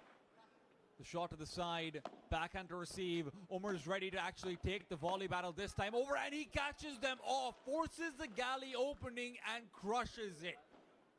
Omar smiles on the court, and for once it feels like they're out of his own volition. They're not the nervous smiles in front of a principal. They are the burgeoning smiles of someone who's realizing, maybe I can do this. And those smiles are going to be compounded by Areyars in the background. 30-30. This had to be a chance that they put to use. Unfortunately, this on the service receives, you cannot afford these errors. You cannot afford to go for points like this and then lose out, because this is what comes your way. The other side, Murtazan not going for the run, just assuming the ball's already out. He could have received otherwise. He's been good about closing the distance, and Omar, unfortunately, does graze the ball, but it's not enough. 4-0. It's 10 games in a row, double digits achieved in the pro male category. Oh, Murtazan so fast on his feet. That recovery is great. The fact that he's able to go for a backhand stretch into a lob overhead forces Sergio into a difficult shot, and that's where the glass is all that he finds. Nice shot from Omar, but the recovery is really getting a little bit more slow over there. Still, Sergio tries to take it to a volley battle, and Murtazan is getting the better of him. Both of the Pakistani players are quickly adjusting to the pace of these volley battles. You might end up seeing a quick alteration from the Spaniards to try and go back in over into overhead dominance. That overhead dominance is going to be displayed right now from Murtazan. It's a serve. It's a receive. It's a smash, and it is now 40-0. 10 losses in a row, and they're hoping that it won't be 11. Still, need to finish off this one last point, and they will do so. Great job from Omar, finds the center, and no one there to guard it. 4-1, as Murtazan and Omar will at the very least be able to find some sort of pride in their performance. That was a fantastic game between the two of them.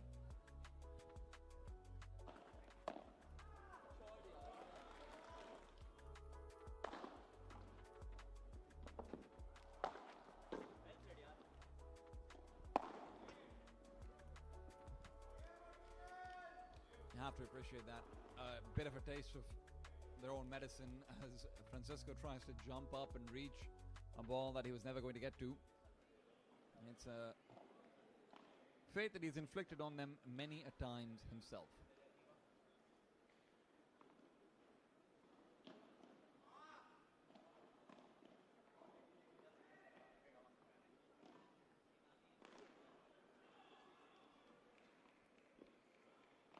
Ready on the service is Francisco, this time over.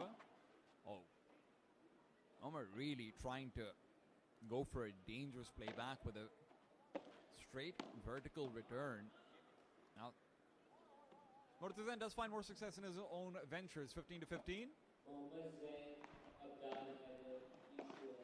Omar. Oh, the spin is good. Oh, the smash is actually missed out. It ends up grazing the net, and because of that quick touch, there's a world where Omar was able to reach back for a contra, instead goes for an early lob and isn't able to get the shot.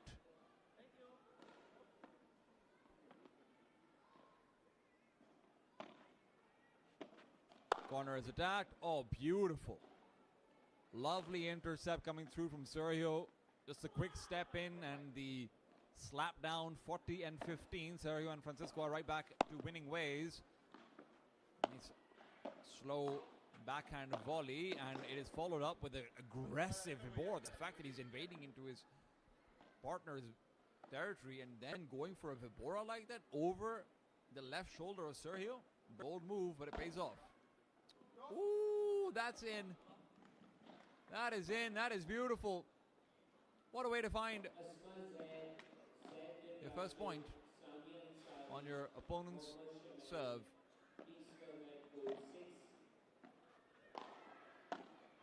Still. Oh, now you can see the fatigue also starting to kick in. Murtaza is just not going for the same stretches. He's just not going for the same sort of footwork that he was able to before. It's been a long day for him, and it's really showing. Overhead lob. Francisco winds it down, tries to go for something tricky. His attempt was to go for a slow shot down to the side of Omar because of the fact that the ball was too far backwards, so he tries to change up his initial intentions, but that's too ambitious. There's very few players who can actually pull that off, even on the very tippity top of the world. Nice shots from Omar to control. Ends up being a fight for the middle between the Spaniards. Not able to decide, and now 30 and 30. Oh, backhand goes deep. 40-30, a chance for two. No, is it? Oh, so it is over. Okay, so it is 5-2 now. Murtaza and Omar have been able to find another one. I believe that we were wrong about the score earlier on. That's fine. It's all good. Now, the question is, at what point do you start to believe? I think anything before 5 and 4 is difficult, but as a player, 5 and 3 is a difficult place to be as well. Let's not forget that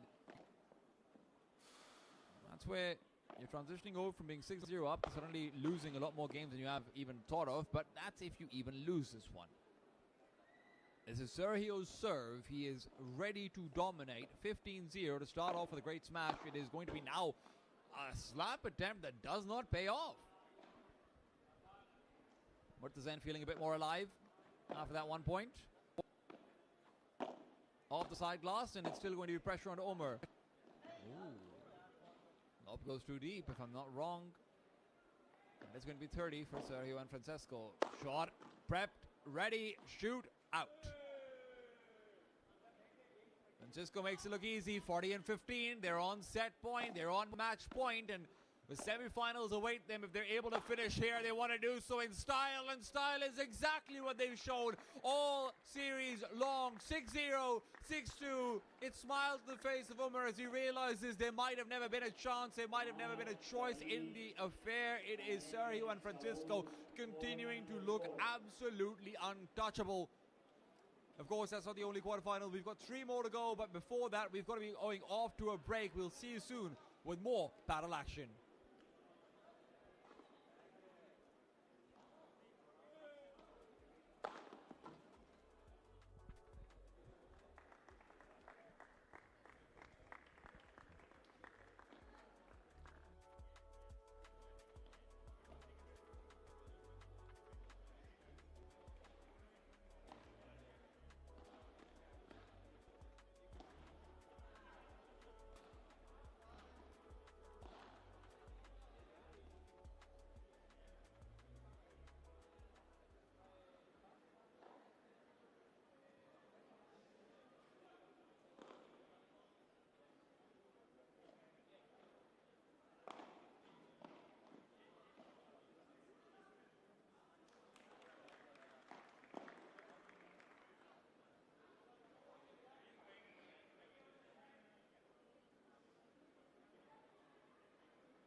Welcome back to the McDonald's Karachi Grand Slam. APPT continues as we now move on to the toss between the following professional male quarterfinals teams. It will be Mohammad Namir Shamsi of Pakistan on one side, joined by Saul Serna Rafael, and Mark Benils and David and David Queiroz on the other side. It's all a matter of services right now and who will be starting. We've already seen Mark and David once before on the stream in the first match of the day, and then this will be the debut on the stream for Mr. Shamsi and Saul Serna. To those of you who are unfamiliar with Namir Shamsi, obviously long-time tennis coaching legend of the Shamsi Academy as well. He's been now focusing on training players in paddle and just bringing them up as fast as humanly possible. And it feels like it's getting faster and faster every day. Namir has been one of the early adopters of the sport in Pakistan, and he's been quite technical in terms of learning the slightly more paddle-esque shots earlier on. You're thinking of your Bandejas, you're thinking of your Viboras. Namir's put himself to good use learning them out. Now, this is still going to be a big fight for him. He's got a Spanish partner who I'm really looking forward to seeing what kind of displays we're going to be getting from him. But Namir, despite being one of the top players for Pakistan, has never actually been considered the number one. He's never been considered the player who can actually dominate.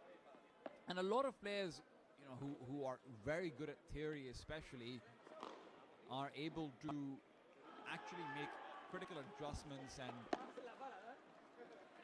put themselves in better positions in international matches with new teammates who maybe are out of the scene. So for Namir, this is a big opportunity to showcase himself in Pakistan as a player who can actually really truly compete with being considered one of the best players alongside your Salars, your Abdullah Adnans, your Farhans, Mustafas, right?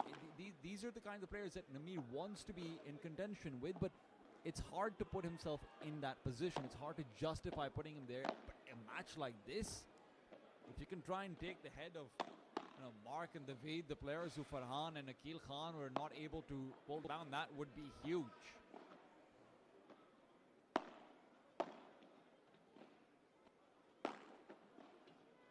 Of course, between Mark and David, you have to remember, David is the left side player, yes, but he's not the player who is the more aggressive one. That's going to be all down to Mark taking very quick control over the net, trying to be aggressive, trying to be a bit of a dancer on the court. David, a little bit more calculated, a little bit fewer risks being taken. Saul, of course, is the X factor. In the backlines, you can see one of our finalists for the women. It is Sarah is alongside her partner Elizabeth sitting. We will be able to see much more of them tomorrow as well. We've also got a fair few of the staff as they're getting ready for what is going to be a rager of a game.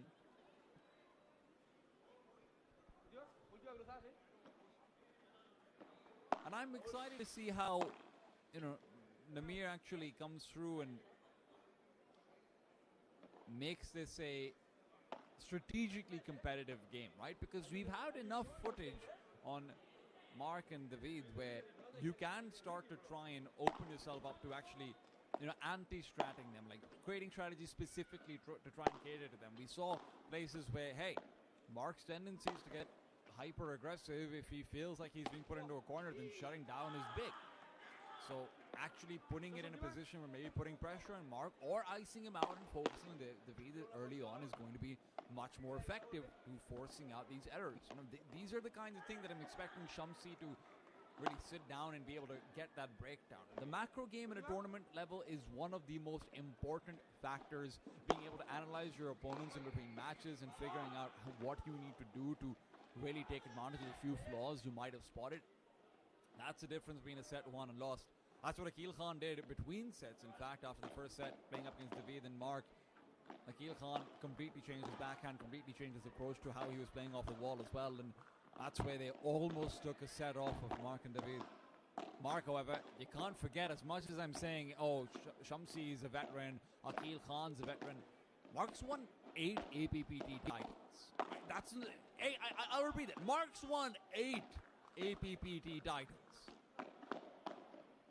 Considering he's only been playing in the circuit for about a year or two, that is incredibly impressive.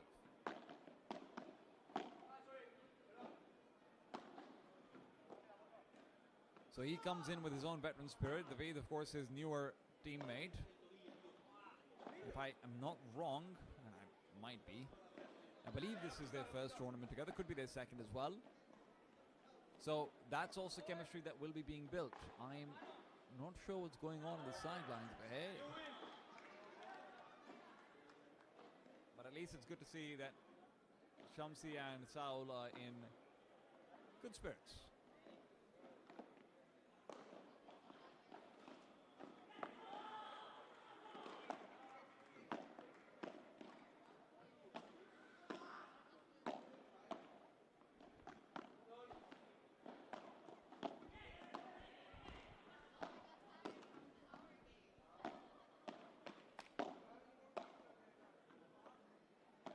I'm also looking forward to just seeing Shamsi play in general. Obviously, I'm from Islamabad. I've never really been able to go to the Shamsi Academy, watch any of their coaching methodology, anything of the sort, right? So you really hear a lot about how, hey, this is a place to be. This is the place where battle coaching has sort of been pioneered, and I'm looking forward to seeing it in action. Obviously, I'm never going to equate everything that Namir is doing in the court to being what he can coach, right?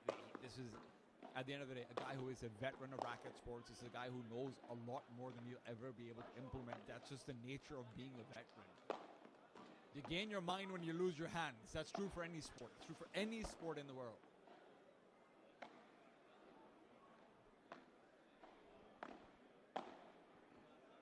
So if you are then able to put yourself in a position where you can showcase that on the largest stage Pakistan has ever had. This is the first ever international battle tournament taking place. Like I said earlier on in the day, it's very early on in the lifeblood of battle.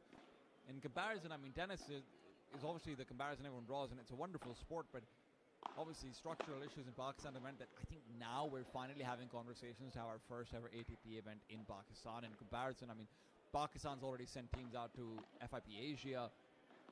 Very recently, in fact, Pakistan, I mean, now is having APPT. Next year, there's been an announcement of more partnerships with the Asia Pacific Battle Tour as well to take place in Pakistan. Players are on the sidelines. It does feel like we might be having a slight delay, but I'm sure we'll have that sorted out.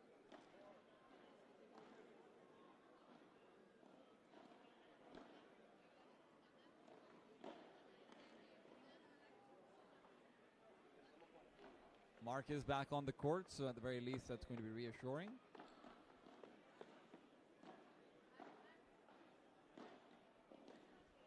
He did slow down a little bit towards the end of the last series as well. I chalked that down to maybe just being bored of winning, which he has been doing a lot of today. He has been doing a lot. But I do hope that that's all it is.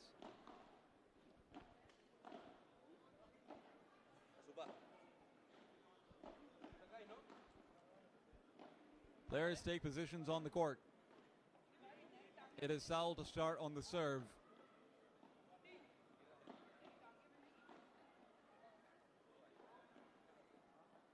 Right side, but also right-handed. It will not be having the double forehand central pillar to try and rely on. Great serve, though. Starts off with a point off mark. David could be his next victim. Shamsi's adjusted, playing much further back from the net. That could open him up to getting that little triangle on the left side isolated out and exploited against him. We're going to have to wait to see later on for these diagonal angles. David, in the meanwhile, he's going to be suffering those same diagonals. Shamsi's trying to force him into a corner. It's a Bahada from the backhand, but Shamsi's quick to receive what is going to be a good volley. Now, where there's one Bahada from the backhand, there's also another. Saul still gets the better of Mark yet again. That was a very nice shot, actually, from Shamsi to the side, just forcing the way forward in a place where Mark then can't be the aggressor. This is what I mean.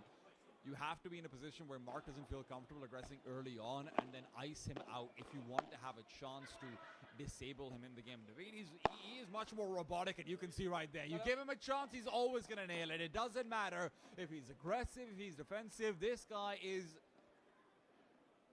Mark's newly found Terminator. That's what he is.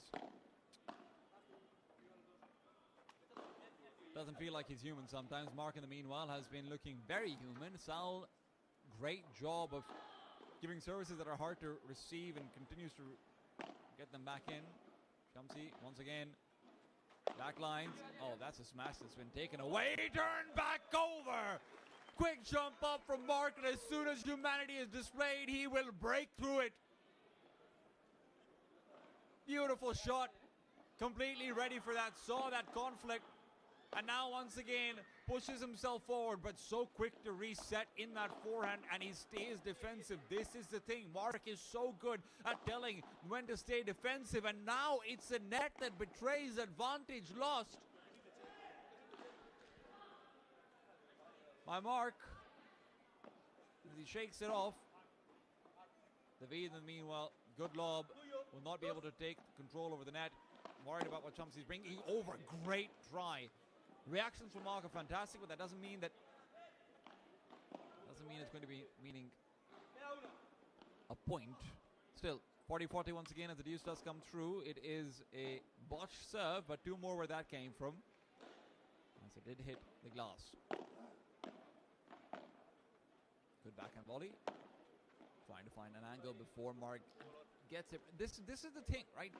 You're going to see this place where players are used to letting the ball bounce before they're trying to send it diagonally. Mark doesn't let you do that. Mark closes the distance very aggressive. And that opens up things to problems, right? You can be bypassed in other ways, but the traditional method of playing into a less aggressive right side player just doesn't work. And that's what he's relying on. That's what Farhan and Akil Khan were able to actually capitalize on later on. But this is a realization that needs to come sooner rather than later.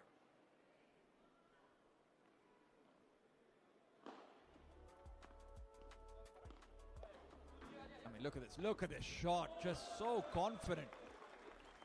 Ready to dunk it back down.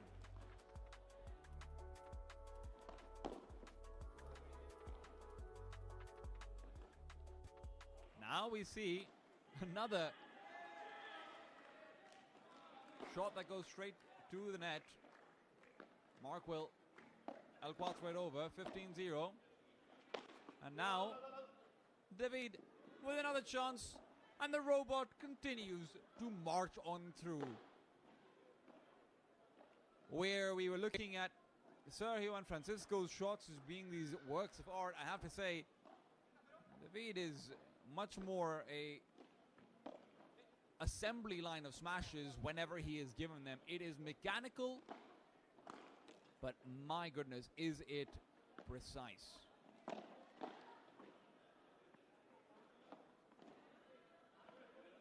2-0. Mark and David, despite the difficult start of the first game, are still going to be able to not just get a break, but also hold on to their own serve. Nice shot from Sal. Catches Mark and David in a position where Mark had to cover off a very low block. It's hard to reach in as he was lagging behind in a rare instance of doing so. Shamsi. Nice serve. And the response is great. I mean, it just crosses over to that third cage panel. No questions asked. Saul always knew he had that one. Finishing capability is good on both sides. This is something you have to keep in mind. We're yet to see Shamsi displayed, but everyone else has shown that in the court you do not want to give them a chance. Over at lob attempt, Sal goes out. He hasn't gone far enough, and that ball, it is traveling long distance. 30-15. Mark to give them the first on Shamsi's serve. Serve to the fence as we will now move over to a second after the first is a fault.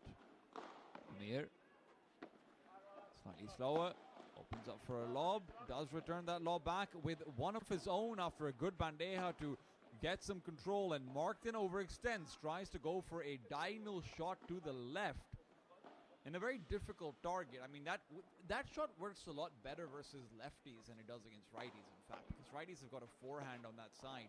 It's one of the few places where being a righty on the right side is actually better. That and service receives. 40 and 15, a chance to find their first. Amir, serve down the center. Keeps it nice and technical on the volley, and that's exactly what they're going to use to get the point.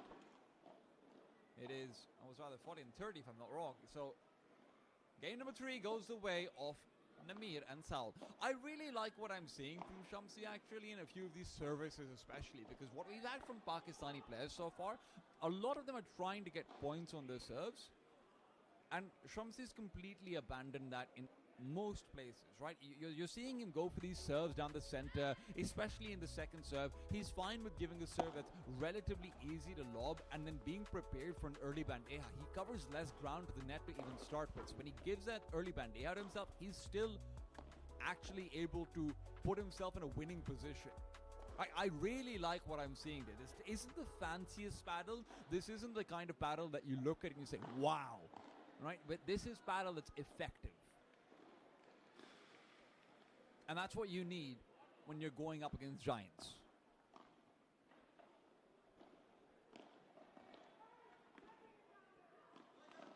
I mean, it's ironic that his name is David when really he is the Goliath in this matchup.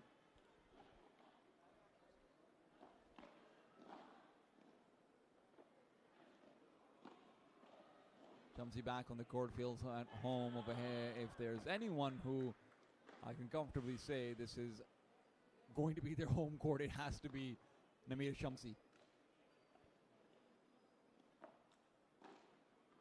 Quick dap up on the court as well, but it is still a long road to travel.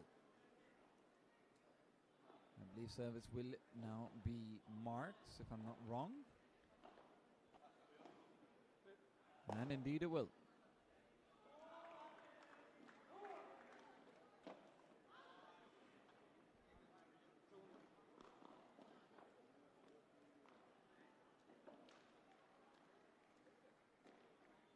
Sal has to return this one.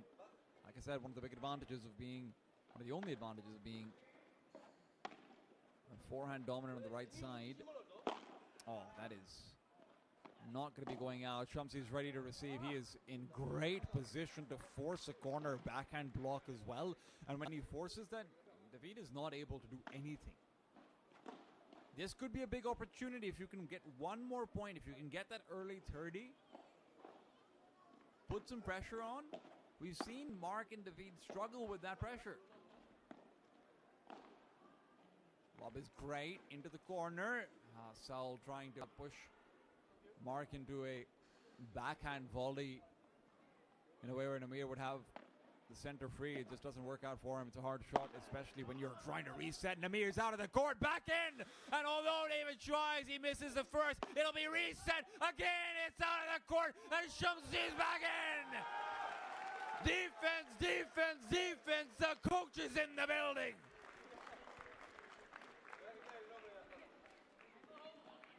Smiles on Mark's face as he knows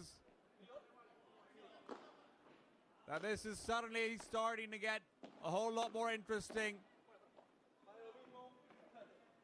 Unfortunately for Shamsi, he's not able to maintain that momentum. It is still going to be a quick point back in the favor of Mark and David. 40 and 30.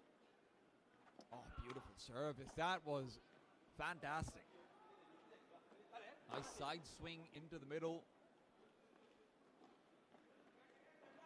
Lefty players make that even more difficult to receive. It is now down 3-1. That lost break is still haunting them, but maybe they can bring it back. Salah's got no choice but to hold on. If this serve is not held, this set will not be theirs. No matter what kind of circus act you want to put up, no matter what kind of out-of-court plays you want to have, you need to hold your serve. That one was beautiful. Mark still can't get the ball to die, but that's David's job.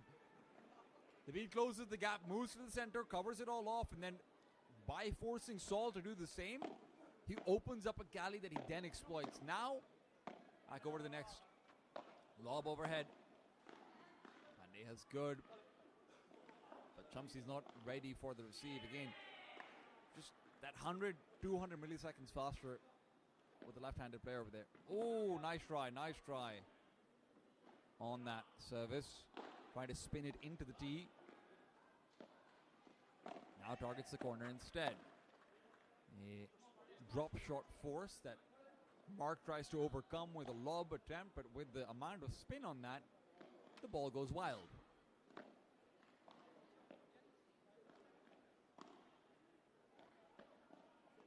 First serve's a fault. Second serve, I mean, you can't blame him for being forced into a bad shot. That is fantastic from Mark. A straight shot down the diagonal completely bypasses Saul. That is nice. That is nice, but Mark is even better. Saul will once again end up with his service broken. You're down 1-4, and again, you've put on a show, no doubt about it. But you need to get these gains. I mean, look at this. This is one of those shots where you can see Shamsi's just been having a great time in these receives. Now, shot goes out. Shamsi gets it back in. It's still received, right? It's back over. Another lob that's a bit of a failure. Shamsi's ready, and this time he just gets it done. Nothing but clapping even from his opponents. You can see David smiling. This is what he comes there to play for. This is exactly, at the end of the day, what all of these guys are trying to achieve. They're all competitors. They all want to be in a position where they're getting highlight moments like that. And sometimes you're on the receiving end. I mean, what can you say? Sometimes it works out against you. But you know what? You're still up 4-1 if you're Mark and David. Namir. Lob wasn't good. Lob really wasn't good. But David missing that smash. It's the first time the assembly line has started to maybe feel a bit shaky.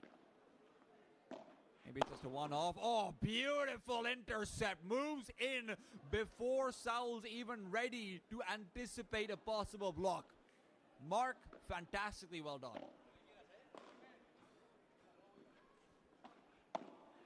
Oh, great block. Great block of the Bahada. Switch comes out. And the net will be where Mark is forced to bury the ball. Another shot from David.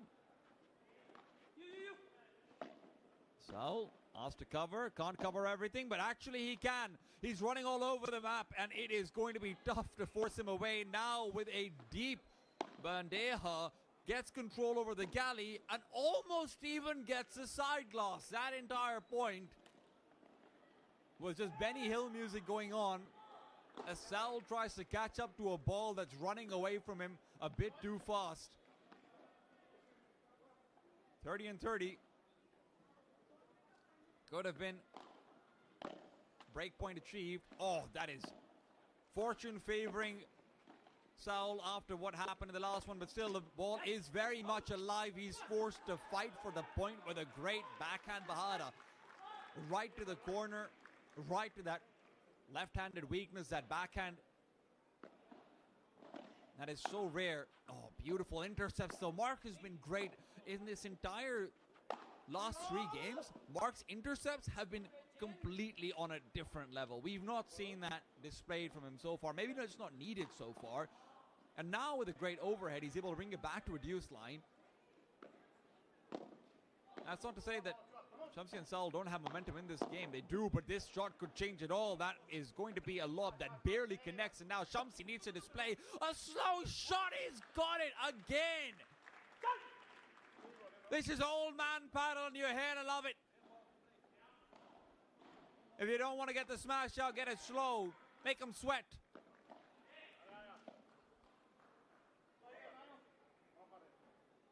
Shamsi. Namir is really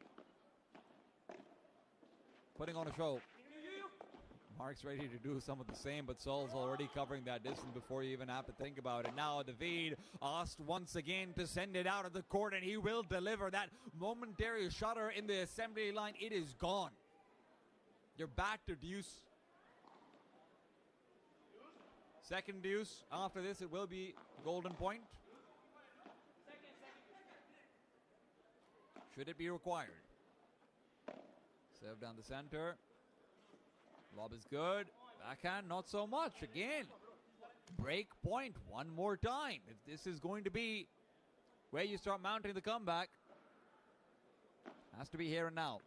Even going to a golden point might be asking for a bit too much. Namir successfully manages to slow down the ball, but then he goes a bit too far forward. Great leave from Mark.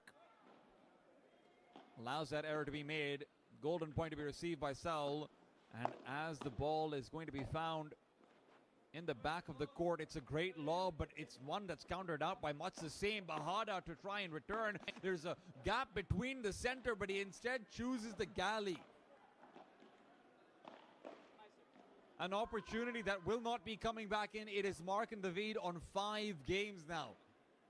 What would have been a ray of hope is instead quickly closed off into what feels like an impossibility. And if Mark's hitting shots like that, well, maybe that ray of hope never even existed in the first place.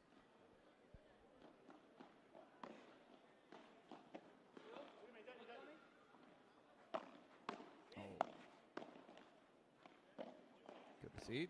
Overhead. Mark's ready for it. You have the jump up. You can't reach it. No, the angle. I think he might have actually made contact with it. I'm not sure. But even if he did, it went to the fence. So regardless, you're down 0-30. You're 2 points away from losing that first set in the quarterfinals. And with Mark just taking control of the court, there's no question about it. His intercepts. I mean, and when I say intercepts, for anyone watching, traditionally, David would be playing these shots, but Martin moves in because he has the vertically aggressive position and kills it. Now, it's set point, 3 in a row. Mark looking to close before the seconds even needed. Slows down the Bahada, doesn't have full control over it, and because of that, Saul gets a chance. 15 found on Namir's service. Great volleys, but the return, the defense, it is magical right now. Huge lob, goes all the way up high, and it's forcing Saul to be a little bit more conservative. A great lob to the back corner, though, means that David himself can't be aggressive either. This is all a game of forcing defensiveness as it slow lobs until finally Mark sends it home. It is 6-1, that first set taken away by the Spanish duo.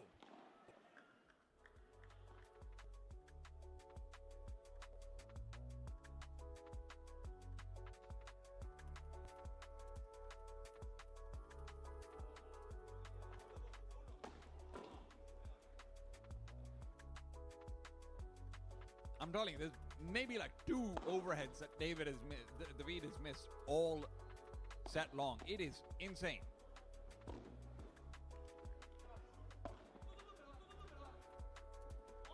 Gotta say though, Shamsi and Sal, nothing else, they're making it entertaining. Giving the crowd a reason to watch, a reason to love that game.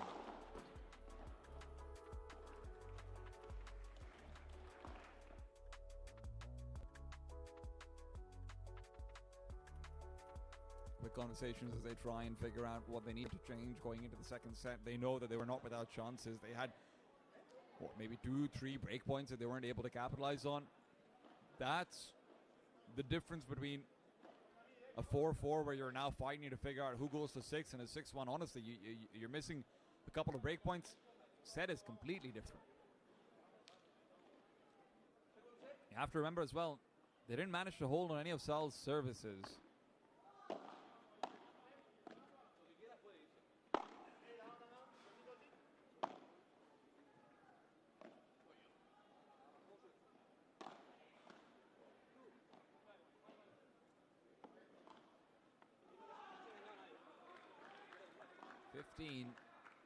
To start things off on Mark's service. Ooh, David. We've not actually seen him go for too many of those hyper-aggressive, hard volleys, you know, those sort of slap shots. That's been a little bit more Sergio's style. Oh, that's beautiful. That's not going to go out, but oh. Actually, it's David who is able to reset. Very high lob, and that ends up being, I do believe, another point for Mark and David, as that made contact with Namir. on the side. Still, it is 30-30. And still a chance to try and break into the first game with an explosive start. Deep, aggressive overhead. It's from the back of the line that Mark tries to go for a commitment, and that's where Saul is already in position for a backhand volley out. Now the backhand tap out. Break point. Like I said, it's all about capitalizing on these break points, and with David off center, they thought maybe there was a chance. Mark is so quick to receive though, and his chops are so sharp. He slices the ball into a corner that it just can't get out of. It's Mr. Sticky Hands. It feels like the ball just gets stuck on the floor when he really commits to it.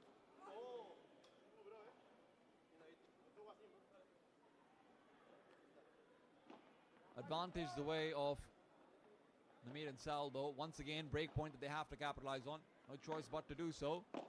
Serve down the center. David to receive. Again, pressure is on Namir. He's handling it well though, and when it goes back to Sal, that's where trouble comes in. That quick change of pace adjustment, these aggressive slices, that's what David and Mark are all about.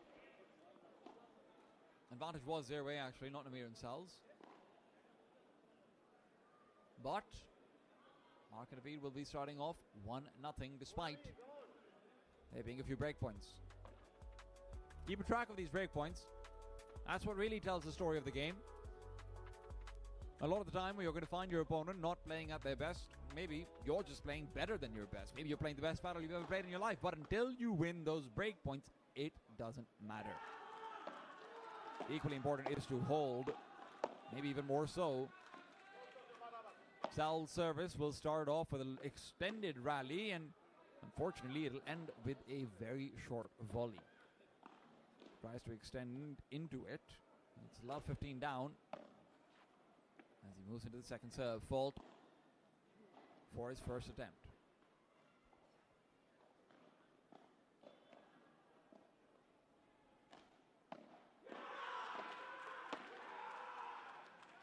Cornered in. Mark still receives. Mark immediately closes the gap to the net. You can see how aggressive he wants to be. David is what he's relying on for that back court presence. But when he himself gets attacked, that's one of the reasons why he's forced to go for these slightly more trick shot kinds of plays. High lob from David is very nice. Sol is still being forced back and forward. It's the contra that just sets up for David to have a very comfortable not an X3 rather, just a return. Great kick smashes from David all series long, only missing 1 or 2 of them. His hit rate has been remarkably high. Good recovery from Namir. Manages to keep the ball not just alive, but very high in the air. All in the meanwhile, it's Saul who's got off on the retreat, and Mark has been critically punishing his diagonal opponent. I mean, Mark has just been a fiend versus Saul, continually taking advantage of just one step off balance, just one step away from what the ideal position would be. It's something that you might not even perceive until it's too late. Oh, the touch comes in, but it doesn't cross the net. Nice attempt from David. I think it barely touched the top of his racket. I don't actually think it hit the side.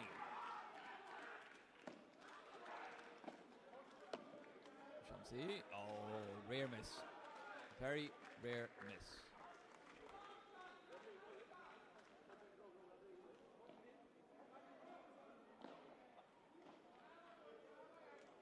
Two nothing. David to serve. Down the center. Touches the line. Mark has to go run for it. He thought that's an out, and that's with David rather not David. Saul had an overhead that he just doesn't commit to. Now Saul's trying to play for backhand rulos. Instead, he's forced back into a very high lob. Mark changes positions, takes his time, slows it down. Shamsi's ready to receive, and that's where he finds both players having a bit too much crossover in their racket. Mark's having fun. Mark's having fun. You can see that smile on his face, and David is now forced back. They switch over, and they will switch right back. The El Cuatro from Saul, right from the heart of Spain, out in the courts of Karachi. Up 30-0 on David's service. It's Mark now who is forced back, but he's got a chance of an El Cuatro of his own. Decides, you know what, I'm going to be conservative. I'm not going to be fancy. I'll just get the guaranteed win. Bring it back to my side of the court. Make it look easy. See? Oh, that lob is far too shallow.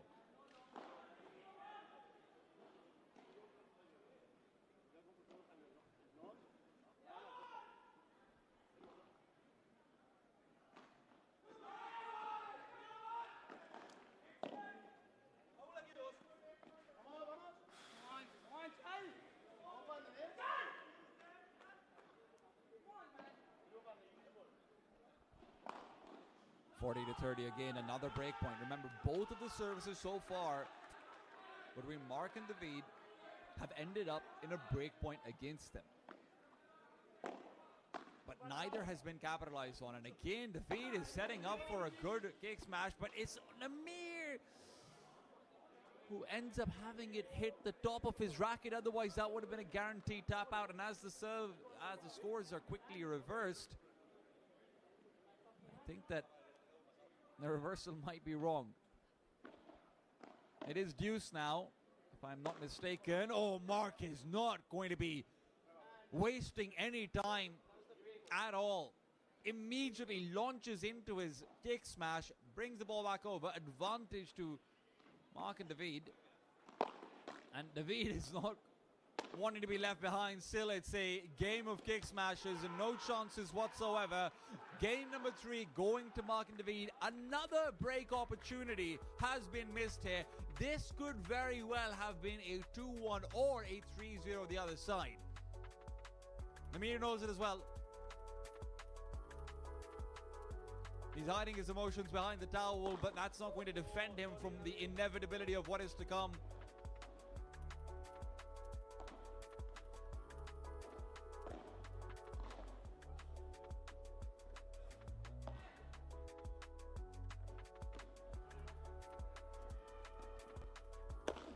It's just getting better and better as the tournament goes on as well. Oh, yeah, that one grazed the top of his racket. That's what I thought. I really want to see the replay for what Shamsi almost pulls off of here. That's the shot. Doesn't quite get the racket down in time, unfortunately, and then you've got this little 1-2 punch of return kick smashes. Sal's looking to cheer up Namir. He's obviously the one who's got a little bit more youth on his side, and he's a little bit more ready to launch back into the game, but you can't make any mistakes about it. Saul has had his own struggles as well. Saul's been great on the kick smashes. He's been very good at a few of the volley battles, and he sets himself up to win points, but actually delivering that finisher, it's been tough. And on the right side, it is tough. But now, he'll deliver. Now, he'll come back in. A fist bump to Namir Shamsi as a reminder that they're still in this game.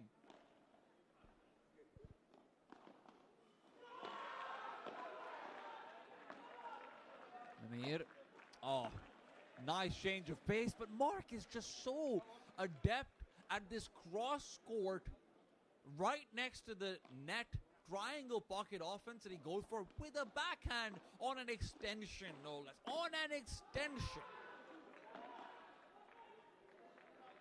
Great lob. David was set up for success, but when Sal comes back with a chiquita like that, it's difficult. And if you're wondering what a chiquita is, because it's been mentioned before in the broadcast as well, it's just a low shot. It's a low shot that you have to raise because it's landing underneath the net otherwise. It's a very difficult shot technically in paddle, but we've seen a few great displays of it. 40 and 15, a chance to break onto the board with a hold of their own. Namir and Saul desperately need this, and they will find it.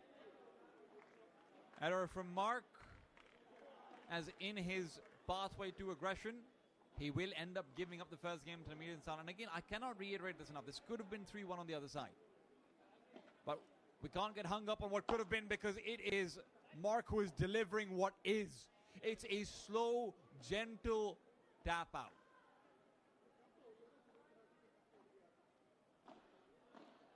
No power needed, not when his technique is just that good. The intercept on the volley, fantastic stuff. Namir keeps it alive, not just once, but has an opportunity to do so twice. Still steps too far forward. On that spin, it killed the ball earlier than he thought it would go down. Now you're up 30-0. Now you're up 40-0. And where it was a game of break points, Mark is now comfortably holding on to his serve. And this is not how you want to end up being down 4-1. A shot that Namir ends up hitting the fence with before it gets a crossover. So it is 4 points in a row for game number 4. Mark and David are really mounting up the momentum.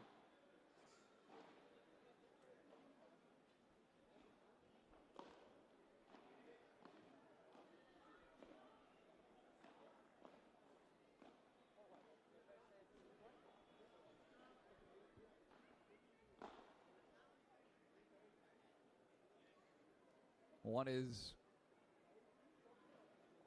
the adaptation? I don't think there is one. That's the problem. They are putting themselves in winning positions, and Mark and David are just continually being more clutch. And when I say clutch, I do just mean you're in trouble. You need to have a big performance because you're down a point that you never should have been down in the first place. And they get it together every time. They never, ever leave it up to doubt.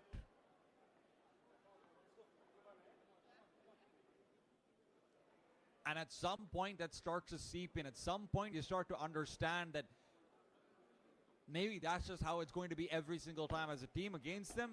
And that's the worst place to be stuck in. You can't have that in your head. Shamsi, a chance to finish the point. He'll at least send it out, but it's right back in from David. Can't cross the fence. So David finishes poorly, but it's a great setup for himself. Now another chance for Shamsi to pick up a second. Momentum being sparked up. And I will say it is commendable about how well this team is doing to mentally stay in it again and again. They are putting themselves in winning positions and now going for winning shots again. That Bahada to the side, it means that it's going to be an open back line. But David goes up, over, out. Shamsi's on the ground as he tries to replicate a shot gone by. Fortunately, looks like he's A-okay. But you have to send your heart out to him. Unfortunately, just slipping on his way out. And that does feel like a metaphor for the game gone by. They've always been so close. They've always almost been there. And right now, as they find themselves still up 30-15, they will find another hold point. Should you win this game, this will be the first time you've been able to hold on Sal's service.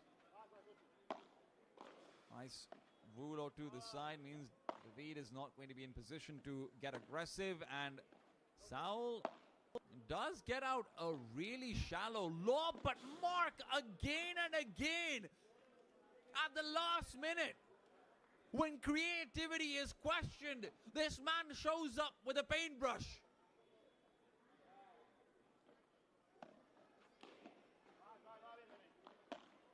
The artist of APPT, and again, it's these points where Namir and Saul feel like they're ahead in the game, and it just goes too deep again.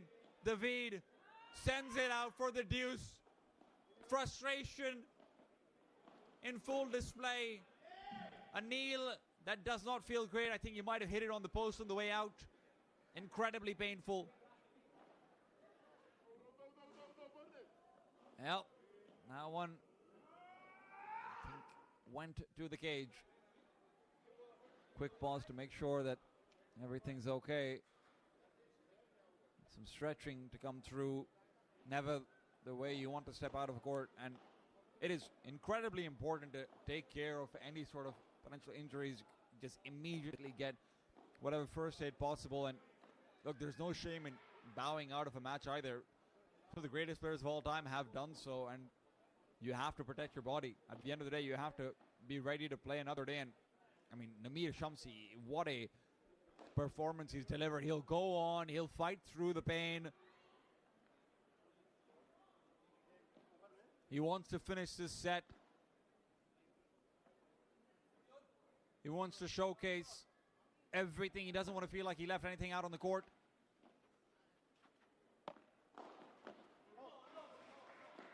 Advantage that we have Namir and Saul, as Mark will end up driving the ball right to the cage. No chance for it to bounce down. Great service. Lob is high. Oh, that is out of there. Lob is not coming back in. On the lob, David will get the El Cuatro. Sal already felt like he had more time to make a decision and just immediately loses out. Still, advantage regained without a single question. You are once again on game point. You are once again attempting to hold.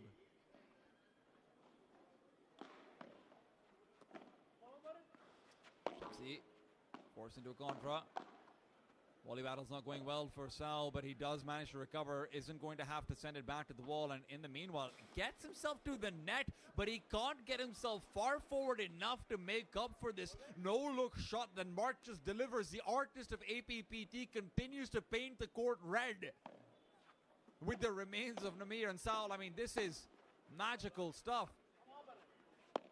It's the artist and the machine all together, and at the end of the day, it is 5-1. 4 different game points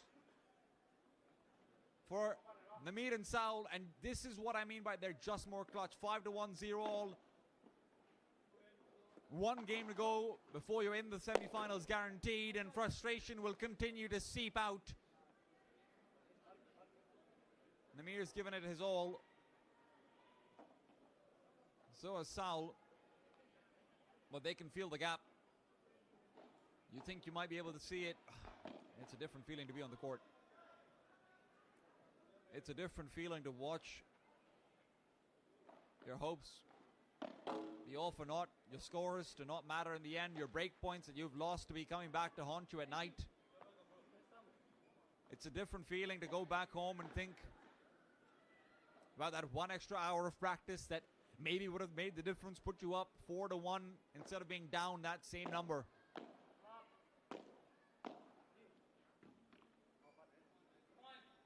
But the game's not over. The set is not over. David and Mark still need to put this to bed. They still want to walk into the semifinals with their heads held high, and that's exactly what's going to end up happening with the way things are going. I believe the score is 40-30 for Mark and David. Match point, quarterfinals point. Goes up high. David's ready to deliver, but it's still Shamsi trying to fight back. The block will not connect. A hard-fought battle. Namir and Saul, they gave it their all, but it's just not enough. Mark and David, the artist and the machine, continue to take over the APPT circuit. This is a magical team. This is a dangerous team. This is a team that you do not want to face in the semifinals, but someone has to. Who will it be? We're going to find out after a quick break.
welcome back.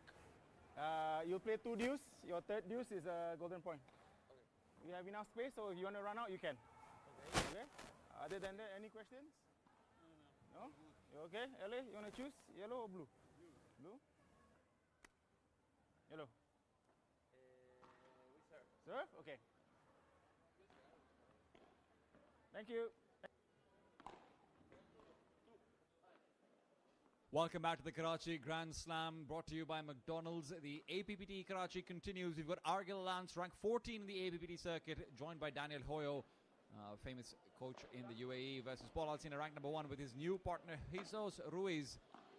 It's Argil on the right side, Daniel Hoyo on the left. Daniel to receive as Paul Alsina immediately getting very aggressive. Paul Alsina is the player to beat in this tournament. Jesus, his new partner, hoping to live up to the legend that Alsina's been able to actually create for himself. But great lob backwards from Daniel.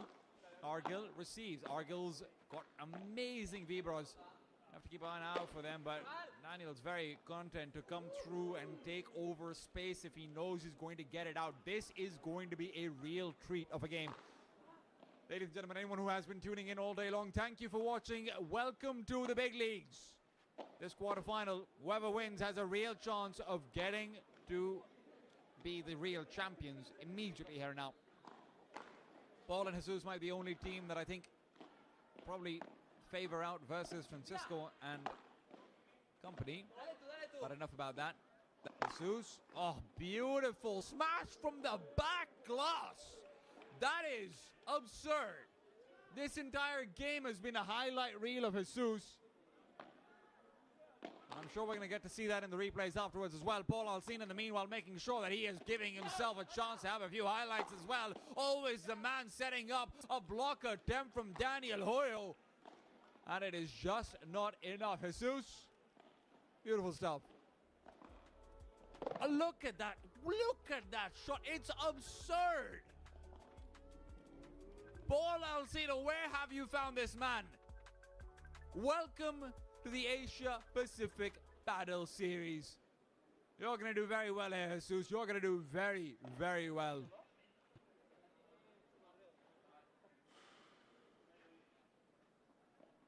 Argil to serve. Hoping to try and fight back over here on their serve. It is Daniel who's attempting a rulo, hoping to sideline, just move past Jesus entirely. Alcino is one of the few players who managed to dominate completely on the right side. Even when they are a right-handed player, he's very good at forcing you back from the net. I think he might be the best player in all of Asia to be able to do that right now.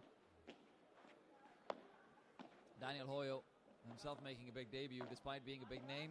It is newer to the Asian competitive series. Oh, Daniel Hoyo. Nice shot, but it's going to be one better. Jesus is in the building, and that ball isn't anymore.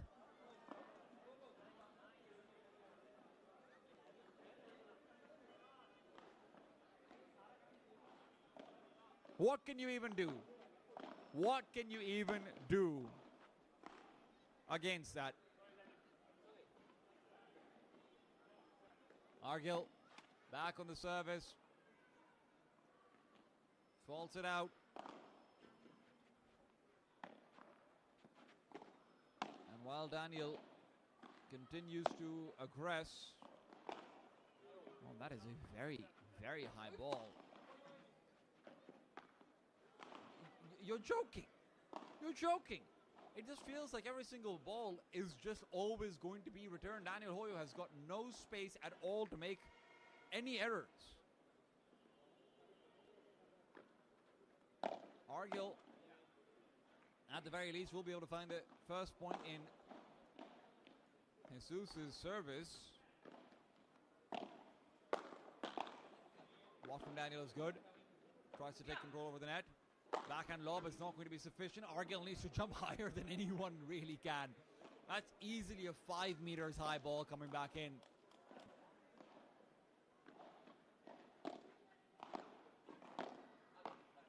Argil, the pride of the Philippines, coming in over here. for the male section. Was really hoping that Daniel Hoyo would be the difference maker. He has been one of the players who has felt the tyranny of Alcino before, but today it is Ruiz. Jesus Ruiz. A name to be remembered with the way he's playing.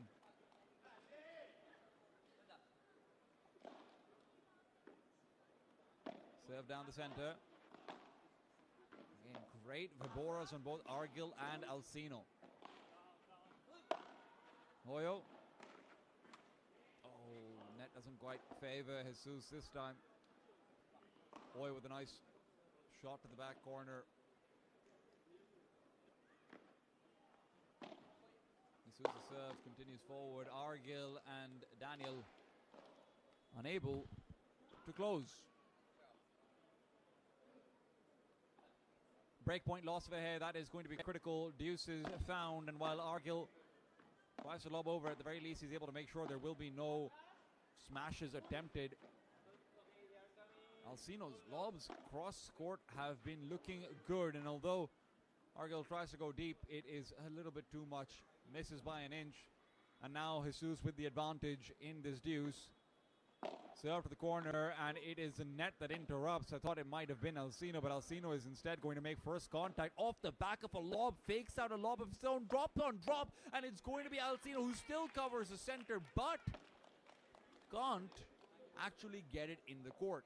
It's a nice attempt at the half volley, but we're going to be going to deuce number 2. And advantage once again to Paul and Jesus.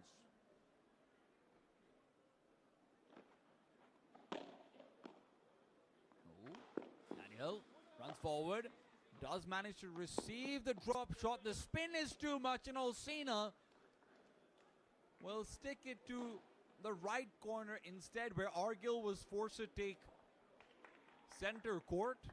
He finds his old territories completely unoccupied. This is what makes Alcino so scary. This is what makes Paul the #1 menace of the APPT. He plans 3 shots ahead. I do not understand how he does it. It really feels as if this man is writing the future with his racket. He is the oracle.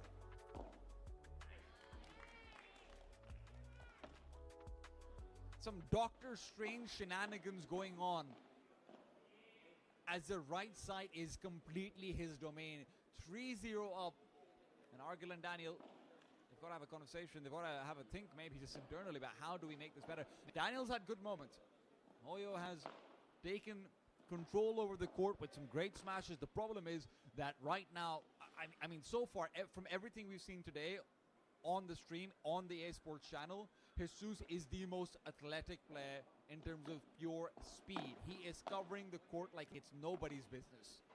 Argil targeting that center again.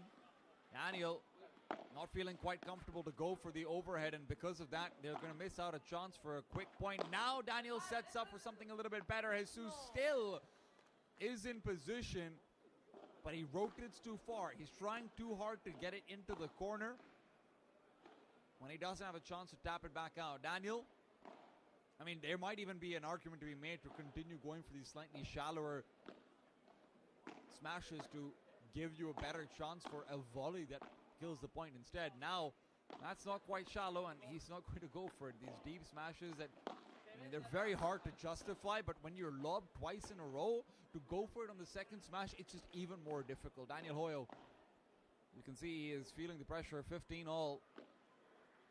But the real score that is testing him is 3-0. That is a magnificent drop shot. Beauty on the court.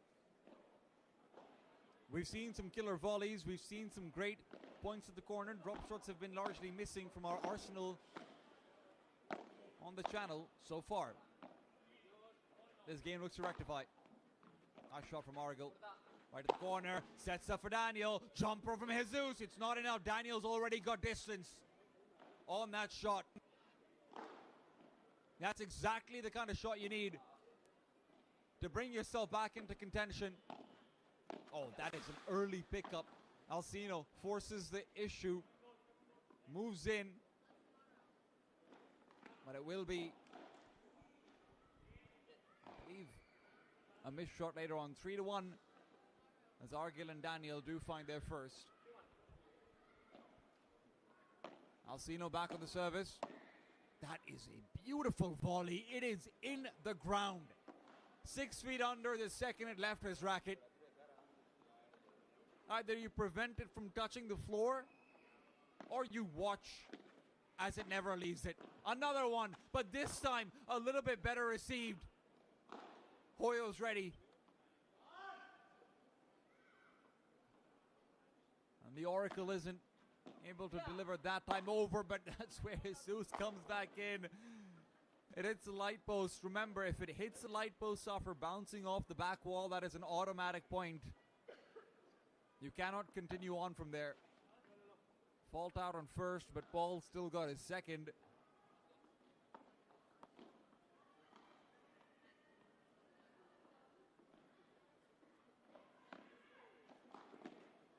Paul trying to prevent that lob from coming through, but Daniel does well to find an angle for it. He tries to go too deep. That extra inch is what will end up costing him. Very hard balls to find lobs on, and when they do, it's so quickly punished if it's not picture perfect. Argil really thought he had it. Paul Alcina is not the kind of player who's always going to be going for these flashy overheads. He really plays this hard committed right side, but you give him a chance and he feels like he will nail it down. He's a player of guarantees, and when he thinks it's a guaranteed shot, he is not forgetting it. Oh,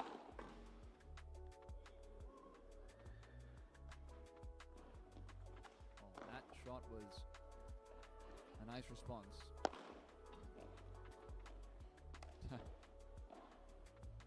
I think one of the most difficult points in paddle to lose is one where you're in the process of running towards a ball you think you might be able to reach, right? Your muscle memory kicks in, you're running towards it, you think, hey, if I reach this, I've got a good chance of tapping it back out. And you look up and you see how far forward it's going to go. You look up and you see how you didn't have a chance to reach it in the first place.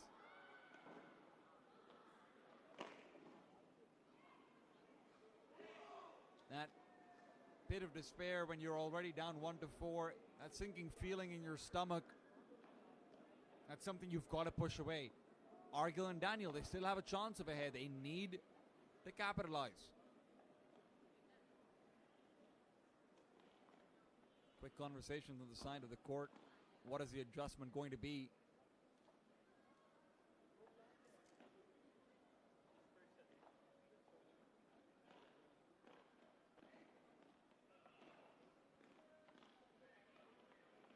Jesus has been a revelation himself. I mean, I cannot say it enough. He has been the kind of player who, honestly, even looking back towards Singapore, I felt like something was missing, even in Paul Alcina's victories. Jesus, the way he's playing right now is making me feel like he's found that missing piece. And Hoyo, Pandya down the center. Argil's going to take control with a backhand of his own, and that was maybe unexpected. Jesus unable to cover it off. Argil. No, that's that. I think that might have been a point for Argil, but I'm not sure about that one. Maybe something to be confirmed. A net touch, perhaps, but either way, this one definitely goes the way of Paul and Jesus. 15-all. Serve to the corner is attempted. It is a poor half volley, but Daniel's unable to finish it. And when you miss out on a chance like that one, it is Alcino immediately goes back into the Bahada. Can't actually send it to the side, which is what he was really hoping for. Instead has to reset back in for another difficult lob. It's a Rulo attempt, but it's received quickly by Jesus. And what is going on? Jesus just makes it look easy. If you just see how he's revolving back into his shot, making it look that simple, it is really not. That's one of the most technical shots you're going to see. And now Alcino is the one who has to deliver something similar. Jesus will always be in position to receive. It's that overzealousness that does end up costing him and giving Argil and Daniel a chance to fight back. Lob doesn't go deep enough, and it's a great Vibora, but it's still one that is always ready to be received. Argil manages to send it right back over. It's a Conrad's force. It's a backhand tap out with style. The Oracle does it again. Every single point that he gets, where he's had a 3-4 shot rally, it feels telegraphed. It feels like a trap. It feels like your mouse is in the little bait box. That mouse trap. Snapping shot. Shot down. Still received. You've got to be joking. You've got to be joking. How does he pick everything?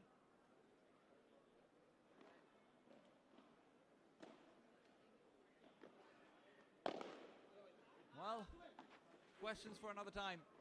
Right now the question is, how do we come back into it? And it's going to start off with a miss back and at the net from Alcina. Paul and Jesus are still up 5-1. And where you see glimmers of hope, they do feel like they might be fading away. Very high lob. But it's a defensive shot, and it is going to be returned right to the corner. It's the net that saves Daniel Hoyo once again.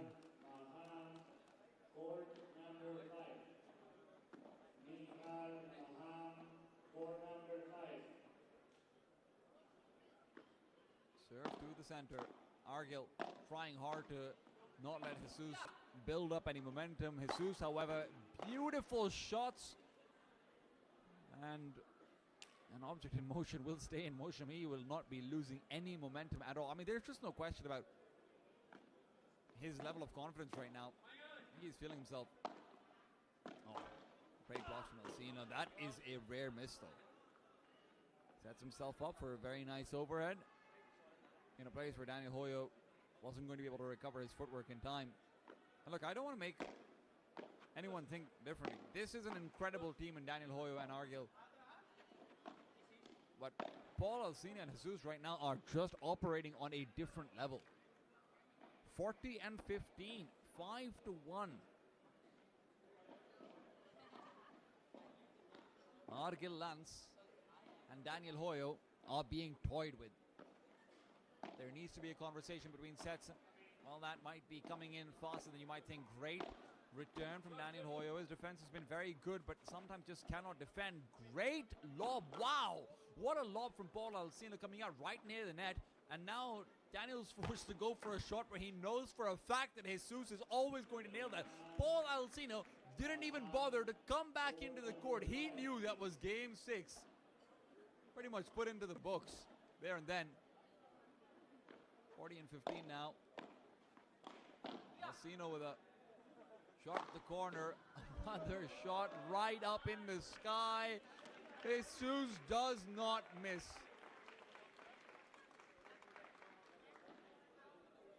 Score has been a little bit back and forth, ladies and gentlemen. But the point is, it's odds, so it definitely can't be 40-40. That much I can guarantee you. What it is, though, is going to be 6-1.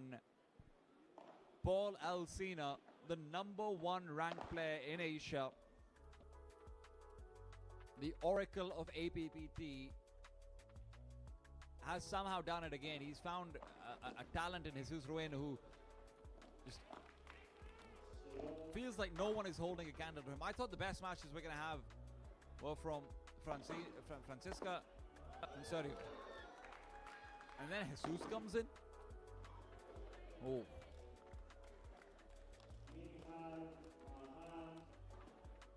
Daniel and Argil have got a lot of thinking to do.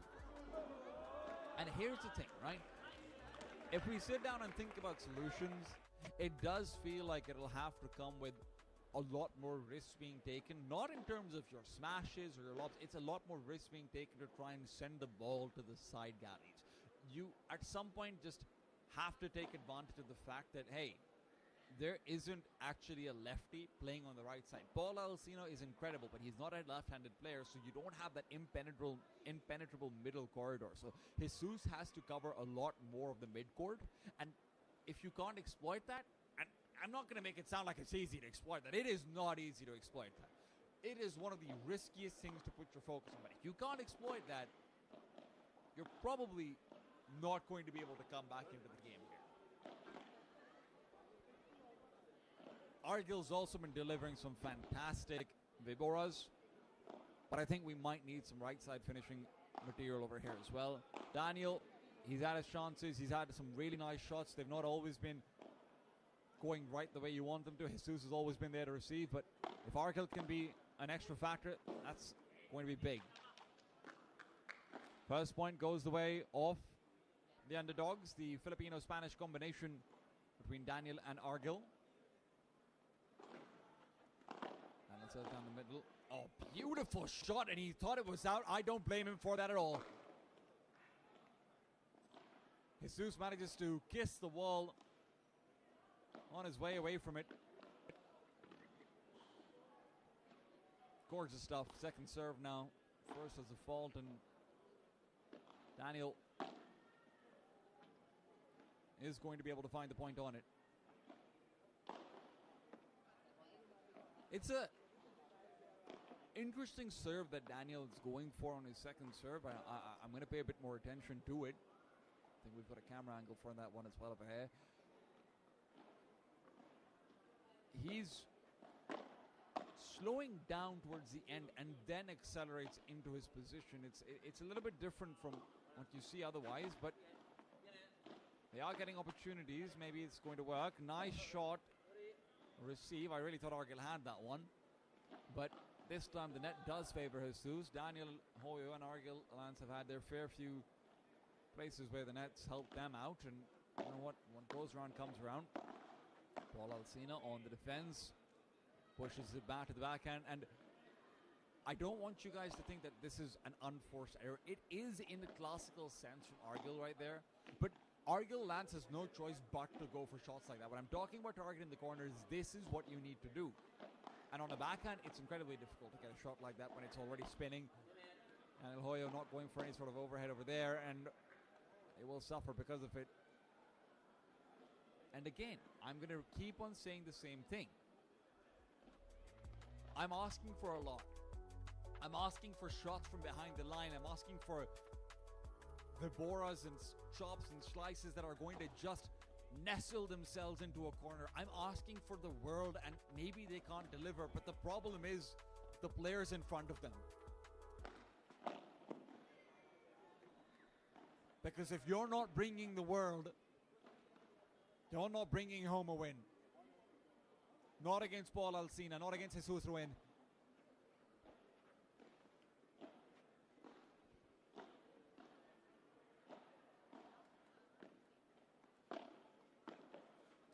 Nice cross-court shot. Argil can't quite predict that cage movement afterwards. It's very difficult to do that, to be fair. The defense just is the ultimate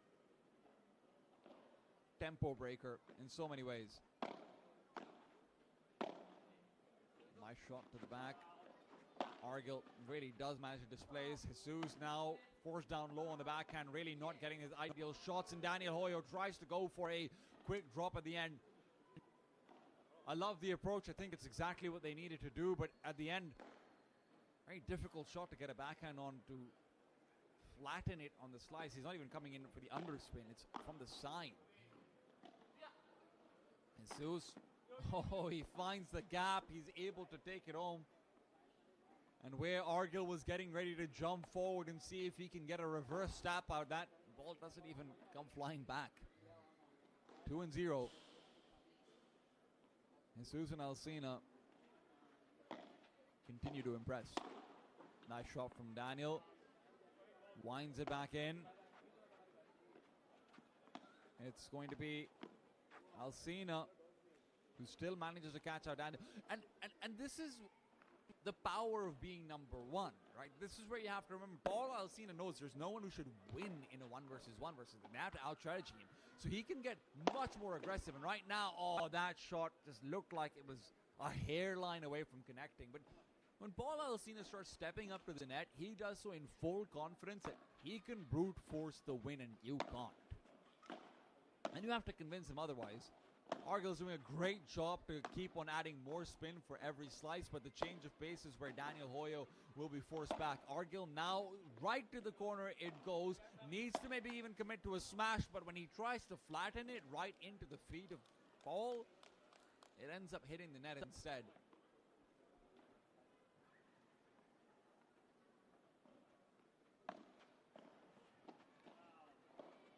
Deep lob. Daniel Hoyo unable to do too much about it. 3-0 for Paul Alsina and Jesus Roen.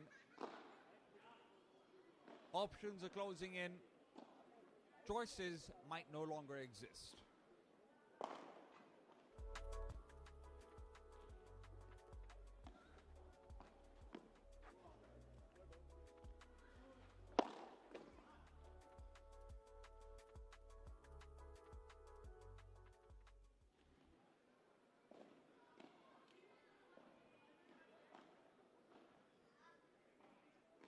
And quite frankly, I am not sure what the solution is going to be.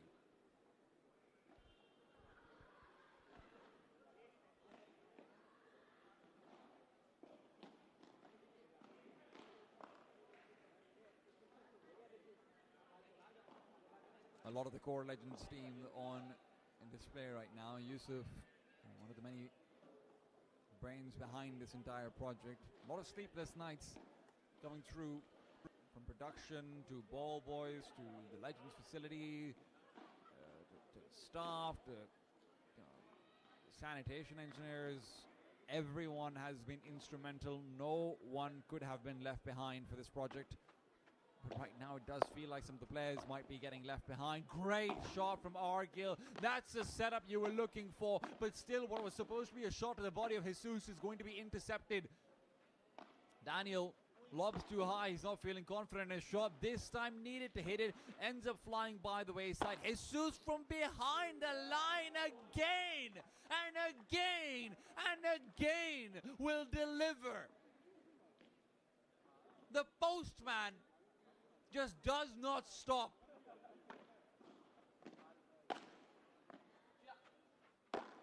When asked upon, he's back in the corner. He's back on defense, and finally they will get the better of him. Finally they'll put him in a box that he cannot escape.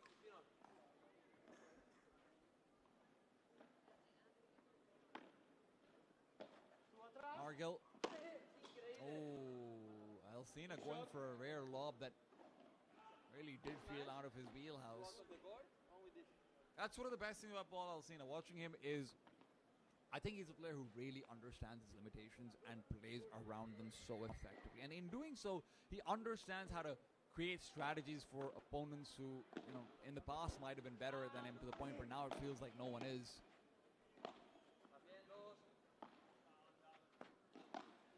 Nice deep lob on the backhand. Contra is going to be doing much of the same, and where the net is once again going to end up receiving the ball.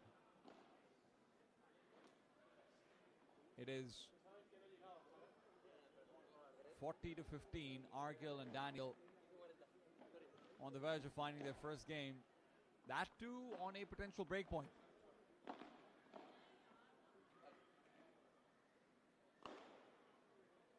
Quick pause in the action as Hoyo will be retying his shoelaces, having a quick word with his teammate as he does so.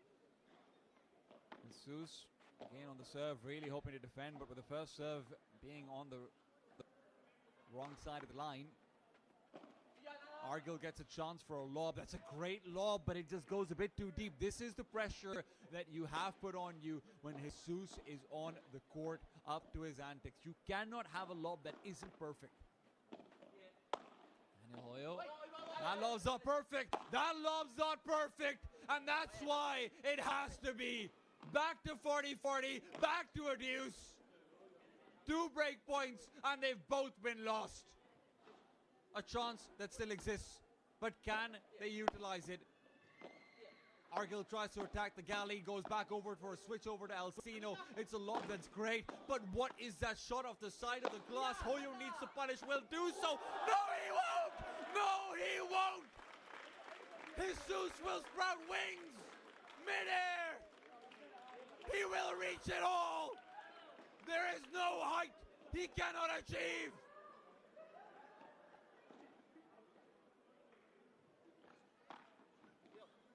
And an advantage found off the back of these antics. Serve down the center. Good start, but a failed backhand. And it's back to deuce. 40 aside. The backhand of Alsina. Argil looking like he might be losing out on hope, and I don't blame him for it. Advantage now the way of Paul and Jesus again. Daniel Hoyo trying to aggress forward, trying to take the game into his own hands. You have to really commend him for that. He knows that it's still a matter of fighting for golden and then getting it out of the way, but Jesus is still going to be what keeps on blocking them. The backhand contra, and while Daniel tries to slow down the game, he can't slow down Jesus.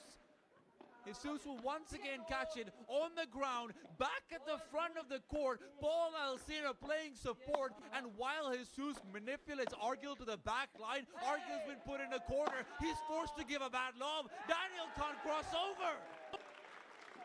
If this isn't an MVP performance, I don't know what is. All smiles in the crowd as they know they're getting to watch the world come to Karachi and use it as its stage.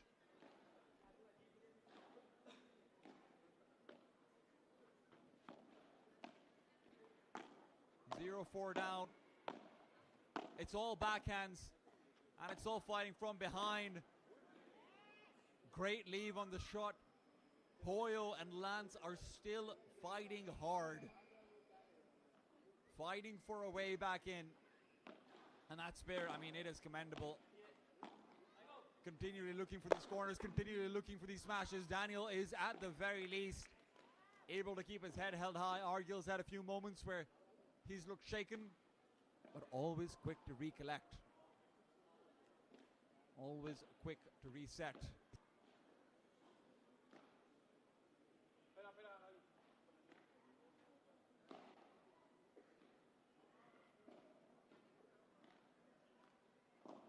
Second serve. To the feet. Straight forward. A smash. No. It's going to be a Rulo attempt. And as very often has been the case, received by Jesus, but Paul Alsina unable to continue the rally. 40-0. Another chance to break in for their first game.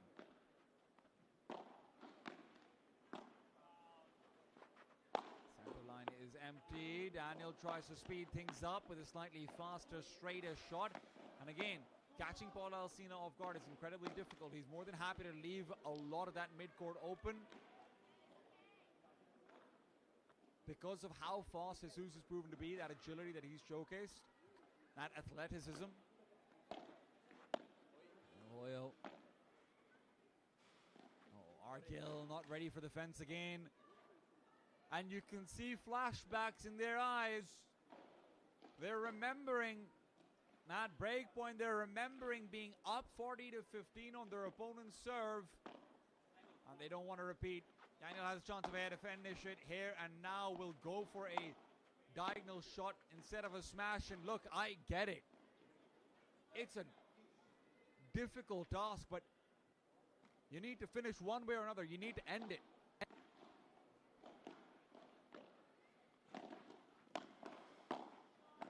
Targeting the feet. Jesus has been very good on the defense as well as the offense. He is just in a complete flow state. Contra back over. Argil sets up for the finisher. Will go out. Jesus right back in. It doesn't matter what you present. He is not playing with the same pieces on the board as you.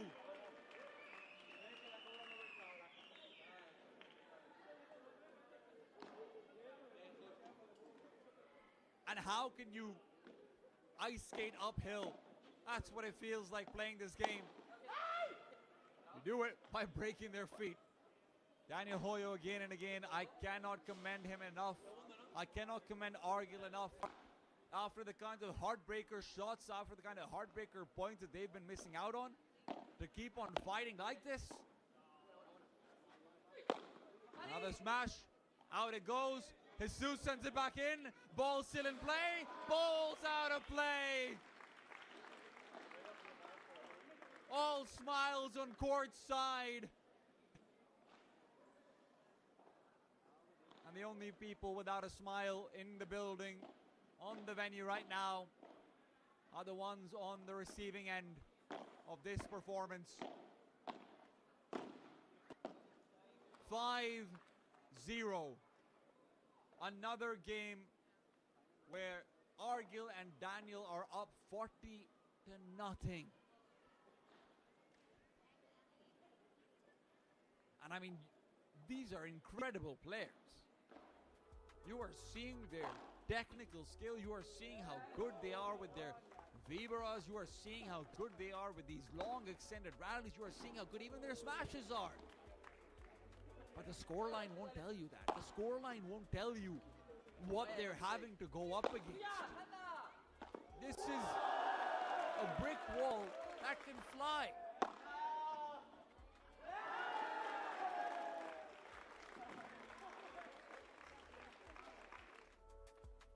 Look at this. Look at this shot. It is absurd.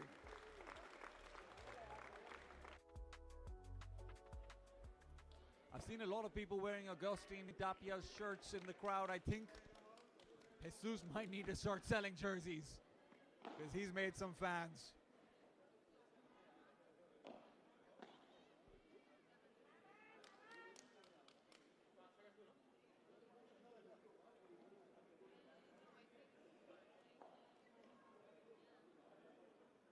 Alcina to serve. Right down the center. Argil receives with an aggressive shot back in. Hoyo moves him to a contra. He still gets it to the side. And now Hoyo's managing to keep on defending. But it's that wall that keeps on being Paul's best friend. Well, maybe second best friend. Jesus is sitting right there. Great. Slow down off the point.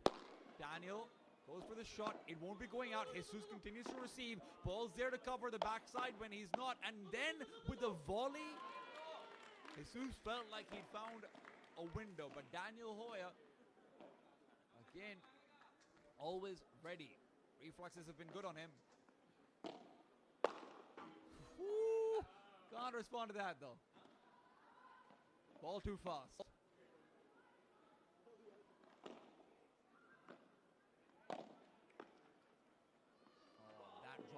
Beautiful.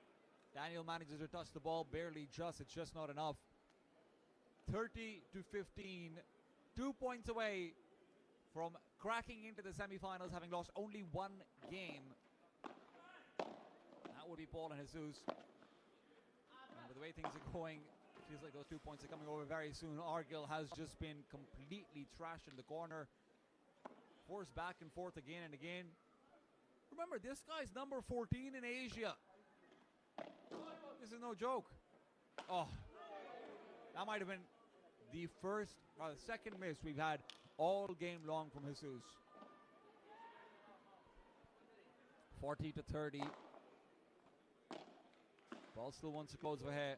Does not want to let this go to a deuce. Jesus is in pursuit of that ball. Once again, giving them space to go for a switch over. The ball's too high to get a good smash in. Hoyo forced to play defensive, but now he's going to switch back to the volleys, and it's crossed right by him. Goes back for the contra, and it's again the back of the court where he's trying to make his mark. It's right back into his own side. Goes for the shot through. Jesus almost gets it out. It's a drop shot back in. Hoyo responds with a backhand turnaround, and finally, they're going to get something to go their way.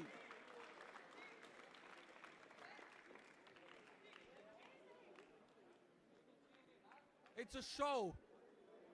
That's what it is. In this theater at Legends Arena, in the Grand Slam of Karachi.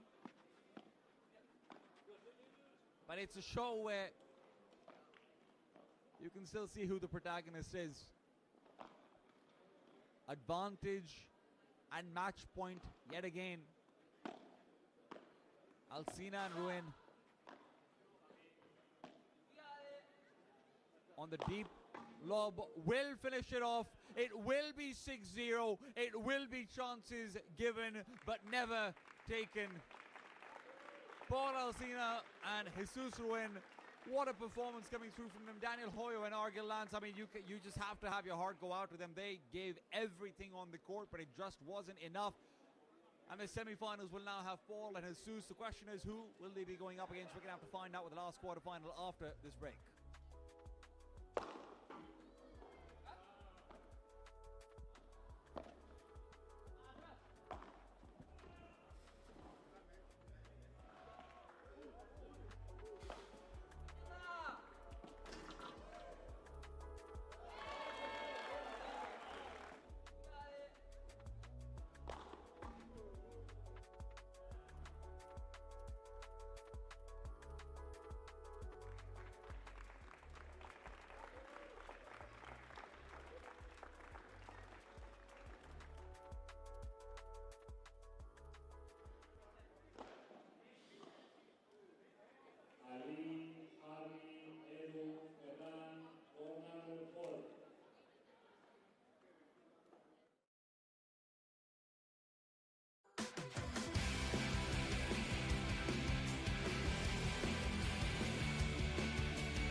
So if you want to go out, you can.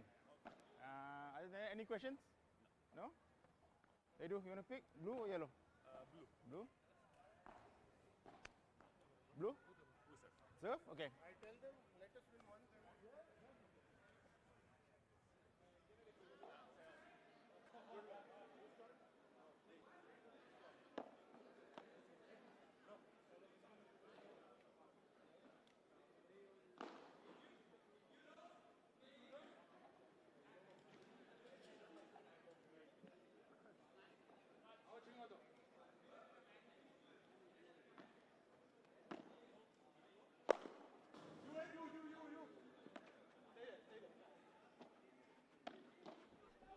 Welcome back to the McDonald's Karachi Grand Slam. We will be getting underway with our final quarterfinals of the day. And the question is, who's going to be taking it and who will be taking it last stop and last spot in the semis? It is Ali Shahid and Javier Rodriguez versus Eduard Aldemeres and Ferran Bueno. The opportunities over here for a Pakistani to break in. Ali Shahid is hoping to be the exception to what has been the rule so far. Javier on his side. Well, that being said, it is still going to be Eduardo Aldemeres on the left and Ferran on the right.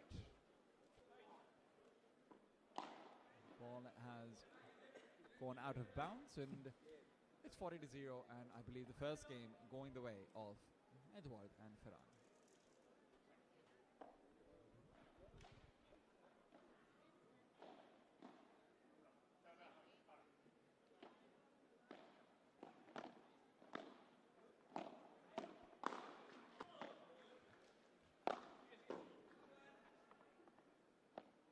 Deep smash attempt for Javier is unsuccessful.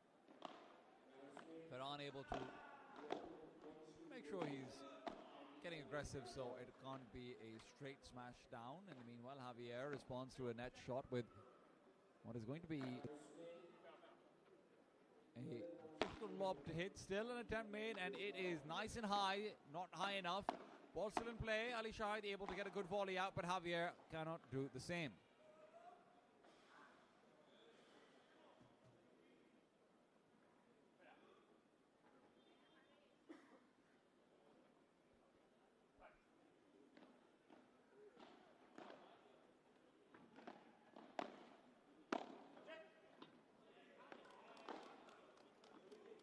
To 15.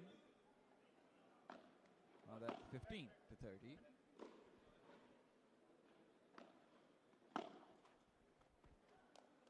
And quickly 30 to 30 equalization. Javier's service is something he does not want to lose out on. We've already seen teams struggle to hold on to their serves, and that ends up being a death sentence for everyone, especially early on.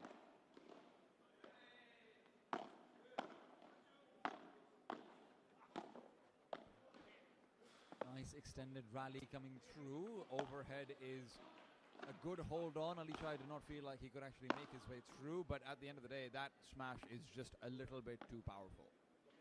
Edward commits down, will give them game point, and with that, break point as well. So far in a lot of the Pakistani combinations with international players, understandably so, it ends up being the international players being slight heavy lifters. I think Namir Shamsi and Ali Shahid over here have set themselves up to be slight exceptions to the rule in that regards. They have both found themselves slightly younger players than Javier and Saul, at least younger in terms of the large amount of experience relative to everyone else. I mean, of course, there's no Paul Alsina that you can find to play with or something like it. All the players who want to go to the hotel, please go to the pro shop. Now you will get your car ready to go to the hotel. What? Thank you. And a very nice serve. We'll be able to set up for Ferran to finish things off with a quick overhead. 15 love. And Edward will continue on his service. Javier receives, opens himself up to a nice deep backhand. It is still going to be all in control of Edward. Now ready for the smash, will not be able to send it quite all the way out. Javier, however, manages to catch off Ferran on the forehand. It's next to the wall where Ferran isn't quite ready for that one. Ali Shahid. Oh, that is an ambitious play from Javier. Tries to send it all the way back down deep while Edward is past the service lines. When he's already past the service line, it's a lot harder to get that accommodation unless he's standing closer to the center. So Javier puts himself in a place where it has to be picture perfect, and unfortunately, it's not.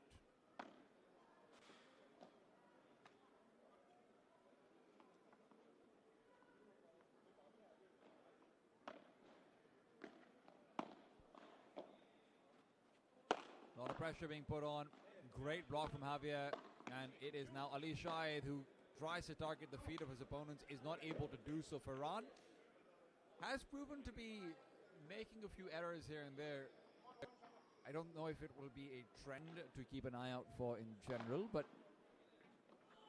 we'll have to wait to see.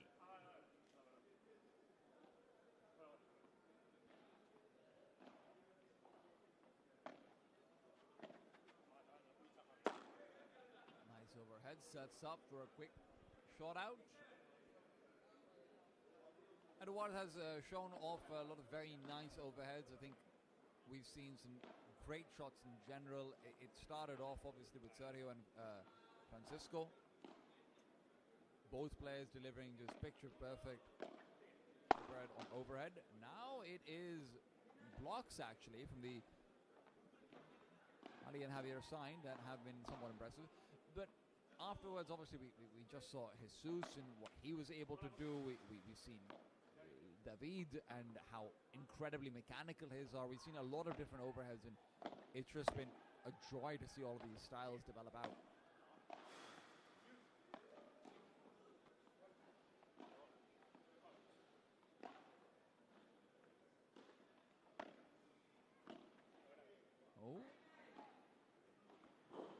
Serve down the center will net Eduard another point. Advantage now out over to them. Lob that goes deep enough, but it is going to be a great Bahada in response, and Javier, whose secondary lob is going to touch the wall, is unable to counter out what is coming in. Ali Shahid and Javier have both been in positions where they haven't always been able to get to the net to receive some of these shots, but when they're there, they're very, very good at holding on to it. These quick volleys, these reaction shots where they can plant their feet down and just receive, they've done a great job of that. Unfortunately, they will need just that extra bit of footwork if they want to push through.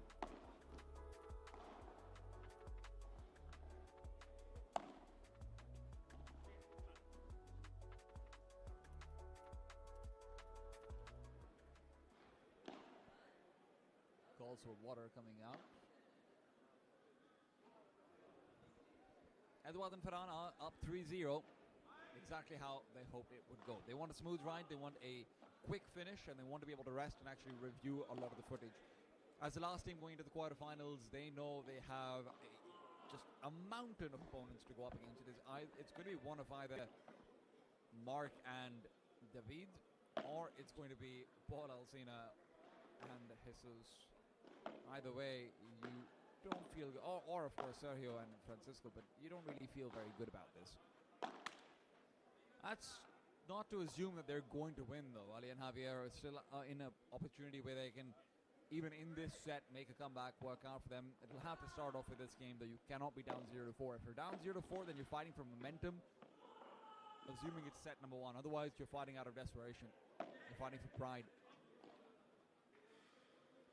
Fault on the first. Ali really wants to extend that 30-0 lead to 40. Lined in, ready, and it is immediately received with a great half volley from Eduardo Altamirez. And immediately sets up for one of his own. A nice attempt outside. Javier will reach the ball, just can't really get it back into the court in time. We saw some beautiful out-of-court shots coming out from both Amir Shamsi and Jesus Ruin. Right now it's Ali Shahid in question.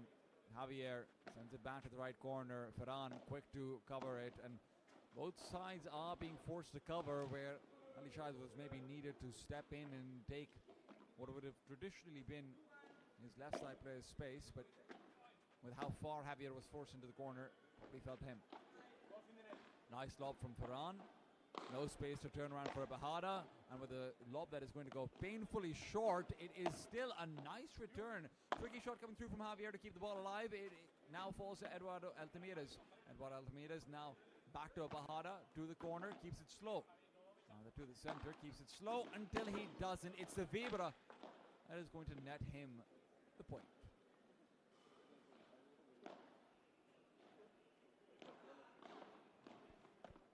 Remember that 30-0 lead that Asad Ali and Javier really wanted to extend to 40. Well, 40's come on the scoreboard. It's not where they wanted it to be, and with that lob being as good as it is only a high ball to respond with. Ferran will cover. The corner is his point of attack, and now it's up to Eduardo. Doesn't get the contact point that he really wanted out to it. It will be going to 40-40. Fantastic defense from Javier. One of the things that you have to keep in mind is that, especially in outdoor courts, really high lobs will always be affected by the wind. Javier takes his time, goes back in, deep diagonal lob. The backhand Bahada is low and slow. And that's where Ali Shahid felt like he had an opportunity, but Javier isn't able to put it to any good use.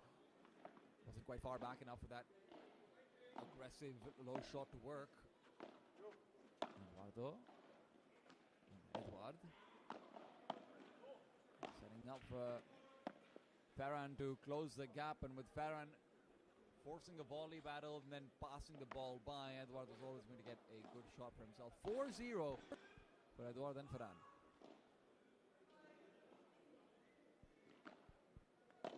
Ferran now starts off the second set of serves. Ooh, nice backhand off the side glass. Eduard is going to continue through the legs for Javier, but style is not what makes the point.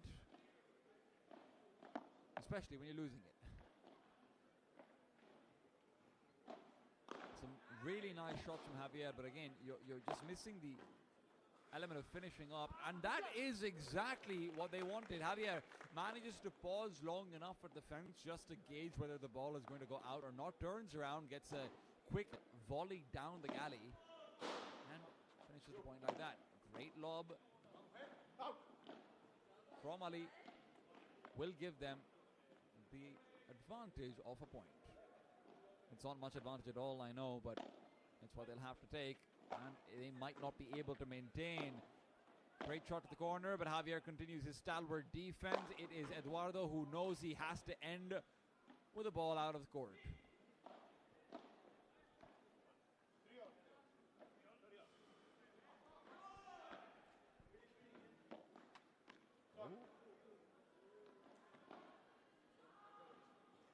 And that's going to help out.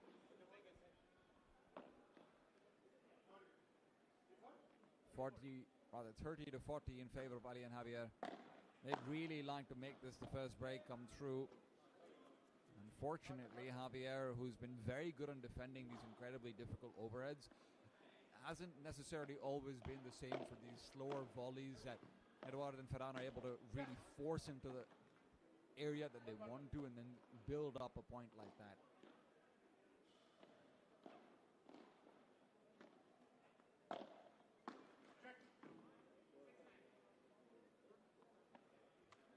Game is still broken. Ali and Javier in the deuce are able to bring it back up to 1. Now, as the second cycle of serves will continue, it is up to them to fight for just a little bit more.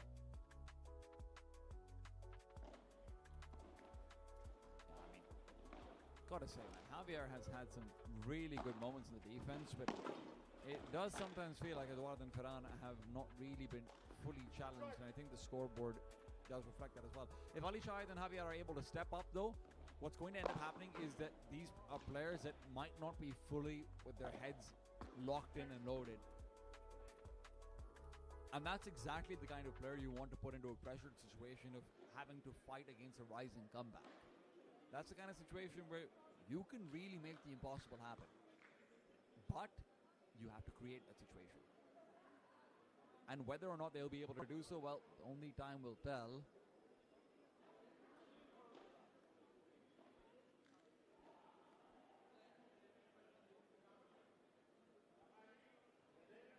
All smiles on the court as Javier will make his way back in. He is very secure about the fact that they still have a chance in this one, and I am in full agreement.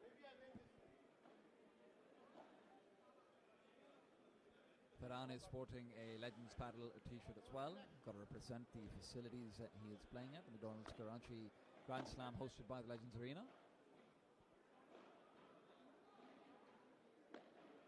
Javier in the meanwhile, second serve is good, really controlling the volleys effectively, but it's this deep shot and is followed up with a great lob. Javier calls to keep it in his own possession. Ali Shahid not able to go back, not wanting to go back, but now he'll be forced to do so, resetting back in for what is looking like a smash from Ferran, but Ferran fakes it. It's still a slow fake, though. It doesn't immediately end up going down where there's a fight for the ball between the two teammates. Ali and Javier will find their first of the game. It's long and hard fought, but a critical point nonetheless.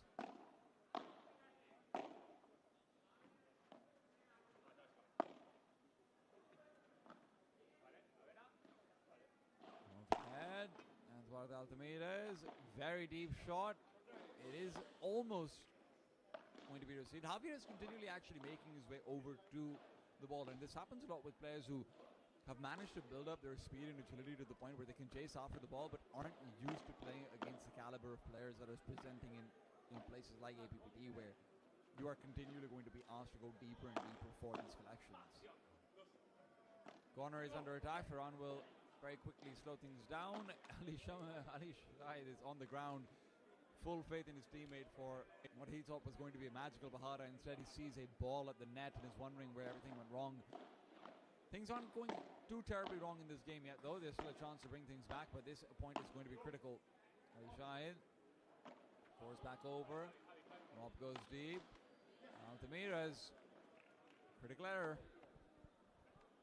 He was hoping to go for a slower bandeja, but these fakes haven't really necessarily been helping out either Eduard or Ferran.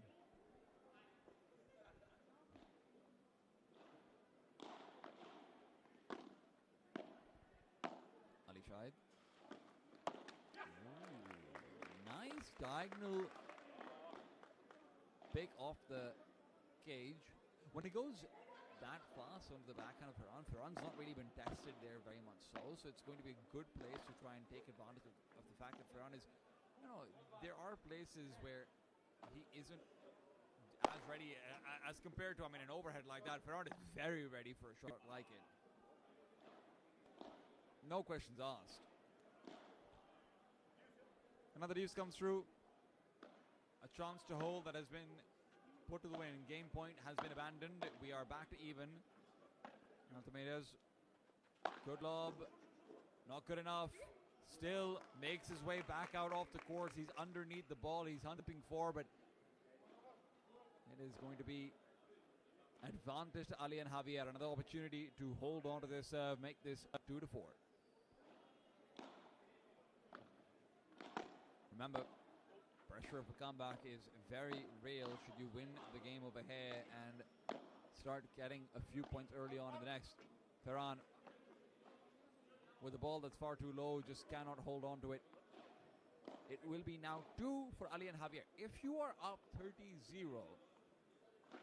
in this situation as Ali and Javier, well, I can guarantee Eduard and Ferran have got a niggling voice in the back of their mind saying this could go very wrong. Right now, though, that's not the case. It's a smooth serve to give them the first point. Couldn't be easier. And the second one, well, let's just say it's all under control. Ali Shahid cannot close the gap. 30-0 for Eduard and Ferran.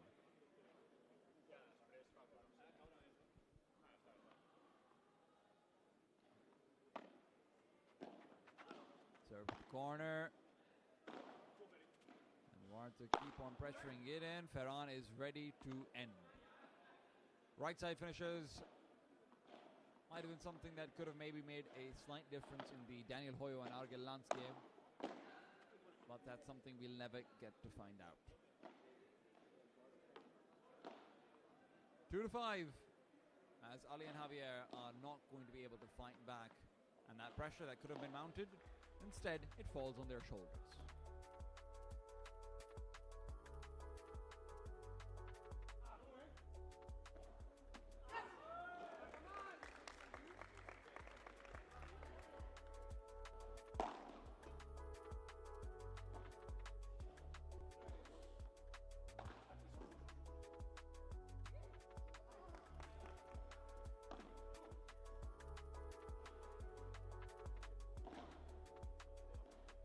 Ali and Javier are confused about how they're going to be making adjustments, and I don't blame them. I mean, this is the problem.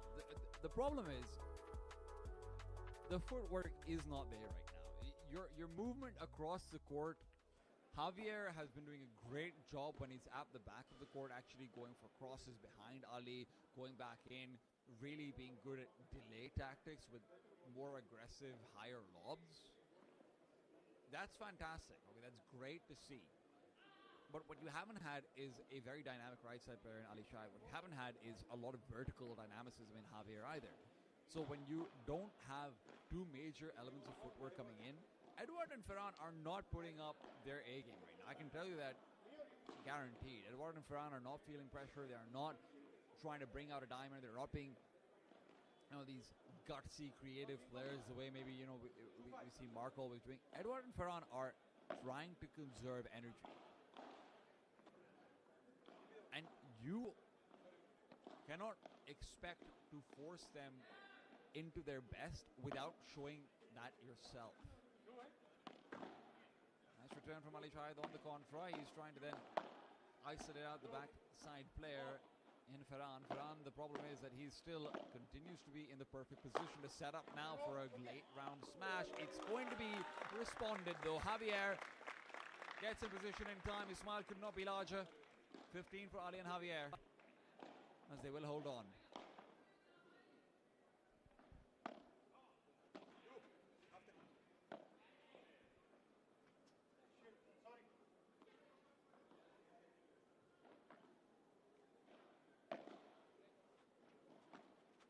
Oh, that's a beautiful shot now. Where Ferran was a target of aggression before, Ferran now immediately returns back with a shot down the center. And this is where that vertical movement really does come into play. You see already, Ali on the serve can't hold on to the net. He's not able to make that crossover. And partially that's because it's a really good return from Eduardo, right? I don't want to take away from that. But it's also partially because of that lack of footwork and that lack of adjustments that are needed. And it feels like you are going to lose in every situation, if not. Now, when you have control of the net, when Javier is in position for a smash, golden.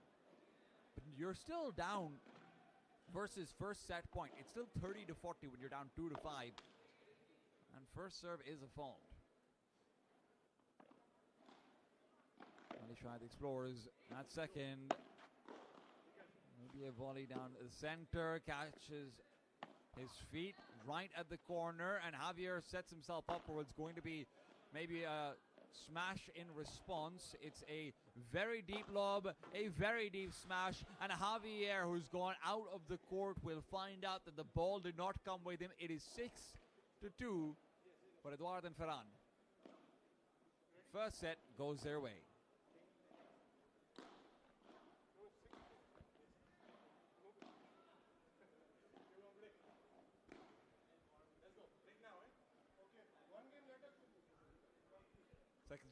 Second set starts with Ferran's service, and not just with his service, with his smashes.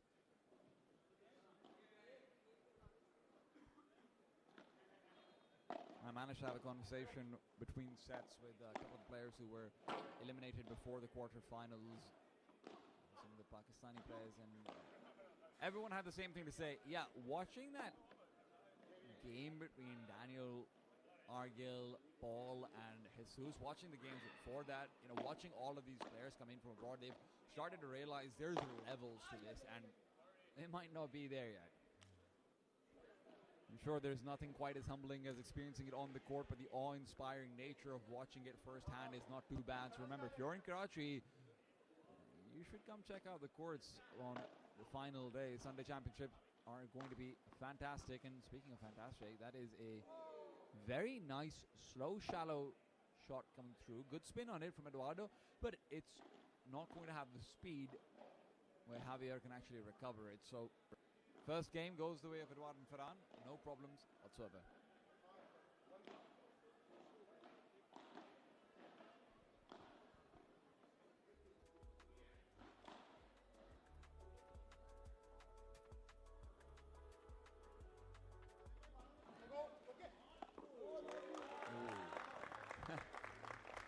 Almost had a little bit of a bump into a teammate over there on that receive, but you've got to do what you've got to do, man.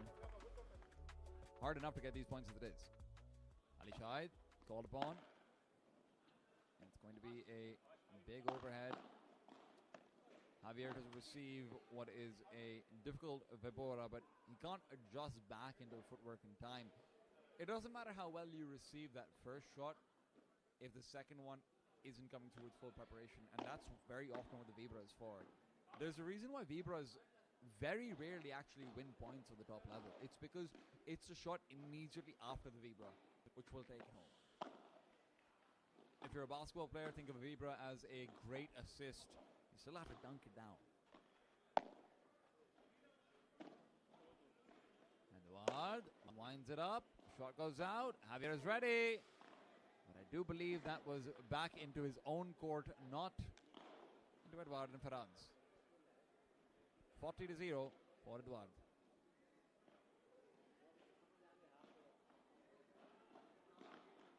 Javier serve. He's really hoping to be able to bring this one back. But with the volley battle continuing to squeeze that elbow closer and closer. I mean, when you're looking at the volley battle, you're really thinking that Javier is coming out on top, right? Edward's elbow continues to be squeezed closer to the rest of his body. He's losing control, but then the very last minute adjustment that he makes to then target Ali, Ali is just not ready for it. Ali thinks that, hey, everything I see, everything I've learned about battle makes me think that I'm in a great position over here, and he is. But it's that small micro adjustment that Eduard is delivering. Nice try from Ali there. That small micro adjustment is enough to break that point.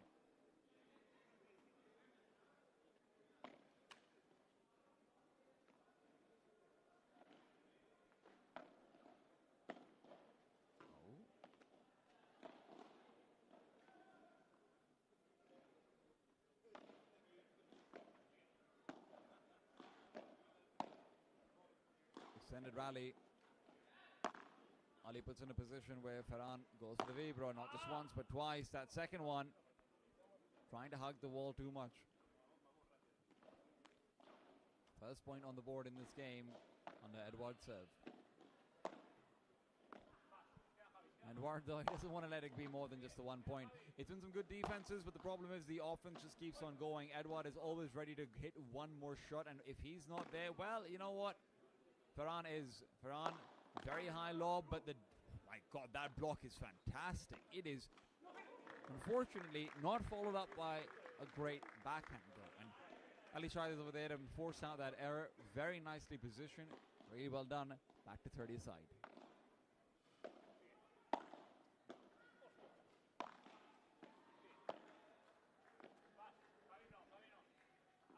The wind up for the backhand.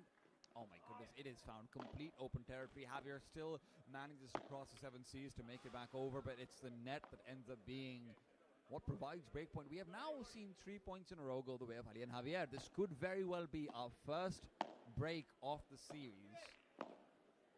But they still need to earn it, and that corner that's been left wanting means that Ferran has a shot that he's more than happy to receive. Great Vibra off the side wall, forces Ali Shahid back, and with the ball in the middle of the court, that is going to be on the ground. No, Ali Shahid, great adjustment back forward will be what gives them the break. That is really, really nice to see. That entire point, it's all Ali Shahid. Great movement, exactly what they've been missing on a lot of that vertical horizontal front altogether. Ali Shahid has full control over that bottom right quadrant of the court.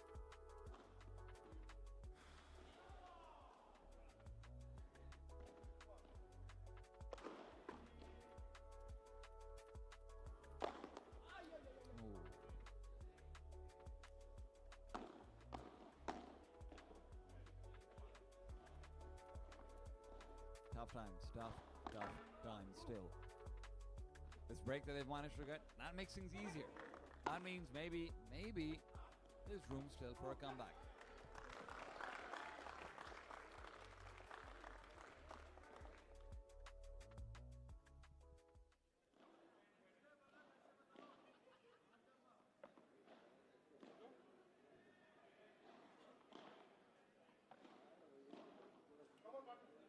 Ali Shahid to serve. You have to hold on to this. You have to make this a 2-2.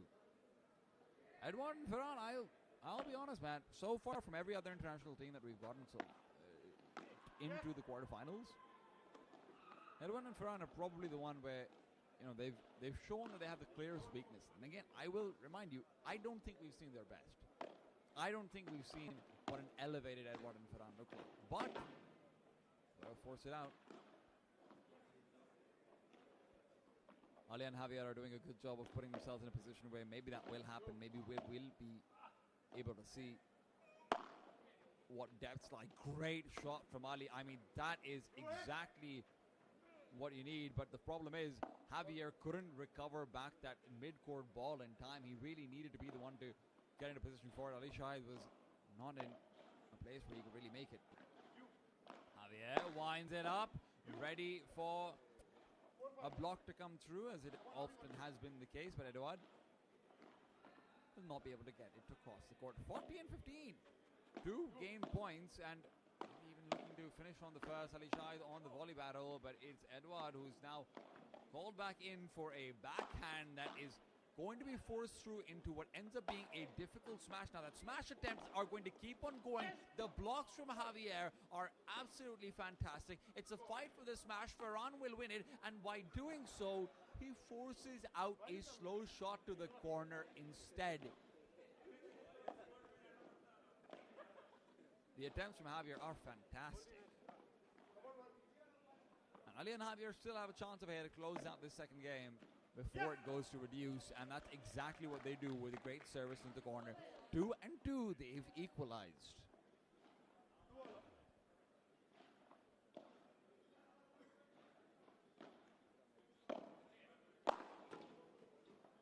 is beautiful.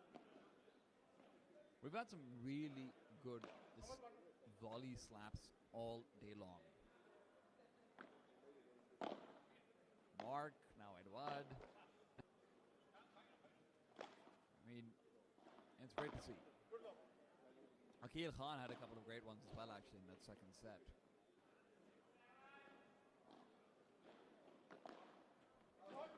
Serve is a fault. Second will be needed. And remember that pressure I mentioned? Well, it's going to start to set in pretty soon if you lose this one. You cannot afford to be broken if you are on the side of the Spanish. Edward and Ferran are, however, going to end up down a point going into the fourth one of this game. 15 to 30. Serve down the middle. Javier sends it to the side. 30 all.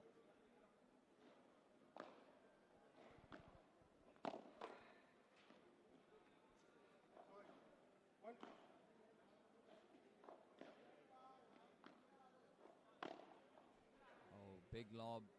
That's going to go too deep. Service was very good from Ferran there, and he's able to find a recovery to the point where they will not have their serve broken. They're up 3-2, and look, they've never really had much of an issue in breaking their opponent's serve when it comes to the scoreline. But if you actually investigate, there's been a lot of deuces. There's been a lot of advantages that have been cleaned out. There have been a couple of golden points. This is not as straightforward as you might be hoping it will be.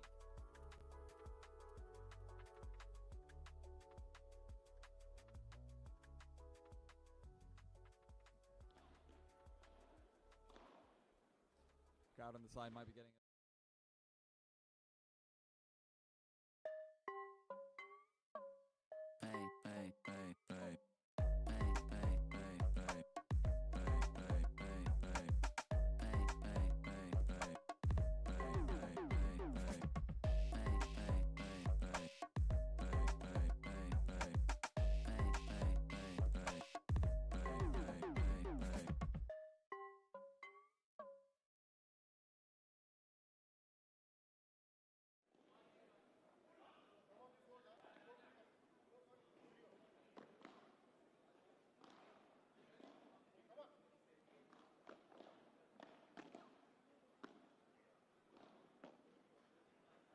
Oh, beautiful shot from Javier, but it's going to be countered out by a backhand that's attempted to tap out. It's not going to go all the way through, so instead Ferran will be more than happy to step up to the plate.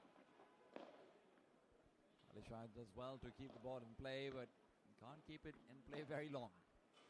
Another chance, another attempt, and this time bounces off the top of the wall. 15 all. Javier's service continues.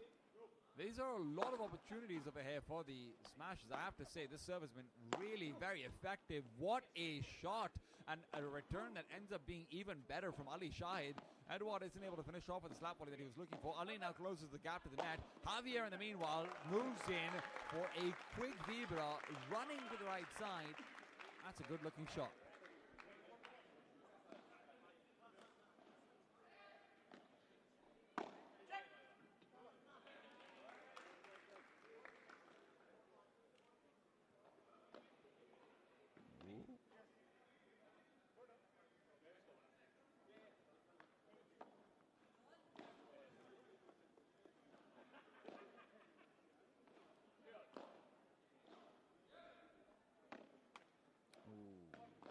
One's just a fault. 3-3 again, man. Ali and Javier are doing a great job of really keeping this set much more even than the first one was. That felt like they had no chances whatsoever. This time, you can see it working out. Nice attempt from Ali Shahid. You've got to appreciate it just as the opponents do as well. Eduardo is having fun on the court.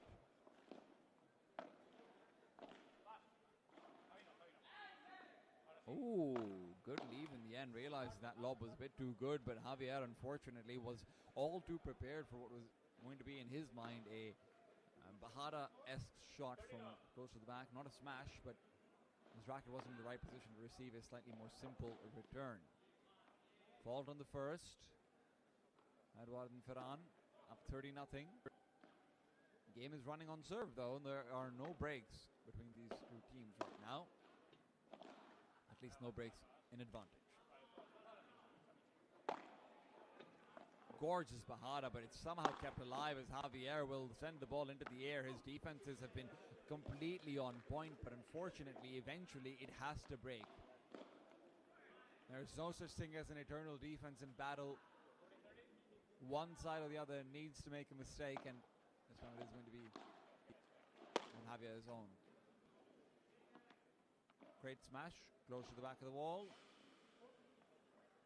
And it's going to be 4 for Edouard and Ferran. This does feel like dangerous waters over here for Ali and Javier, because as much as I've been talking about the pressure on Edouard and Ferran,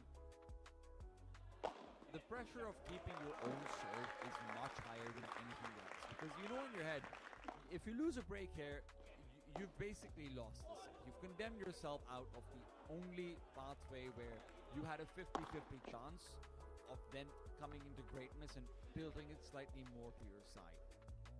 So the pressure of a service is just as high as the advantage that it gives you.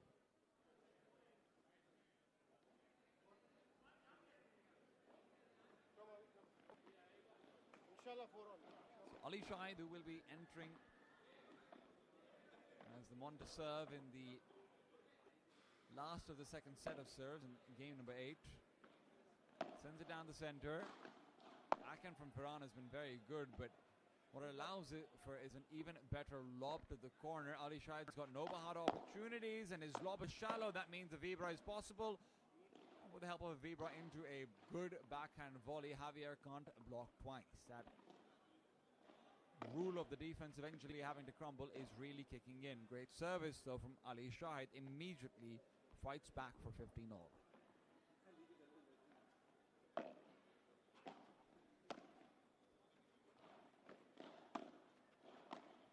Shot to the backhand of Ferran. Ferran's always been good at that. And this time Edouard changes it up. He doesn't go for the tap out, he doesn't go for the kick smash, he just tries to kill the ball out, down, to the side.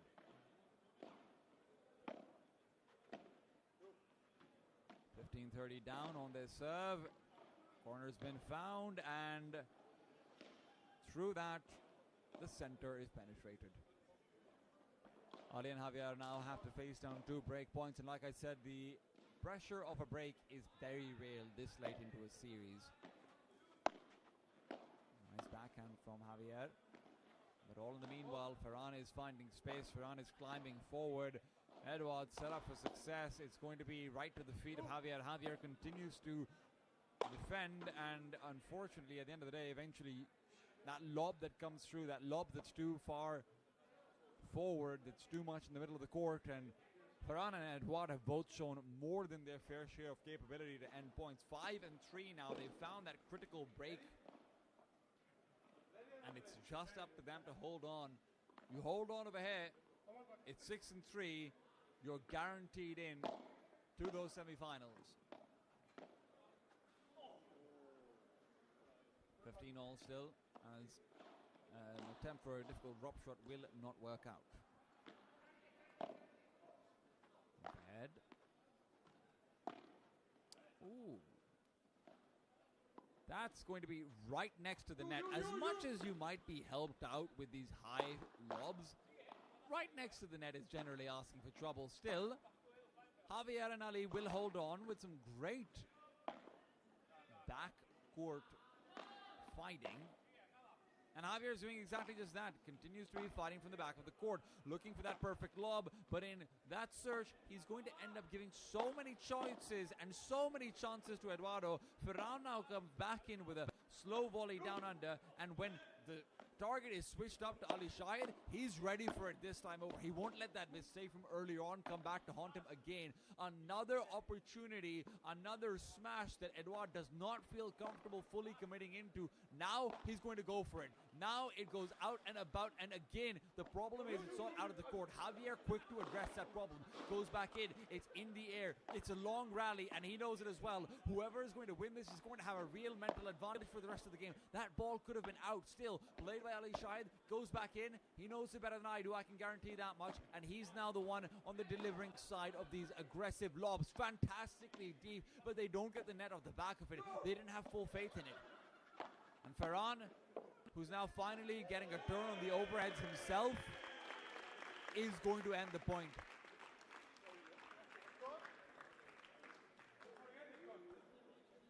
(30-15). Edouard and Ferran, 2 points away from securing semi-finals.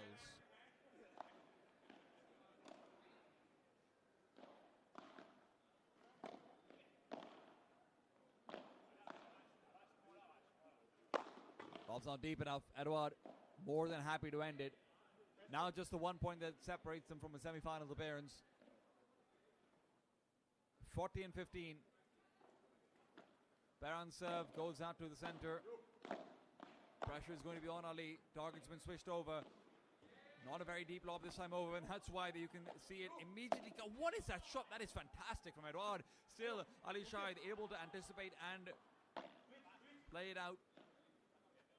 Very deep lob, and that's going to mean that Ali Shahid's in a great position to intercept what ends up being a fake. He's got another one coming his way though, and he sends it right back over. Javier's not able to take the climb back up to the net, so they're not in position to aggress themselves. Now they are, but the volley needs to be sharper, slower, and lower. Unfortunately, the net is not working in their favor, but still Javier will fight against all odds to get the court back under order.